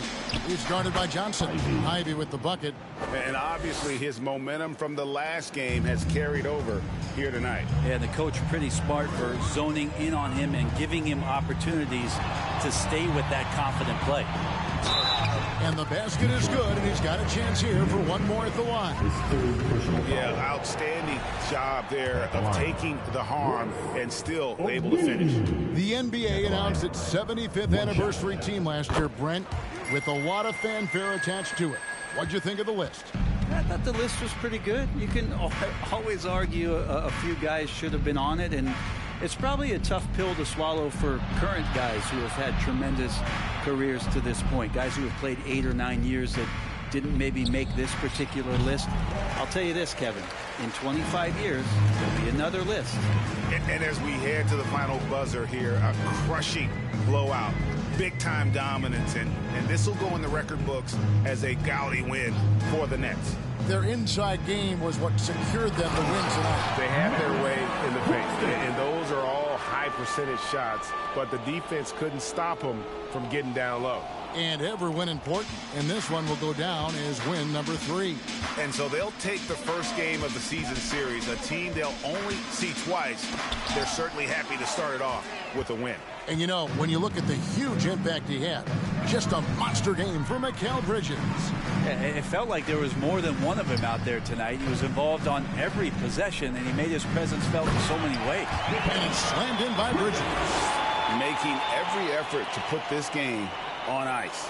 Loved it. The guys are staying aggressive late in this ball game, just not wanting to let go of the rope. Now here's Cunningham. He's guarded closely. Down low. They swipe it. 30 seconds left in the fourth quarter.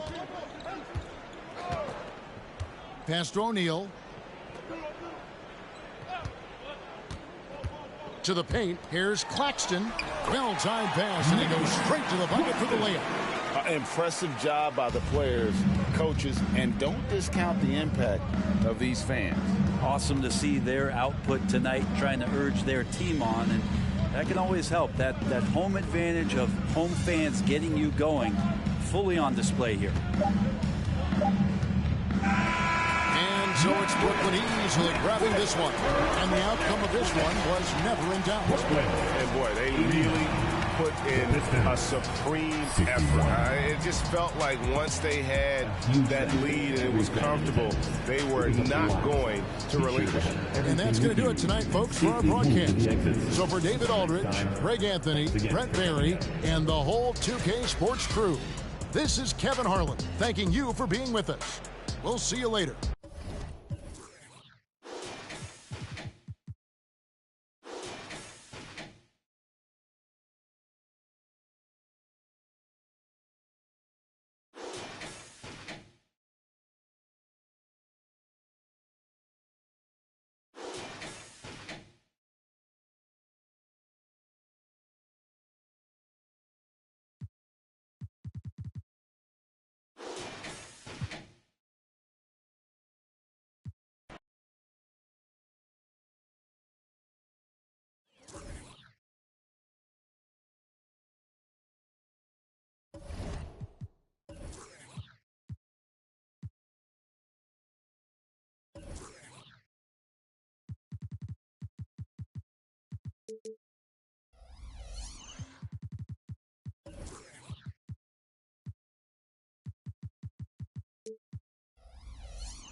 McConnell left side. Pass to Halliburton. Walker, a screen on Jones. Here's Halliburton, and there's the rejection. Out of bounds. It'll be Indiana's ball. Indiana calls timeout. Timeout charge to the Pacers.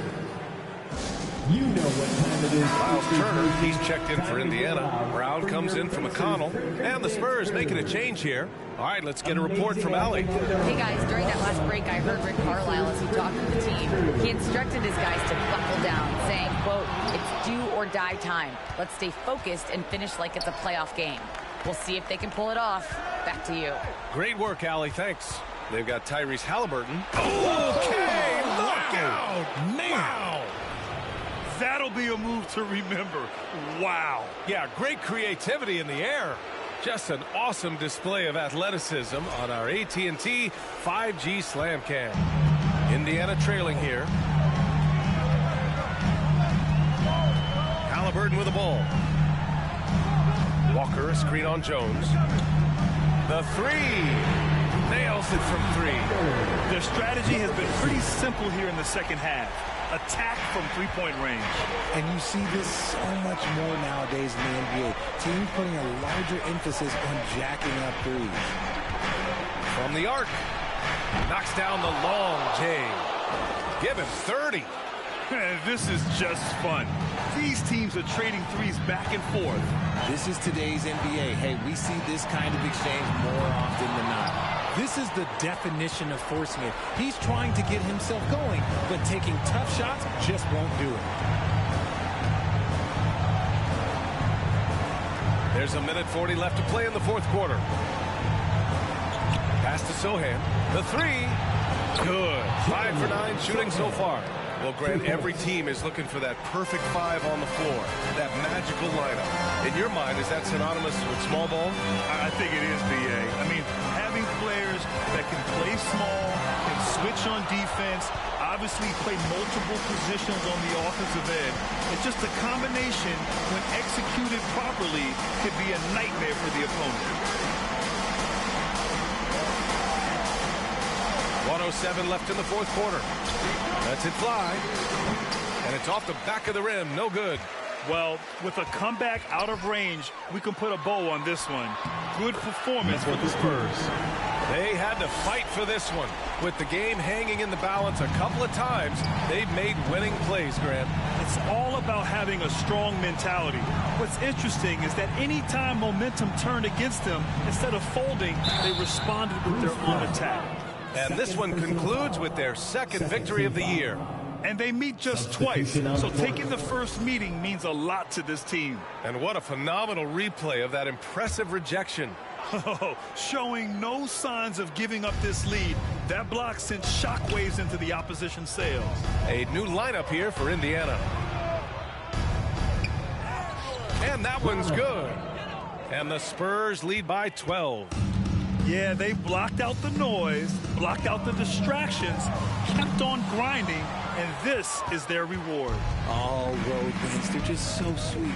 They're just so sweet. You know why? Because they are so hard to come by. 3-second difference between the shot clock and the game clock. Back to Payne. Pass to Bullock. Shot clock at 6. Spurs need to get one up here. And again, it's San Antonio with a three. A quality pass, setting up a quality shot. It's just textbook basketball. And so it's San Antonio easily grabbing this one. They have to feel good about this performance. It's one they can be proud of.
And the Celtics looking dapper getting off the bus earlier. You've got to look your best coming into an opponent's building. Here we go. And so the tip-off.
Welcome all. Thanks for tuning in to 2K Sports. We've got some NBA action coming up for you. Alongside Hall of Famers Doris Burke and Grant Hill, I'm Brian Anderson. Allie LaForce on the sidelines. Allie, take it away. Thanks, guys. Well, after winning the title in 2020, the Lakers are trying to recreate. Yeah, moves to be made, Allie. No question. Thank you. We are now into November, so let's check in on the standings in the Western Conference. You take a look at the Thunder. They're in 6th place, but still time to make a move in the standings. And, of course, the Lakers.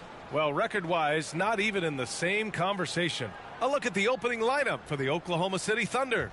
And for Los Angeles, LeBron is the 4 with Davis at the 5 as they go small. Then it's D'Angelo Russell, and it's Reeves in at the 2 spot. Since KD left Oklahoma City in the summer of 2016, the Thunder have not won a playoff series, Doris. That's exactly right, B.A. They had a few playoff teams, but they were all bounced in the first round. I think that is what led this organization to basically hit the reset button. Now they want a title-caliber team, not a team stuck in the middle. Here's Franks. Pass to Russell. Right side Davis. Outside Russell. Fires the 3. The Thunder with the rebound. They couldn't put the pieces together last time out, losing to the Clippers. It's never easy to win games when you're missing free throws. They had to be better. You know this. Nothing gets a crowd into the game more than a bunch of missed free throws. That's one of the worst things you can do on the road. Just 5 on the clock. Oklahoma City's got to hurry. They got to get up a shot. Three-pointer, no good. And now just over a minute played here in the first. Here's James. And he's going to the line for 2. The official saw contact while he was going up. That's his first. It's early in the season, but we're already seeing some teams fall short of expectations. Grant, what do these teams need to do to get back on track? Well, first of all, they have to relax. They can't panic. It's still early in the season. But, of course, it's on the leaders of each team to set the tone. They need to make sure everyone is locked in and on the same page. He's one of the league's best free throw shooting bigs. A performance like this certainly proves it. They set the screen. Pure from three-point range. And that's what they want to do. Get him open looks early. Pass to Russell. A little over a minute and a half into this first quarter. Davis finds James. Outside Russell. This one for 3. He can't hit that time. And Oklahoma City will go the other way with it. And their first look at this year's Lakers squad. These teams split the season series last year, neither making an impact in the conference overall. Here's Franks. He picked up 10 in his last game. What a pass from LeBron James. This guy just has a sixth sense for finding the open man. Outside, Williams.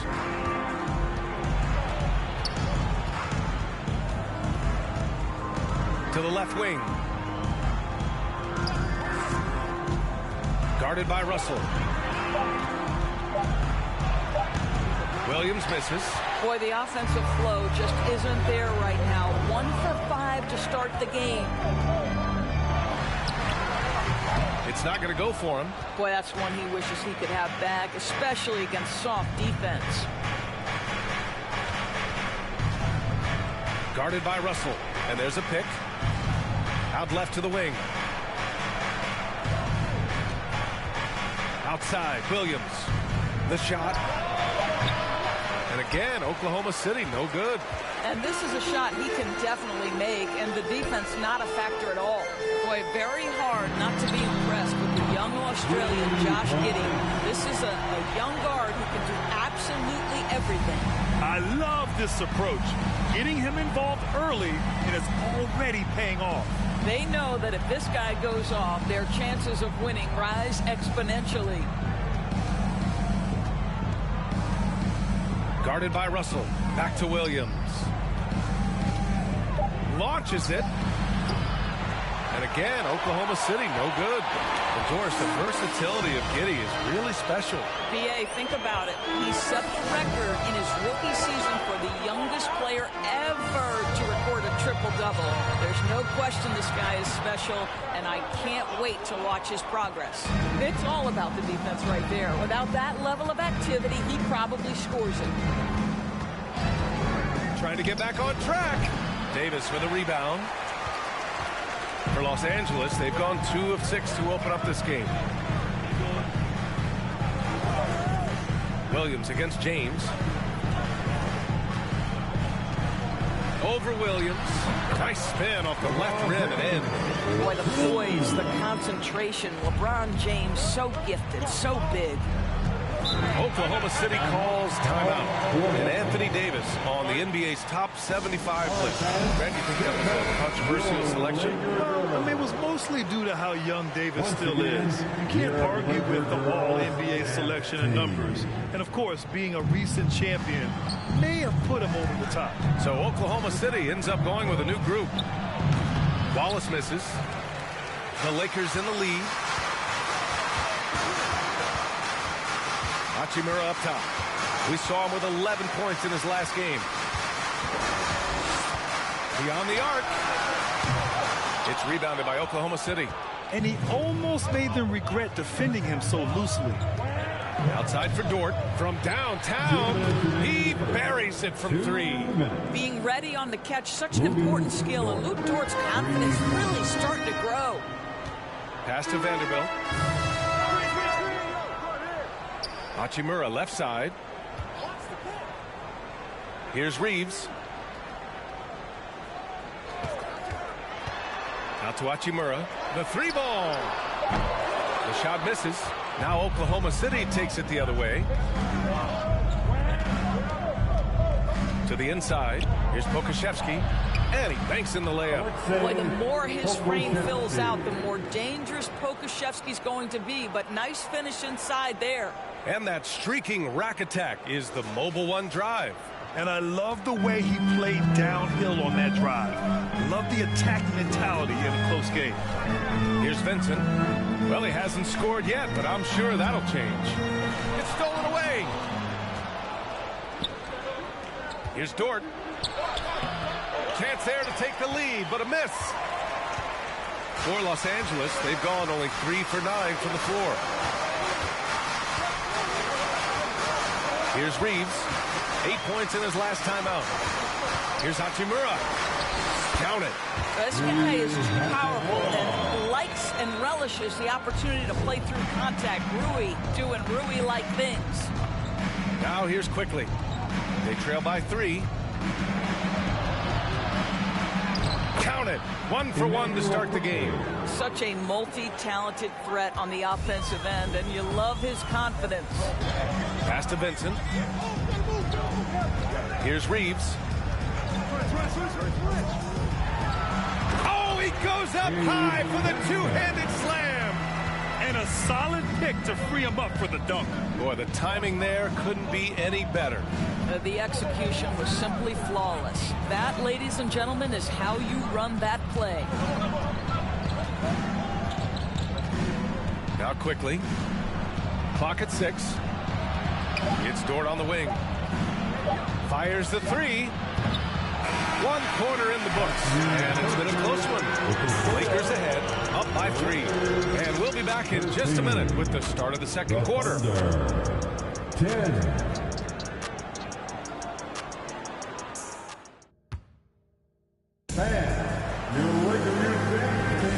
And if you're just joining us, it's been a pretty even game through the first quarter. Guys, what stands out to you from the Lakers in this one? The aggressiveness on defense has been infectious. Everyone's come to the party. I love it. Well, I think they combined great intelligence with great effort, and you can see the results.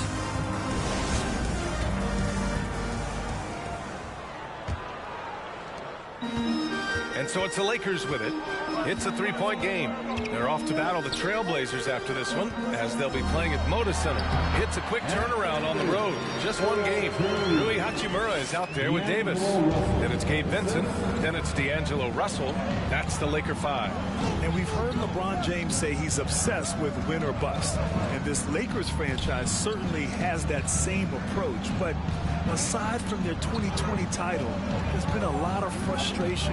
Now, can he and the Lakers get back where they expect to be? From deep, Giddey. Out to Oladipo. From behind the arc. Fires in the triple. Now, during his career, Oladipo has been a legit threat from deep. You have got to close and challenge that jumper. Pass to Davis. And here's Hachimura. Here's Franks. From 17.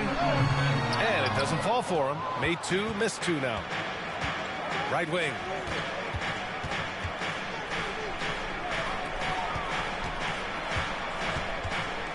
Oladipo outside.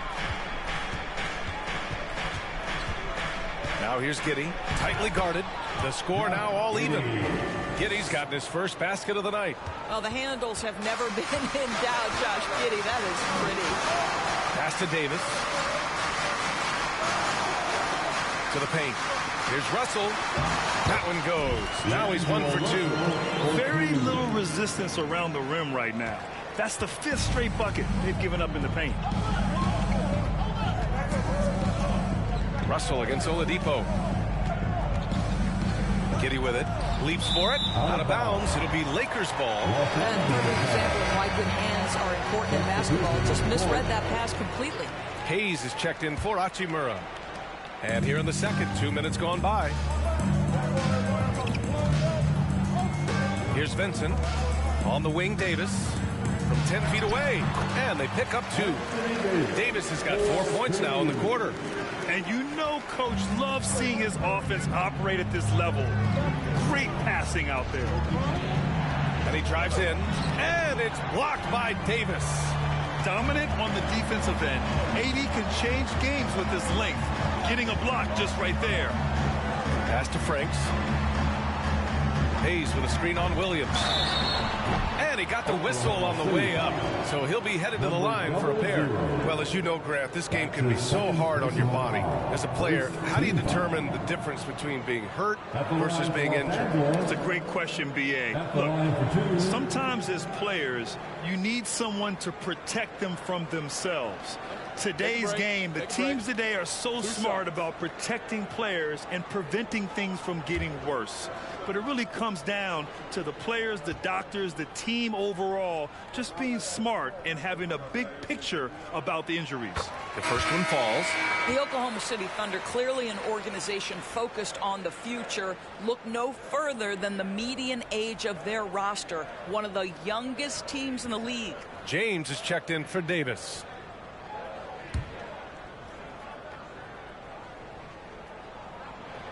And so he makes both from the line. Right, so having a young team like the Thunder must have its advantages and disadvantages, huh, Doris? Unequivocally, the upside your guys have brings energy, potential, and obviously their lack of experience can hurt when you take on more veteran teams. But the key for this organization is player development. Can you build habits? Can you build culture? And can you build a winner? Pass to Russell. Quarter number 2 and around 3 minutes gone by. That one's good from James on the assist by Russell. James has got 7. And you know, in this quarter, they've really brought up their shooting percentage. Here's Holmgren.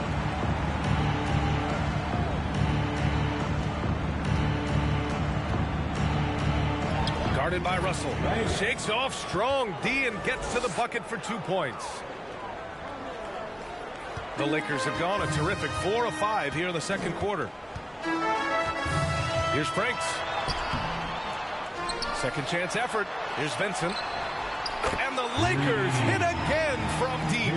And what's working here? Each guy is willing to make the next pass.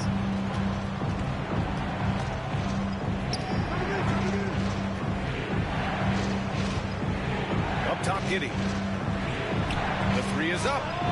Oh, the Thunder, another 3.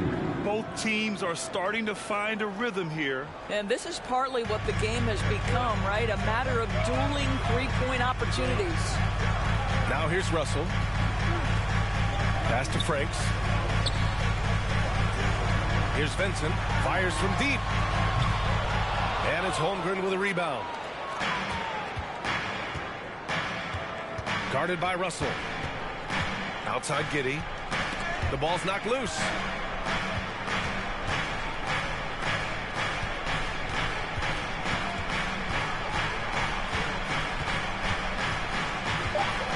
Guarded by Russell. And he was fouled in the act of shooting. Opportunity for a three-point play here. And he's coming off a huge performance, and his confidence couldn't be any higher. And his coach knows that, too. Well, the best players, to me, deliver night after night after night. So as long as he's hot, keep riding it. The Lakers have gotten 5 of 7 shots to fall in the second. Hayes with a screen on quickly. Pass to Hayes. Here's Vincent. Thunder foul. Isaiah Blake. That's his first personal foul. Second team foul. Now into the lineup for the Thunder, Wallace. Here's Vincent, guarded by Quickly. The Lakers with another miss. Oklahoma City trailing. 2 minutes remaining in the first half. Williams up top, guarded by Vanderbilt. 13 feet out. Vanderbilt with the block.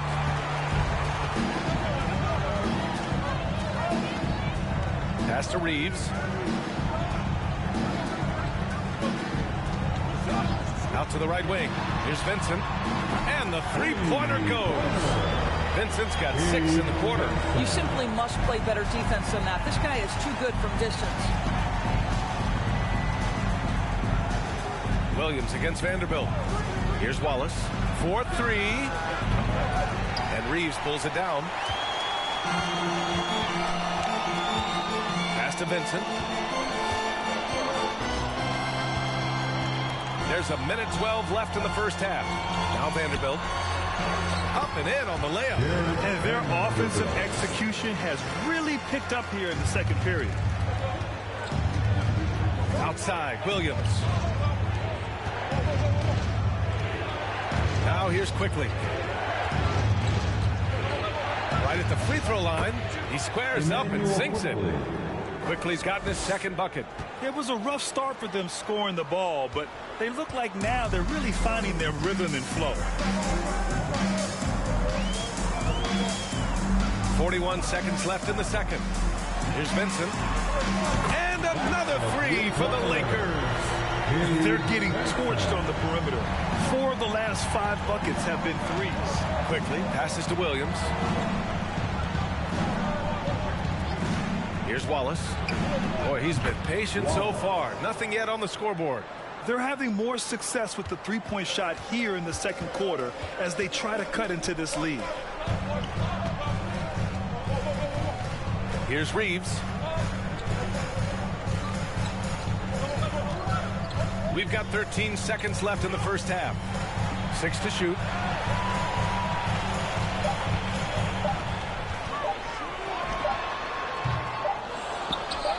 And a great job by the D contesting that shot and forcing the miss. And we're through the first half of play here.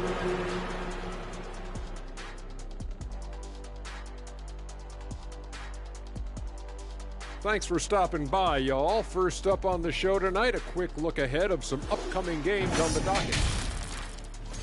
And looking at the Trailblazers, man, I think it's fair to expect that this will be a close one, man. The talent level on each side is pretty similar. I wouldn't be surprised if this came down to a buzzer beater. Should be competitive. All right, and looking now at the first half, it's been an almost but not quite story for the Thunder.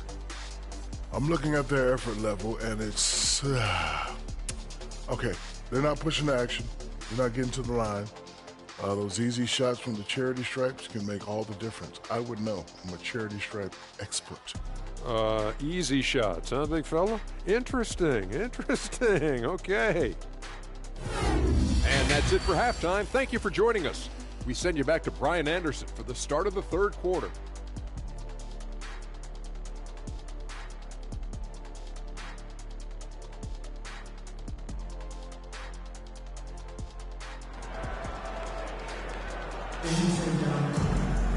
Second half of basketball is upon us, and we may be in for an exciting finish based on how close of a game we've seen so far.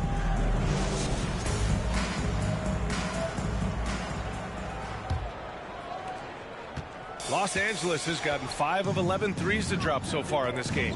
On the court for the Thunder. Davis, a screen. Shot is good by Reeves. Wow, 5 consecutive threes. This defense looking very frustrated right now. Up top, Giddey. Pass to Banks.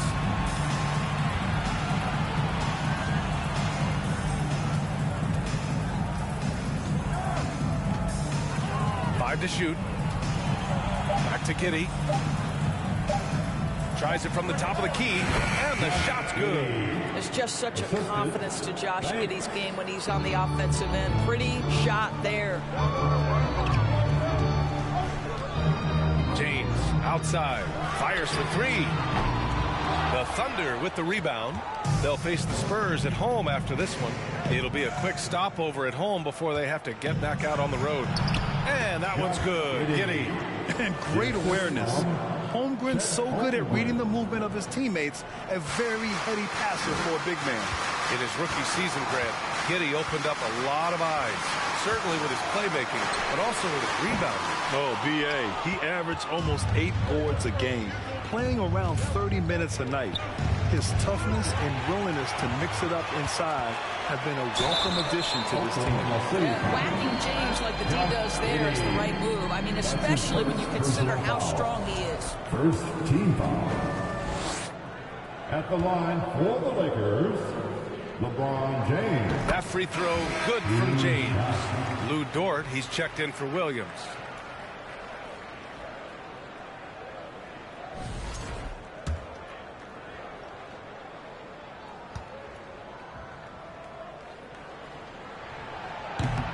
That one's no good.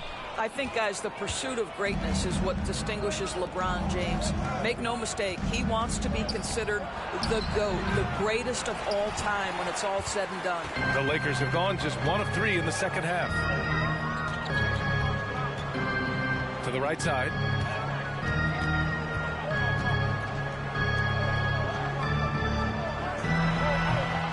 And again, no good by the Lakers. 1 for 4 in the second half. Just trying to get into a rhythm.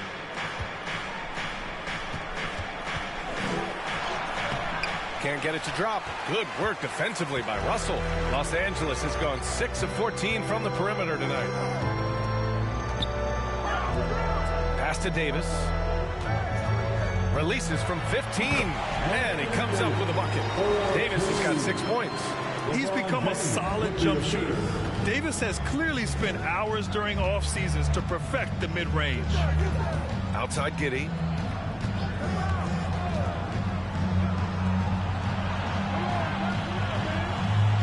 Dort outside. Russell against Giddey. Up and over Russell. And that one's good. Giddey. Giddey's got 6 in the quarter. I mean, they've been relentless. Just keep getting shots at the rim. Right around 3 minutes into this second half. Frank's no good. I'll tell you, it has not been this guy's best night, but the teammates have been there to pick up the slack. Love it. Outside Russell. Pass to Davis. With the 10-footer. Nice touch on the bank shot. Give him 8. You have to have the vision to find the open man. Beautiful pass. Guarded by Russell. Here's Holmgren. Outside Giddey. There's a screen. Davis for the rebound. I don't know if he's trying to show off for the crowd or what. There's no reason for that kind of shot. The shot by Reeves, no good. Man, that's his shot. Maybe he was too wide open.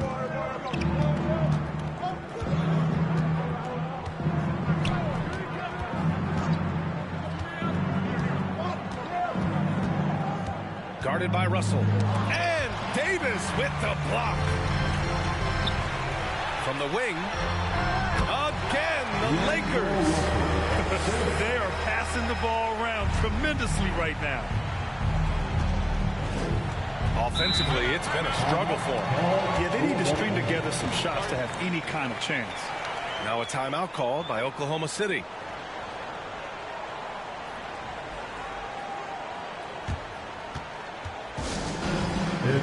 Both teams deciding to change it up. Okay, Laker fans, you asked for it. Here they are. The Laker Girl Dance Team. Enjoy. Down low. Here's quickly. Benson grabs the miss. Los Angeles has gone just 1 of 5 from three-point range here in the third quarter. Out to the wing. The floater. The shot by Reeves, no good. He's got a great defensive mind. He gets good position and affects the release. And he did it without fouling, and that's become an art, changing shots without making contact. I would imagine it's nearly impossible to not get fired up after that play. Grant, check these guys out on the bench. Their reaction says it all. They are fired up. Pass to Prince. Here's Vincent. 6 on the shot clock. And he can't extend the lead to double digits. The Thunder have gone 4 of 9 in the third quarter. Quickly, left side. Dort with it. The 3. Oh, the Thunder, another 3. Nice job by Lou Dort to make his way to the corner and then make the shot. Hachimura with a screen on quickly. Pass to Prince. Now Hachimura. Dort defending. Hachimura against Dort. The jump hook. And the basket by Hachimura. Hachimura's got his second basket of the game. The Thunder have gotten 5 of 10 shots to go. Quickly up top. Nifty move. Can't hit that one. Now the Lakers take it the other way. Pass to Reeves. Back to Hachimura. Over quickly. And it's good. Off the back of the rim and in. Hachimura's got his third basket on the night right there. Dort outside. Here's Joe. There's the triple. Prince grabs the miss. And the defense got away with one there. I mean, that's a shot he typically makes. Blocking foul called on Louis Dort. That's his first personal foul. Second team foul. And the Lakers making a change here. Hayes is checked in. Williams is checked in for Oklahoma City.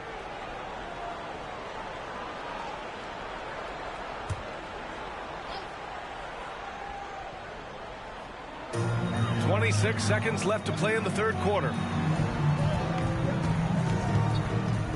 Hachimura with the ball. 6 points for him. And stolen by Williams. Quickly from outside. Hits the three-pointer. Quickly's got 7 points in the game. How about the timing? Can be the difference between an assist and a turnover. Nice delivery. From deep three-point range. And we've reached the end of the third. The Lakers on top, leading by 5. And we're just moments away from the start of quarter number 4.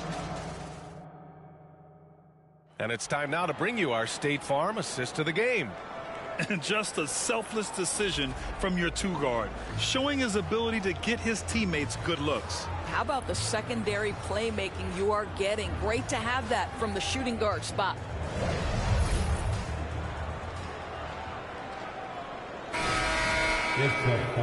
And with these teams locked in a very close contest, this fourth quarter promises to be a good one.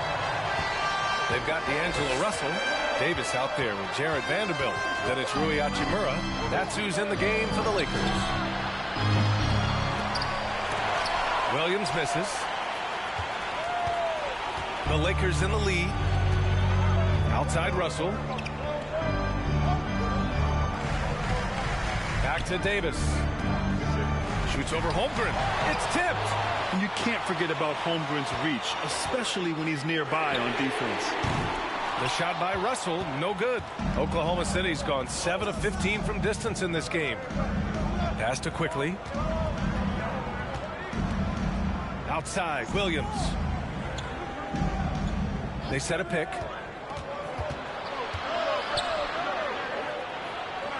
Here's Holmgren, just 4 to shoot. And it's Quickly with a miss. Quickly against Russell. And Davis slams it home. What you love about D'Angelo Russell, he can impact winning with both his scoring and his passing. And he lobs it up. And timing like this will serve Holmgren well, leaping at the exact right moment for the alley-oop. First minute and a half of basketball played here in the fourth. Out to Hachimura. Pass to Franks. Back to Davis. And Davis slams it home. Throw it AD's way, and he'll take care of the rest. A huge alley-oop target for his teammates.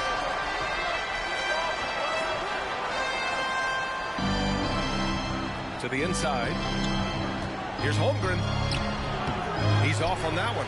Davis with the defensive effort. The Lakers have gotten half of their attempts to fall in the fourth. 2 for 4 now. To the wing, right side. Here's Hachimura. Oh, and makes it with the kiss. And now it's a 9-point Laker lead. Well, this is the area that he's most comfortable. Rui Hachimura, such a solid performer in the painted area. Hachimura against Williams. To the paint. Holmgren. And he takes that one up and powers it through. Now, B.A., you know they would love for him to get more of those opportunities. Well, that would cut into the deficit quickly if he does. Russell, the pass to Vanderbilt. Here's Franks. Davis, a screen. Lets it go from the wing. And the rebound goes to the Thunder. Holmgren's got 4 rebounds now. Outside, Williams. Three-pointer. Buries it from 3. And now just a 4-point Laker lead. Cool, calm, and collected at a critical juncture in this game. Here's Franks. Pass to Davis. That is now his 7th field goal in 10 attempts. Impressive. That's 10 straight points they've given up in the painted area. Outside, Williams.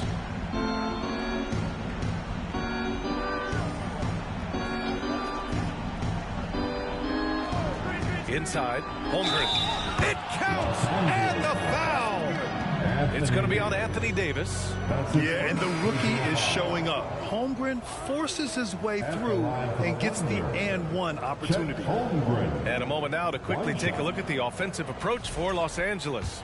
Well, you love their unselfish play. Keeping that ball moving, good shot to great. That's winning basketball. And they've also been successful running their offense through the post. They're making the defense respect that interior threat. James passes to Davis. Got a piece of it. Outside Giddey. To the middle. Stolen by Davis. Pass to Russell. Back to Davis. Oh, he hits that one. 8 for 11 and remaining a thorn in the D side. What an emphatic bucket by Davis. This is a guy who never backs down or gives up. Steps back. The kick out to Williams. James with a steal. Right side, Russell. Pass to James. Out of bounds. It'll be Oklahoma City's ball.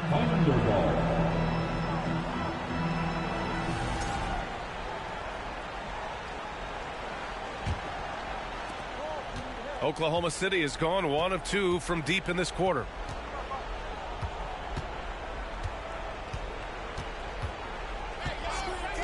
Puts one up from 19. Rebound, the Lakers. James has got his 4th rebound in this one. Puts up a 3.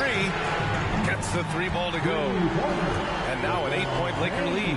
Since being drafted out of high school, I don't think there's an aspect of LeBron's game that has improved more than his shooting. It has become a strength. Oh, a clear foul there on the missed shot. So he'll get a pair at the line. His second personal foul. Second team foul.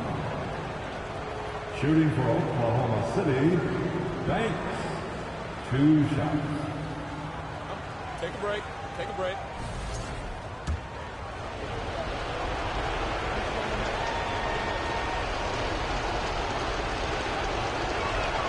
Ooh, he doesn't hit the first. That was the one they really wanted.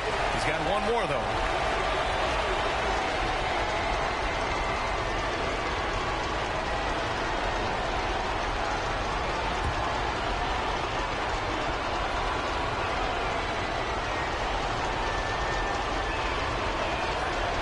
So he can't get either to fall. And it's out of bounds. Out of bounds. They say it was last touched by James.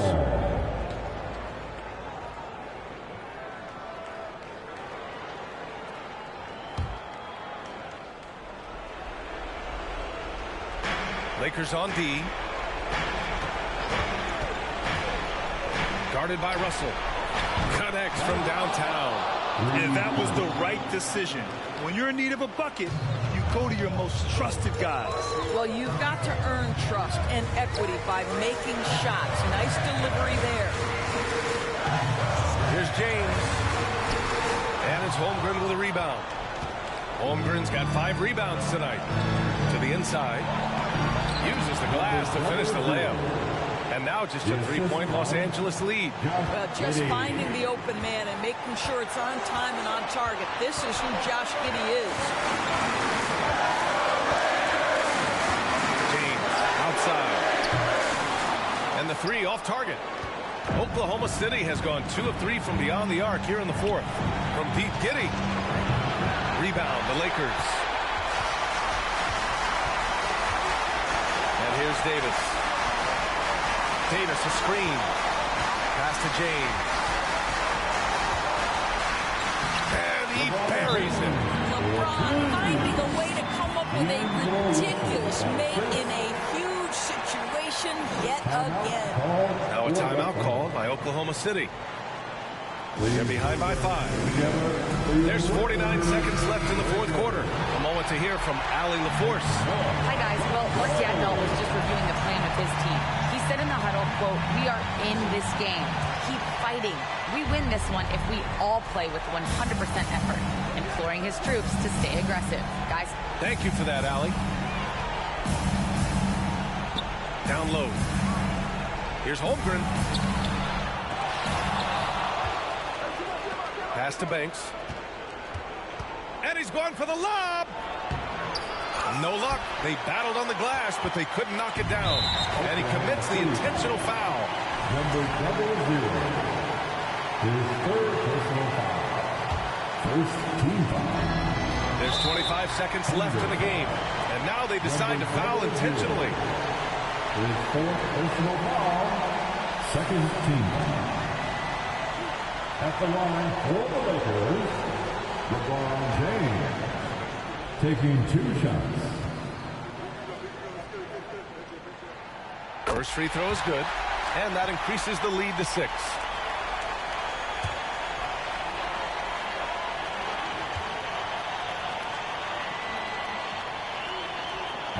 So he gets them both, and it's a 7-point game. Well, you want to continue to build the lead, so a very productive trip to the line right there. From deep, Giddey. Davis with a rebound. Now James.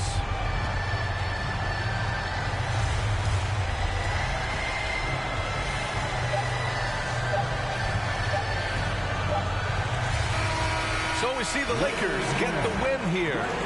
I'm sure they would have preferred a blowout victory, but a win's a win.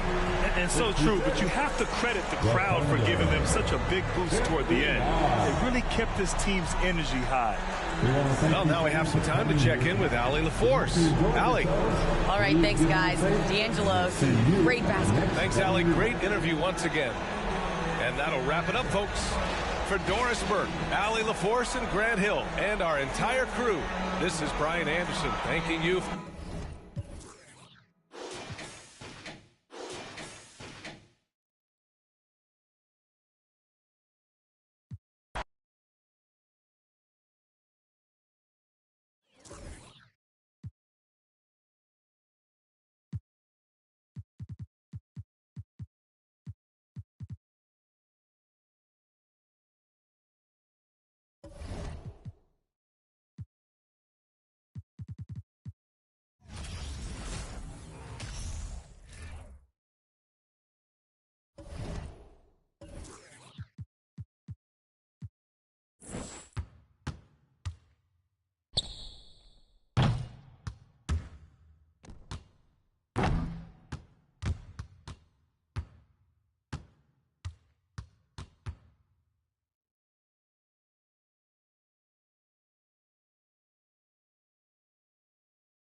Star-Spangled Banner yet wave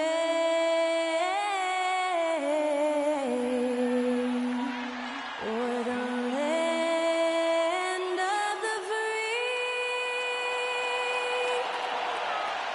and the home of the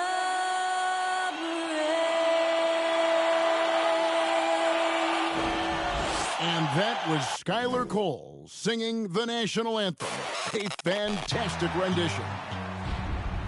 Welcome, everybody, to another presentation of the NBA Live on 2K Sports. And tonight, it'll be the Indiana Pacers going up against the Portland Trail Blazers here at Moda Center. Kevin Harlan here with Greg Anthony and Clark Kellogg, and we'll have David Aldridge filling us in from the sideline. D.A., take it away. Thanks very much. Now, Commissioner Adam Silver is continuing to push for the creation of an in-season tournament. He says, "That's pretty intriguing, D.A. That's an interesting story, and we thank you for giving it to us." So Indiana wins the tip. Let's check out Indiana's starting lineup. They've got Tyrese Halliburton, Miles Turner out there with Bruce Brown, and it's Mathurin in a power forward. Back to Turner. Turner with a screen on Lillard. Pass to Mathurin. Sinks the triple. Mathurin's got the first bucket of the night, a three-pointer for the Pacers. Can you believe it? Already, Clark, there's some trade chatter out there. And we've only played a handful of games. Yeah, you know, Kevin, sometimes people want instant oatmeal. Sometimes you got to put that thing in the pot and stir it up for a little while. Social media has really ramped up the pace and size of expectation for players, coaches, front offices, and fans. Everybody's getting scrutinized because of social media. Pipe down, folks. Pipe down. Knocks down the three ball. Sweet dime that time from Halliburton. This combo guard has really impressive floor awareness, folks. Grant sets a screen for Lillard. And right away, they match it with a three-pointer of their own. And an eye for an eye. Both teams working to stretch the floor. Nothing like answering back. One team gets three, you fire three of your own. Boom. To the inside. And he converts the layup. I tell you what, Turner just has a beautiful touch down on the block. I mean, if you get the ball where he wants it, he'll deliver for you. And so just over a minute and a half played. Lillard from outside.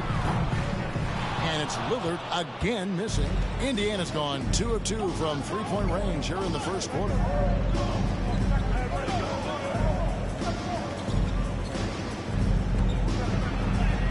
Banked in off the glass. He has 5. Boy, he is looking confident.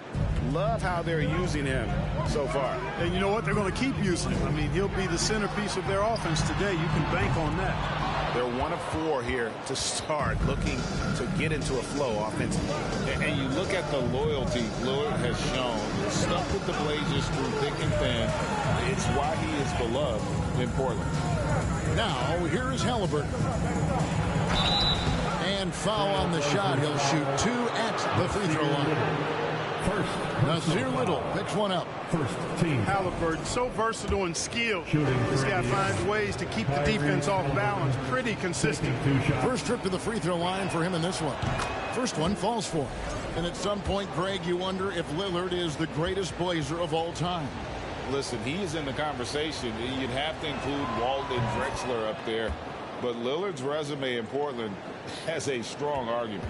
And we see Portland revamping on the fly. A lot of changes.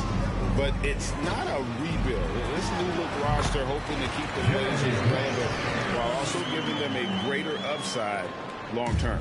Pacers leading by 7. Pass to Turner. Here's Mathurin. That ball. Nice speed that time from Turner. Mathurin's got 5 points so far. Just playing with poise and confidence, and they continue to put points on the board. Well, I like the way they're playing. A very smart first half. Quality shots, not wasting possessions. You know, defensively, you just can't afford to give him that much room. They're fortunate that he missed that one.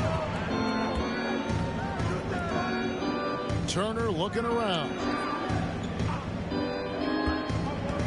Now the pass to Halliburton. There's the steal. Henderson against Brown. Lillard outside. Back to Henderson.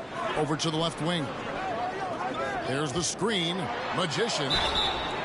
And foul on the shot. So he'll get a chance at the line. First personal foul. Pacers still looking to find their way a bit. Struggled last year in Rick Carlisle's return, but I think the future is bright. Ended up near the bottom of the Eastern Conference, but they've got some nice young pieces to build around. And he makes the first. Mark, you know about Indiana. The Pacers, a young team that's still looking for a leader.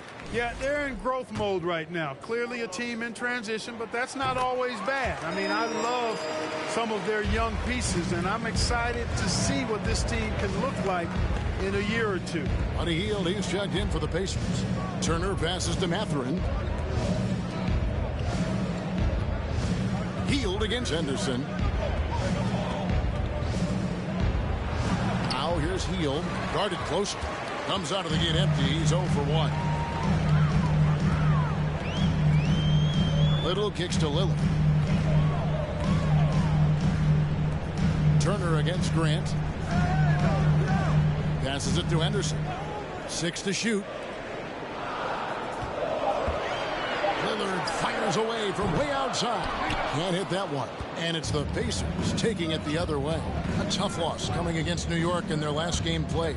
Yeah, I mean, they had their chances, competed deep into that game, but had a few lulls there that just kind of took them down. And, you know, those are the kind of games that sting and that bad taste lingers. Knowing you were in it, but not coming through down the stretch, those are hard to get over sometimes. Oh, this is the kind of start they were hoping for. Yeah, shots falling, off to a very good start offensively as a result. And the first time out of the game called here for the Trailblazers. And checking out the numbers here for McConnell, how he performed last season. Averaged about 8 points a game, 5 assists, and 3 rebounds. And every team wants a scorer to give them a lift off the bench, and that's just what he brings. Well, he's instant offense. I mean, the game's momentum can be going one way, then bam, the scoring turns the tide. Now, here's Simon with some arc. Walker with the rebound. 1:52 left in the first quarter. Pass to Toppin. This is to Hield. Left side, Walker. One up, one down. 2 points with his first shot this game.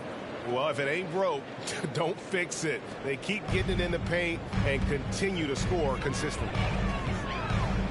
Sharp, the pass to Simons. Thibault kicks to Simons. And good. Got the friendly bounce off the right side of the rim. He does not lack for confidence. He shouldn't. I mean, this guy's a dangerous scorer. McConnell passes to Toppin. Up top, Hield. Walker against Murray. The jump hook. Shot's good by Walker. Walker's got his second basket of the game. Displaying intensity right off the opening tip, especially on the offensive end. Tell you what, forget about easing into the game. They came out with guns blazing. Now, here's Simons. 11-point game his last outing. Here's Sharp. It's good from long range. And he likes to get in a rhythm early. Nice triple. Here's Hield. 8-point game. It's 9 seconds separating the shot clock in game. 9 feet out, and the Pacers tack on 2 more. And that's 10 straight points in the paint. The defense, nowhere to be found. I think they've really got to start committing more bodies down low and really kind of close that area off defensively. Now, here's Simons.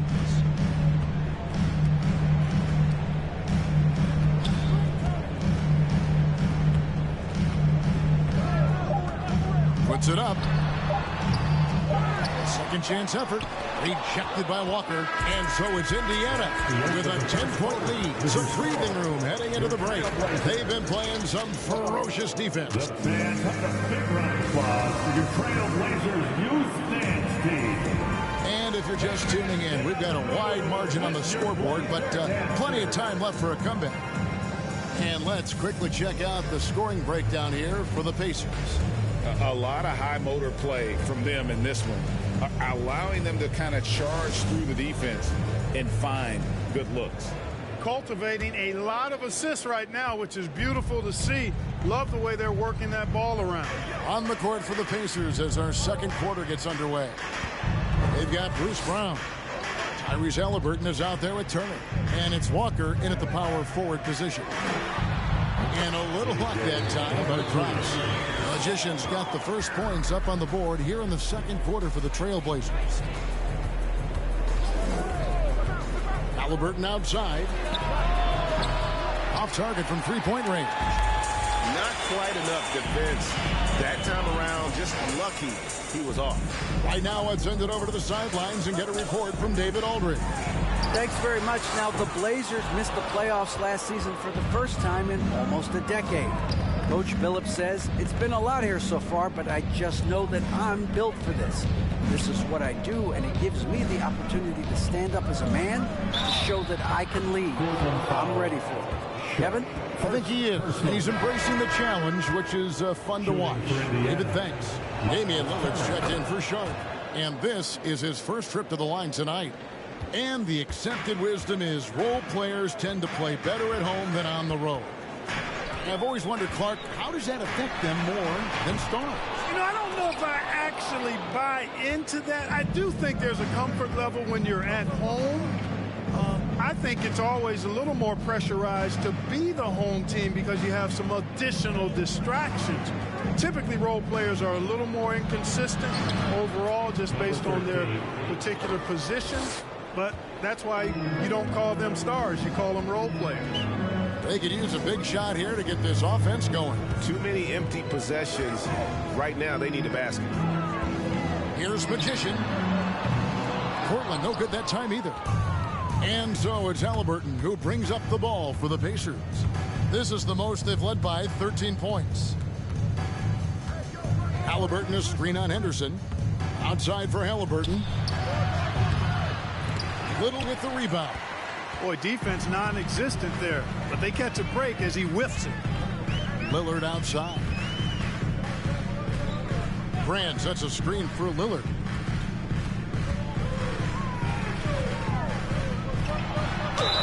And the bucket is good. Three-point play chance here for him.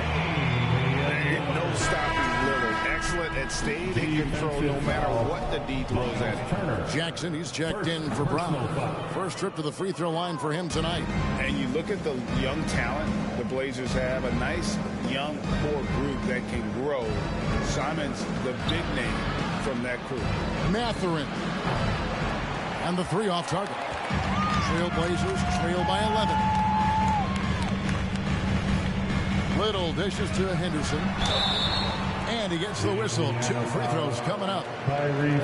It goes on Tyrese Halliburton. And Simons and Little Greg, a pair of names Portland fans are definitely excited about. And they've shown that they can be valuable players. Portland got a lot younger with the trades they made last year. Now they have to have that youth develop.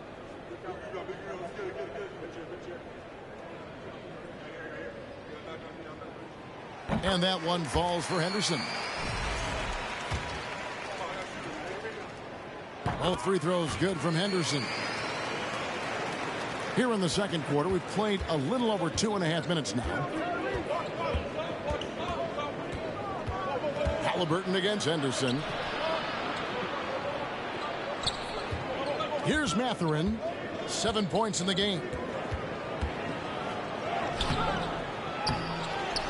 Outside for Halliburton. Jackson, a screen on Henderson. Here's Halliburton. Jackson passes to Halliburton. Turner with the screen. And it It's Turner flashing it off. Does a nice job at capitalizing in the screen and roll. I mean, Turner's IQ and size. Tough to contain when he's rolling to the basket. Here's Magician. He had 15 points last outing. You can't get that one. Well, I admire the fact he's trying to power through this rough stretch, but on occasion you'll have periods like this. And Jackson throws it down hard. Oh, and the lead gets bigger on a ridiculous offensive sequence. That dunk alone would have been spectacular. Never mind it coming at the end of an alley-oop. Well, I tell you what, they've got this team just a step away from being completely asleep. They have been board dominant in this game. That's definitely been a factor in crafting this huge lead. And it's been a well-rounded performance. I mean, strong rebounding has certainly been at the center of it, but it's been good on a number of levels. Here's Mathurin, and contact on the shot, so he'll be shooting free throws here. And the play-in tournament, Greg, is here to stay, but the terminology is somewhat in limbo. Is that going to be part of the playoffs? You hear people say it's not the playoffs, it's the play-in. Maybe the term postseason should cover both the play-in and the playoff. Something to think about. The Pacers shooting their 4th and 5th shots at the foul line in the game.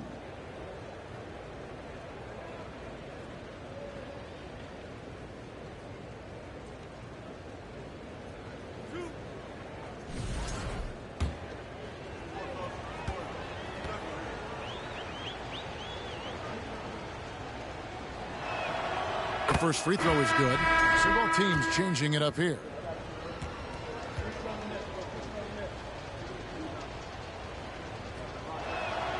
That's also good. So he hits both free throws. Trailblazers trail by 15. Guys, they're looking for a way to score here. Yeah, they've had a tough time taking the lid off. Simons kicks to Murray. Pass to Thibault. Covered by Heel. And he drops in the layup off the glass. Not much resistance from the defense. Easy play that time for him. Now, here's McConnell. He's gotten some minutes, but nothing on the board yet. Here's Mathurin. It's hauled in by the Trailblazers. Tough loss coming against Cleveland in their last game played. Yeah, tough game on the road. The guys you're defending, obviously comfortable shooting in their own building. You've got to find a way to break their rhythm. Yeah, and it's not easy to do. Much easier said than done, but they're capable of making it happen. It just comes down, I think, to will and desire. Feeds it to Jackson. From the arc. Nailed from three-point land. For 3. And the Pacers lead by 16. Gets the shot he wants. The defense wasn't quite connected enough. They lost contact. And there's the pass to Simons. And he can't answer back. The three-pointer offline. And it's Indiana's ball. They're on a 14-6 run. Healed the pass to Mathurin. Poked loose. Thibault with the ball. Guarded now by Jackson. The dish to Murray. Trains it from beyond the arc. He has 5. Not the biggest fan of that shot, but he had the space to get it off, so why not? Now McConnell. And he launches it from deep. And Indiana, another 3. How many times have we seen a possession like that from them today, ending with a basket coming off a pretty pass? Well, when you look at the assist totals, heck, they've been clearly the better team. And they've won the rebound battle so far, and it's translated to the scoreboard. Well, the effort level they've had has been outstanding. Hard to keep a team down when they play with that much energy. Jackson setting the pick here for McConnell. He feeds it to Jackson. Count it. Jackson's got 4 points this quarter. And guys, they continue to put a lot of pressure on the interior defenders with their work down low. McConnell against Simon.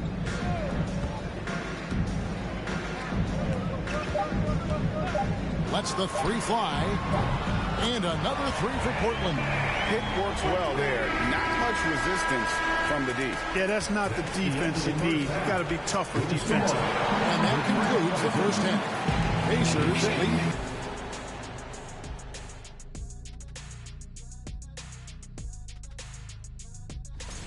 And for those teams at the top of the standings, potential home court implications. Always important. Those implications can mean a deep run or a trip to Cancun. Why can't you do both? I think in your career you have. And now, looking back on that first half, things were... And that'll do it for half.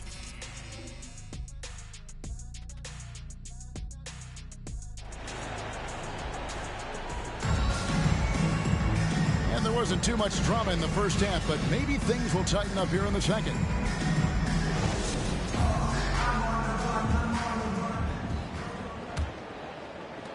Trailblazers trail by 15. Magician is out there with Grant. Then it's Damian Lillard. Then it's Little. And it's Henderson in at the 2-guard.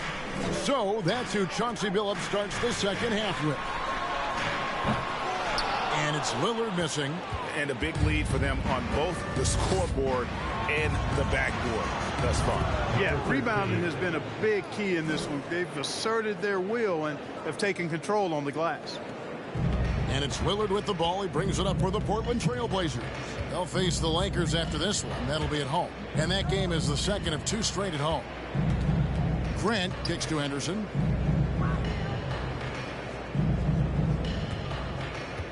Shot clock at 6. The Trailblazers need to get off a shot. No good from Grant. Pacers leading by 18. You know, Greg Anthony, people talk about Jeremy Grant as a scorer, but what about his passing? Significantly better moving the ball along. He's leaving no stone unturned as he looks to maximize his abilities.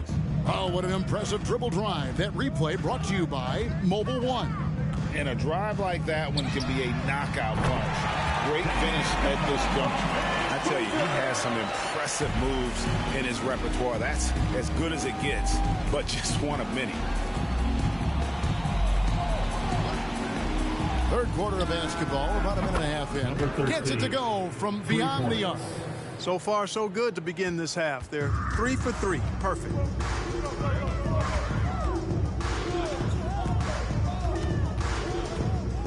Grant outside. Good. Great play by Lillard to set it up. Grant's got his second bucket of the night. Boy, he's a much improved three-point shooter, Jeremy Grant. Coaches have to appreciate what he does for the team spacing because of him knocking that down. Brown, good. For real. Come at us, and we're coming right back at you. A little back and forth from long range. I love it. That's a terrific answer there. The time call here. The Blazers decide to talk it over. And Indiana making a change here. Walker's checked in. Trailblazers trail by 20. Passes to Magician. Lillard outside.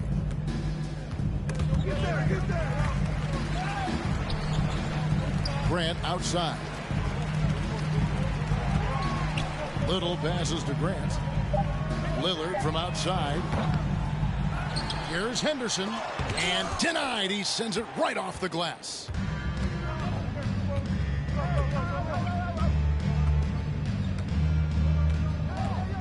Pass to Brown. Launches it. And again, it's the Pacers from deep. And really the story of this second half, one team getting the shots they want, the other not so much. And that's why you have such a huge gap in the shooting numbers between the teams. Indiana foul, number 13. Shots checked in for the Trailblazers. Personal foul. And Indiana with a change here too. Nemhard's checked in. Substitution on the court.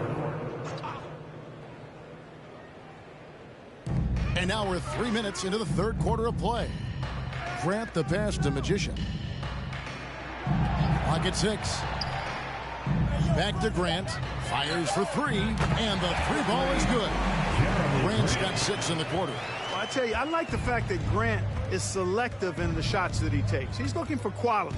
If he senses the defense is playing off him, as the pass is coming to him, he's prepared. He's getting shot ready as the pass is in the air. Turner for three. Hands it from downtown. Turner's got 10 points. And what a great start to the second half. They've hit everything they've looked at thus far. Pass to Henderson. Good ball movement here by the Trailblazers. Grant outside. Here's Magician. He's covered by Brown. And it's sent back by Turner. There's the defensive presence they want from Turner. Hustling and using his mobility to send it back.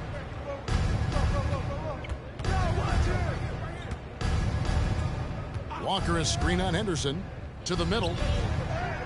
Shot's good by Walker. He has 6. And he just big boyed it right there. The height advantage he's got down low, really difficult for them to defend. The pass to Magician. Now here's Henderson. Defense right on him. Walker with the rebound. Well, they'll be happy with that look, even though it didn't fall. You know what? That's a confidence shaker for him, though. I mean, that's a shot he expects to make every time. His shooting has been outstanding. Definitely one of the reasons they're up in this game. Obi Toppin's checked in for the Pacers. Hield comes in for Bruce Brown. The Trailblazers have gone a somewhat subpar 4 of 10 on their shots in the second half so far. Grant sets a screen for Simons.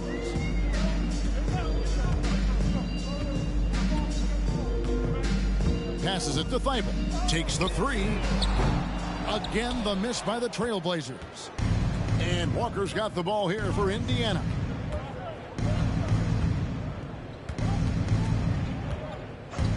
Walker is screen on Simon. Off target with the open look. We know how good a shooter he is. It's frustrating for him when he's not able to knock down that kind of wide open look. No good from Grant. The Pacers have gone 9 of 10 on their attempts in the third quarter. That is 90% from the field.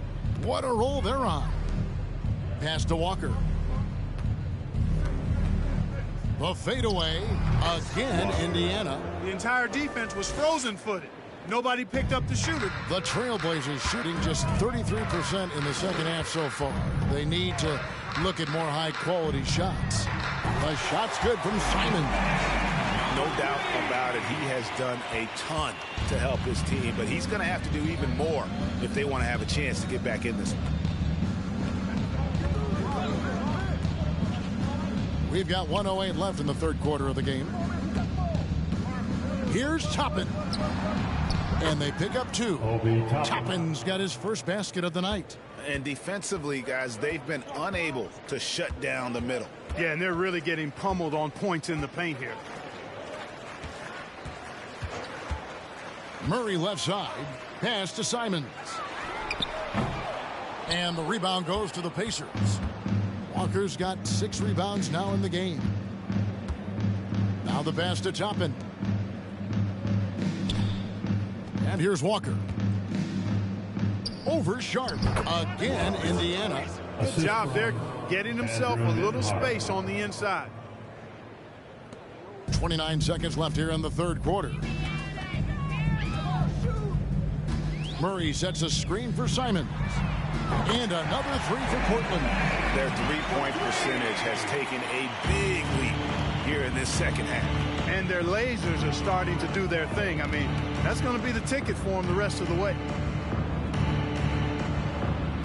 There's a screen by Toppin. On the wing, Hield.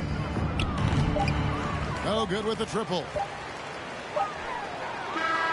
And so it's the Indiana Pacers holding a very comfortable 25-point lead as the quarter comes to a close. The scoring has been tremendous, and they are shooting lights out with very high accuracy. We'll return shortly.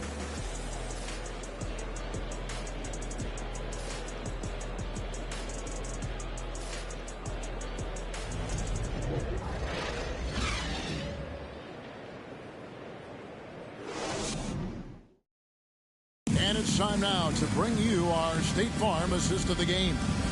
And he sliced the D wide open with his speed. They had no chance to prevent that basket. Yeah, that's just a brilliant read of the defense. I mean, it was also excellent anticipation of the movement of his teammates before the pass. Just great harmony on all sides.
Thanks for joining us here on 2K Sports for NBA basketball.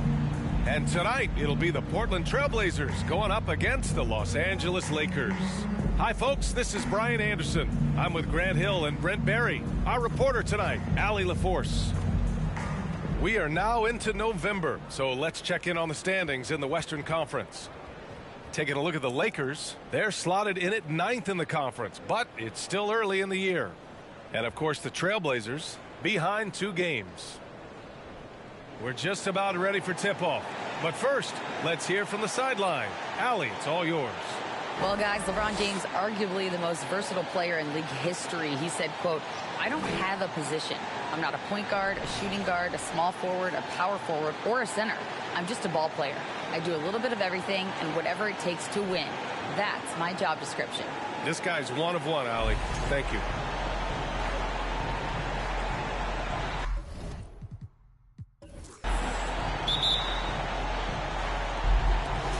So the Lakers win the tip.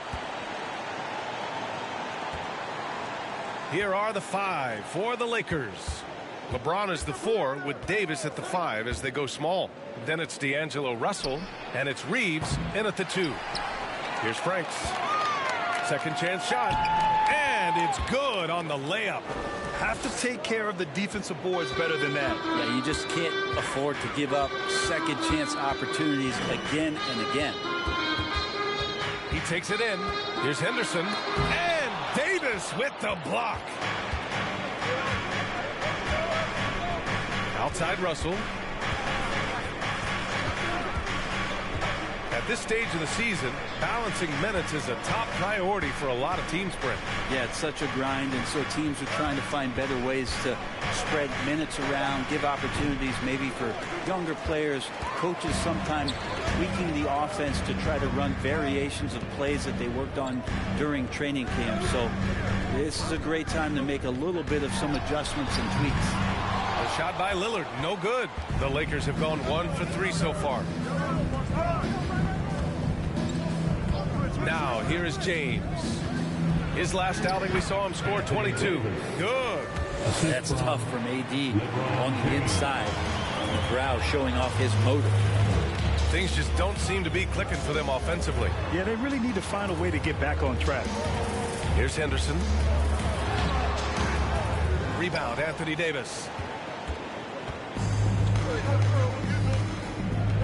Pass to James. Davis with a screen on Grant. For 3, James drops in the 3. They try to be up on LeBron James, and when he gets a little bit of room to shoot off the screen, just like that, great rhythm, that's good.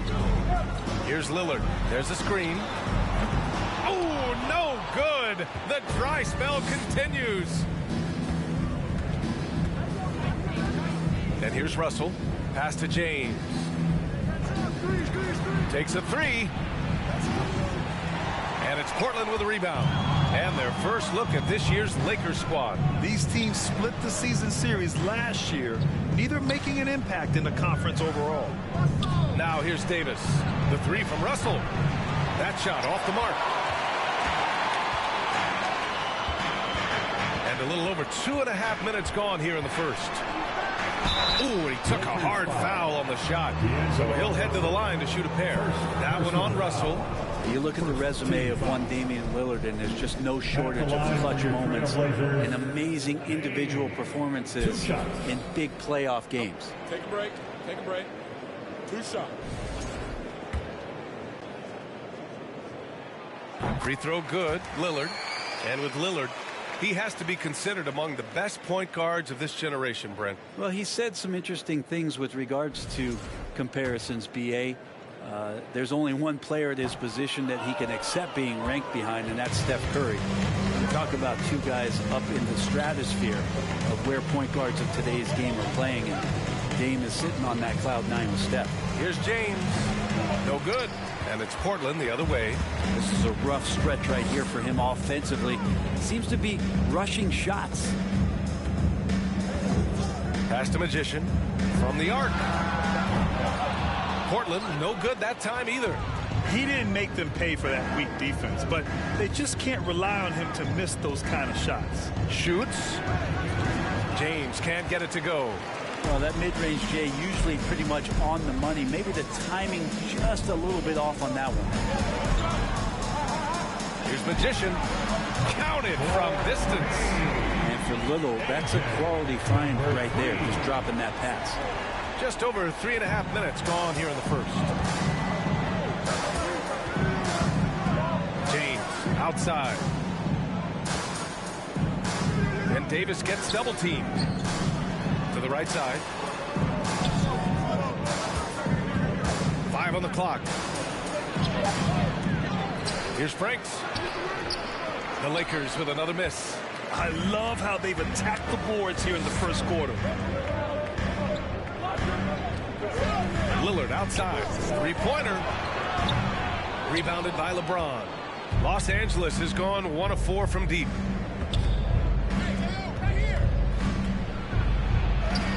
And he makes it on the layup.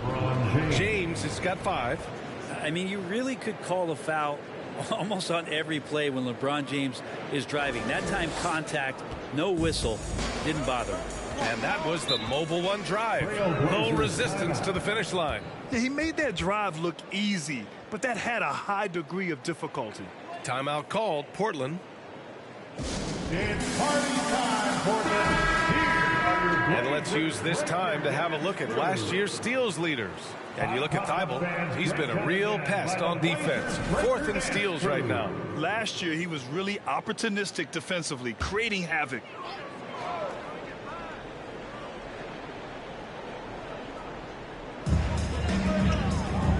Murray passes to Simons. And they recover it. Here's Sharp. Nice start for him, sinking his first shot. That's a testament to the effort there on the boards. Never willing to give up on the possession, finding ways to sniff out the ball. And year in and year out, there's one thing we know for certain about the Blazers. They've got some of the best fans in the NBA. Over to the wing. Hachimura against Murray. And it's Hachimura missing. Portland trailing here. Murray passes to Simons. Here's Sharp.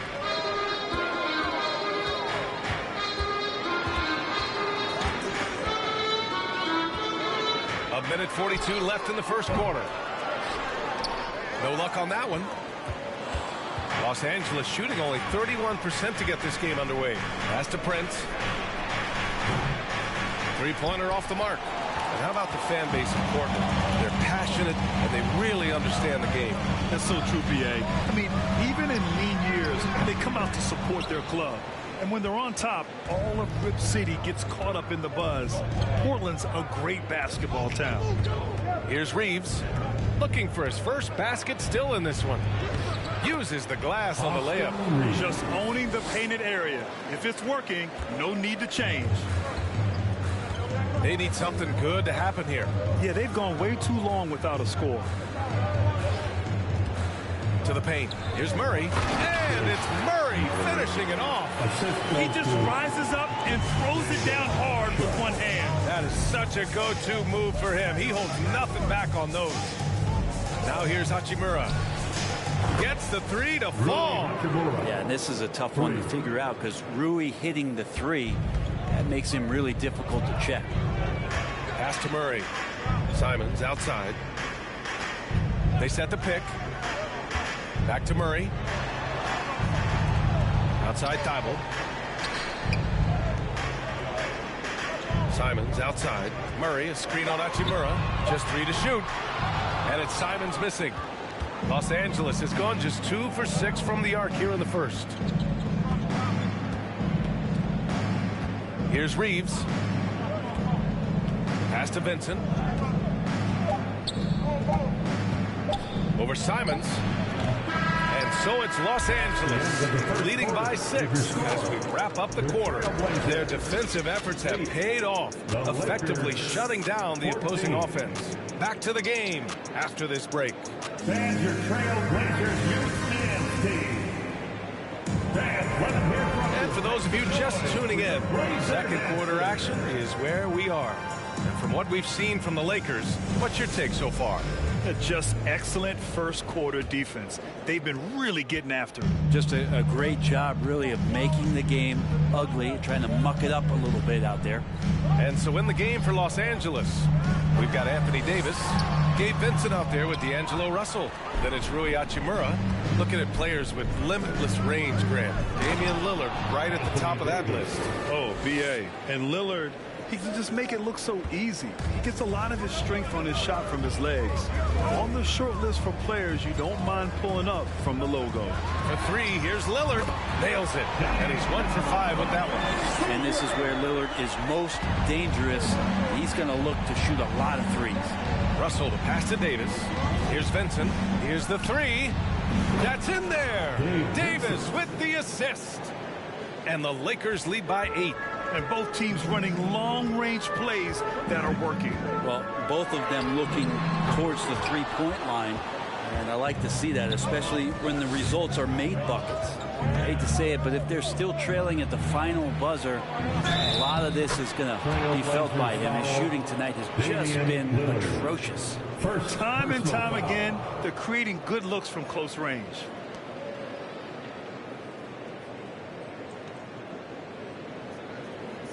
And a moment here to take a look at the scoring breakdown for Los Angeles. Well, we're in the era of the three-point basket. So if you want to win games in this league, you have to connect from deep. And they have been thus far. Well, a lot of the players are doing a good job as well of scanning the interior part of the paint. All those inside looks, those are paying off. Hey, we see plenty of three-point shots every game, Brent. Would you say it's still a shooter's league? Yeah, I would say it's still a scorer's league, BA, rather than a shooter, because, look, a lot of people do take shots. There aren't too many that make them efficiently. So that part is going nowhere. I think it's about creating points and trying to get it to the most opportunistic way you can score. That's what the offense's job is to do. Here's Franks. Second shot opportunity, and it's laid in by Davis. Davis has got 4 points now in the quarter. You have to credit their effort. I mean, they've done an amazing job on the glass. Looking to end the run. The shot by Lillard, no good. It's been an ugly quarter for him. Trying to shoot his way out of it. Might be time to work on the playmaking skills. All right, let's check in with Allie LaForce. Well, guys, the NBA markets itself behind its star players, but Commissioner Adam Silver understands what makes the game tick. He said, quote, "This is a team sport. In order to truly win championships and compete at the highest level, all the players have to come together." So true, Allie. Thank you. Now a timeout called by Portland. We're looking for the loudest fans in the building.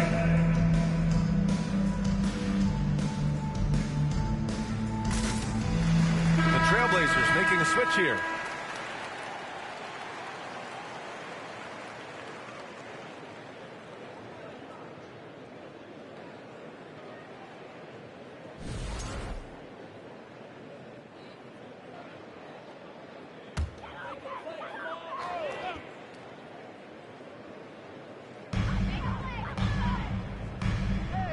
Here's Henderson. Still getting warmed up offensively. No buckets yet in the game from him. Pass to Little. Here's Henderson. 4 on the clock. Here's Magician. Sinks it from distance. 6 points for him. Easy look when the defender isn't fighting over the screen. The coach over there just asking for one simple thing, and that's some effort. Got burned on that one. Wow, that type of finish is just deflating right now for a team that's trying to make a comeback. Ouch. That's certainly a big-time finish right there.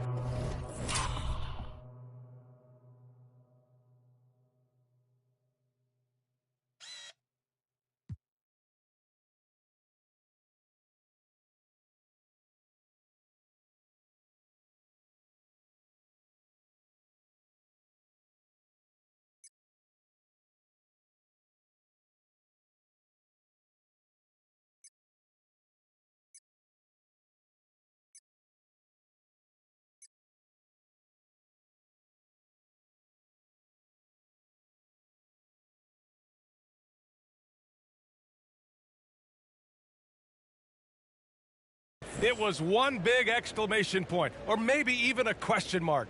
And the Lakers making a change here. James is checked in.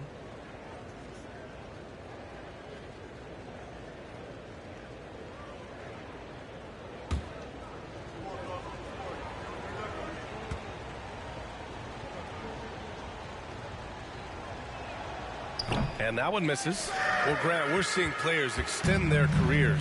Often diet plays a big role. How important was that in your day, and how important do you think that is now? It's so important. The food you put into your body, the rest, the recovery, all of that plays a role in extending your career and having great longevity along the way. Henderson missed.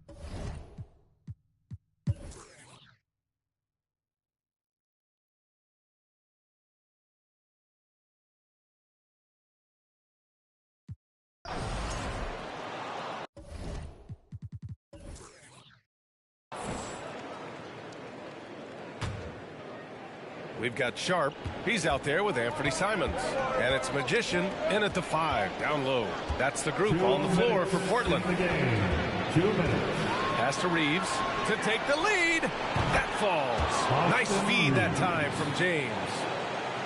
James has got assist number 5 here tonight. There's a minute 54 left to play in the fourth quarter. Offensively, it's been a struggle for him. Yeah, they need to string together some shots to have any kind of chance. Lillard, plenty of contact on that shot.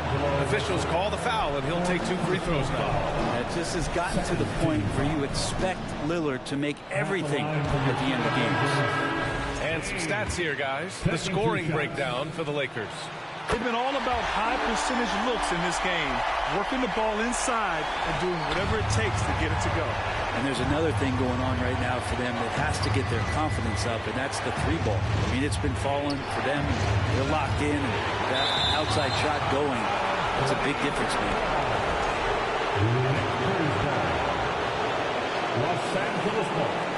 So it's the Lakers now. Here's James. Here's Franks. And a miss there on the triple. Yeah, and the defense has really got to tighten up on him. I mean, he's just too dangerous from the 3-point line. Pass to Lillard.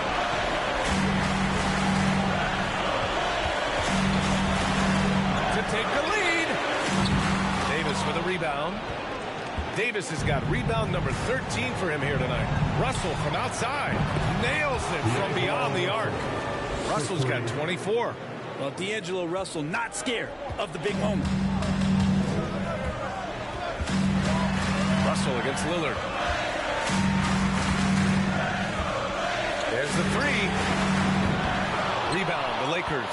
Well, you make strides to get back in the ball game, but an errant shot like that can definitely cost you any kind of momentum. Have to use better judgment there.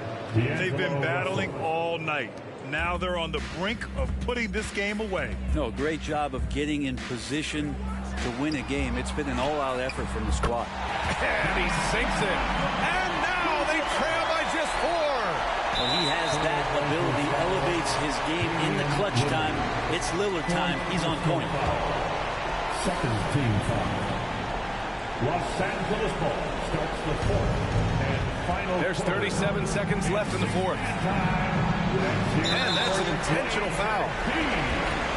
Portland foul, Anthony Simons. Third personal foul. Third team foul. At the line for the Lakers, D'Angelo Russell taking 2 shots. And he misses the first one. Boy, he wanted that one to go. And all Russell has to do is push out the distractions and focus on the task at hand. He can do this. Now Portland with it. It's a 5-point game. And here's Lillard from beyond the arc. Again, the miss by Lillard. And so they choose to intentionally foul. Nasir Lillard. Second personal foul. Fourth team foul. Shooting for Los Angeles, Anthony Davis. At the line for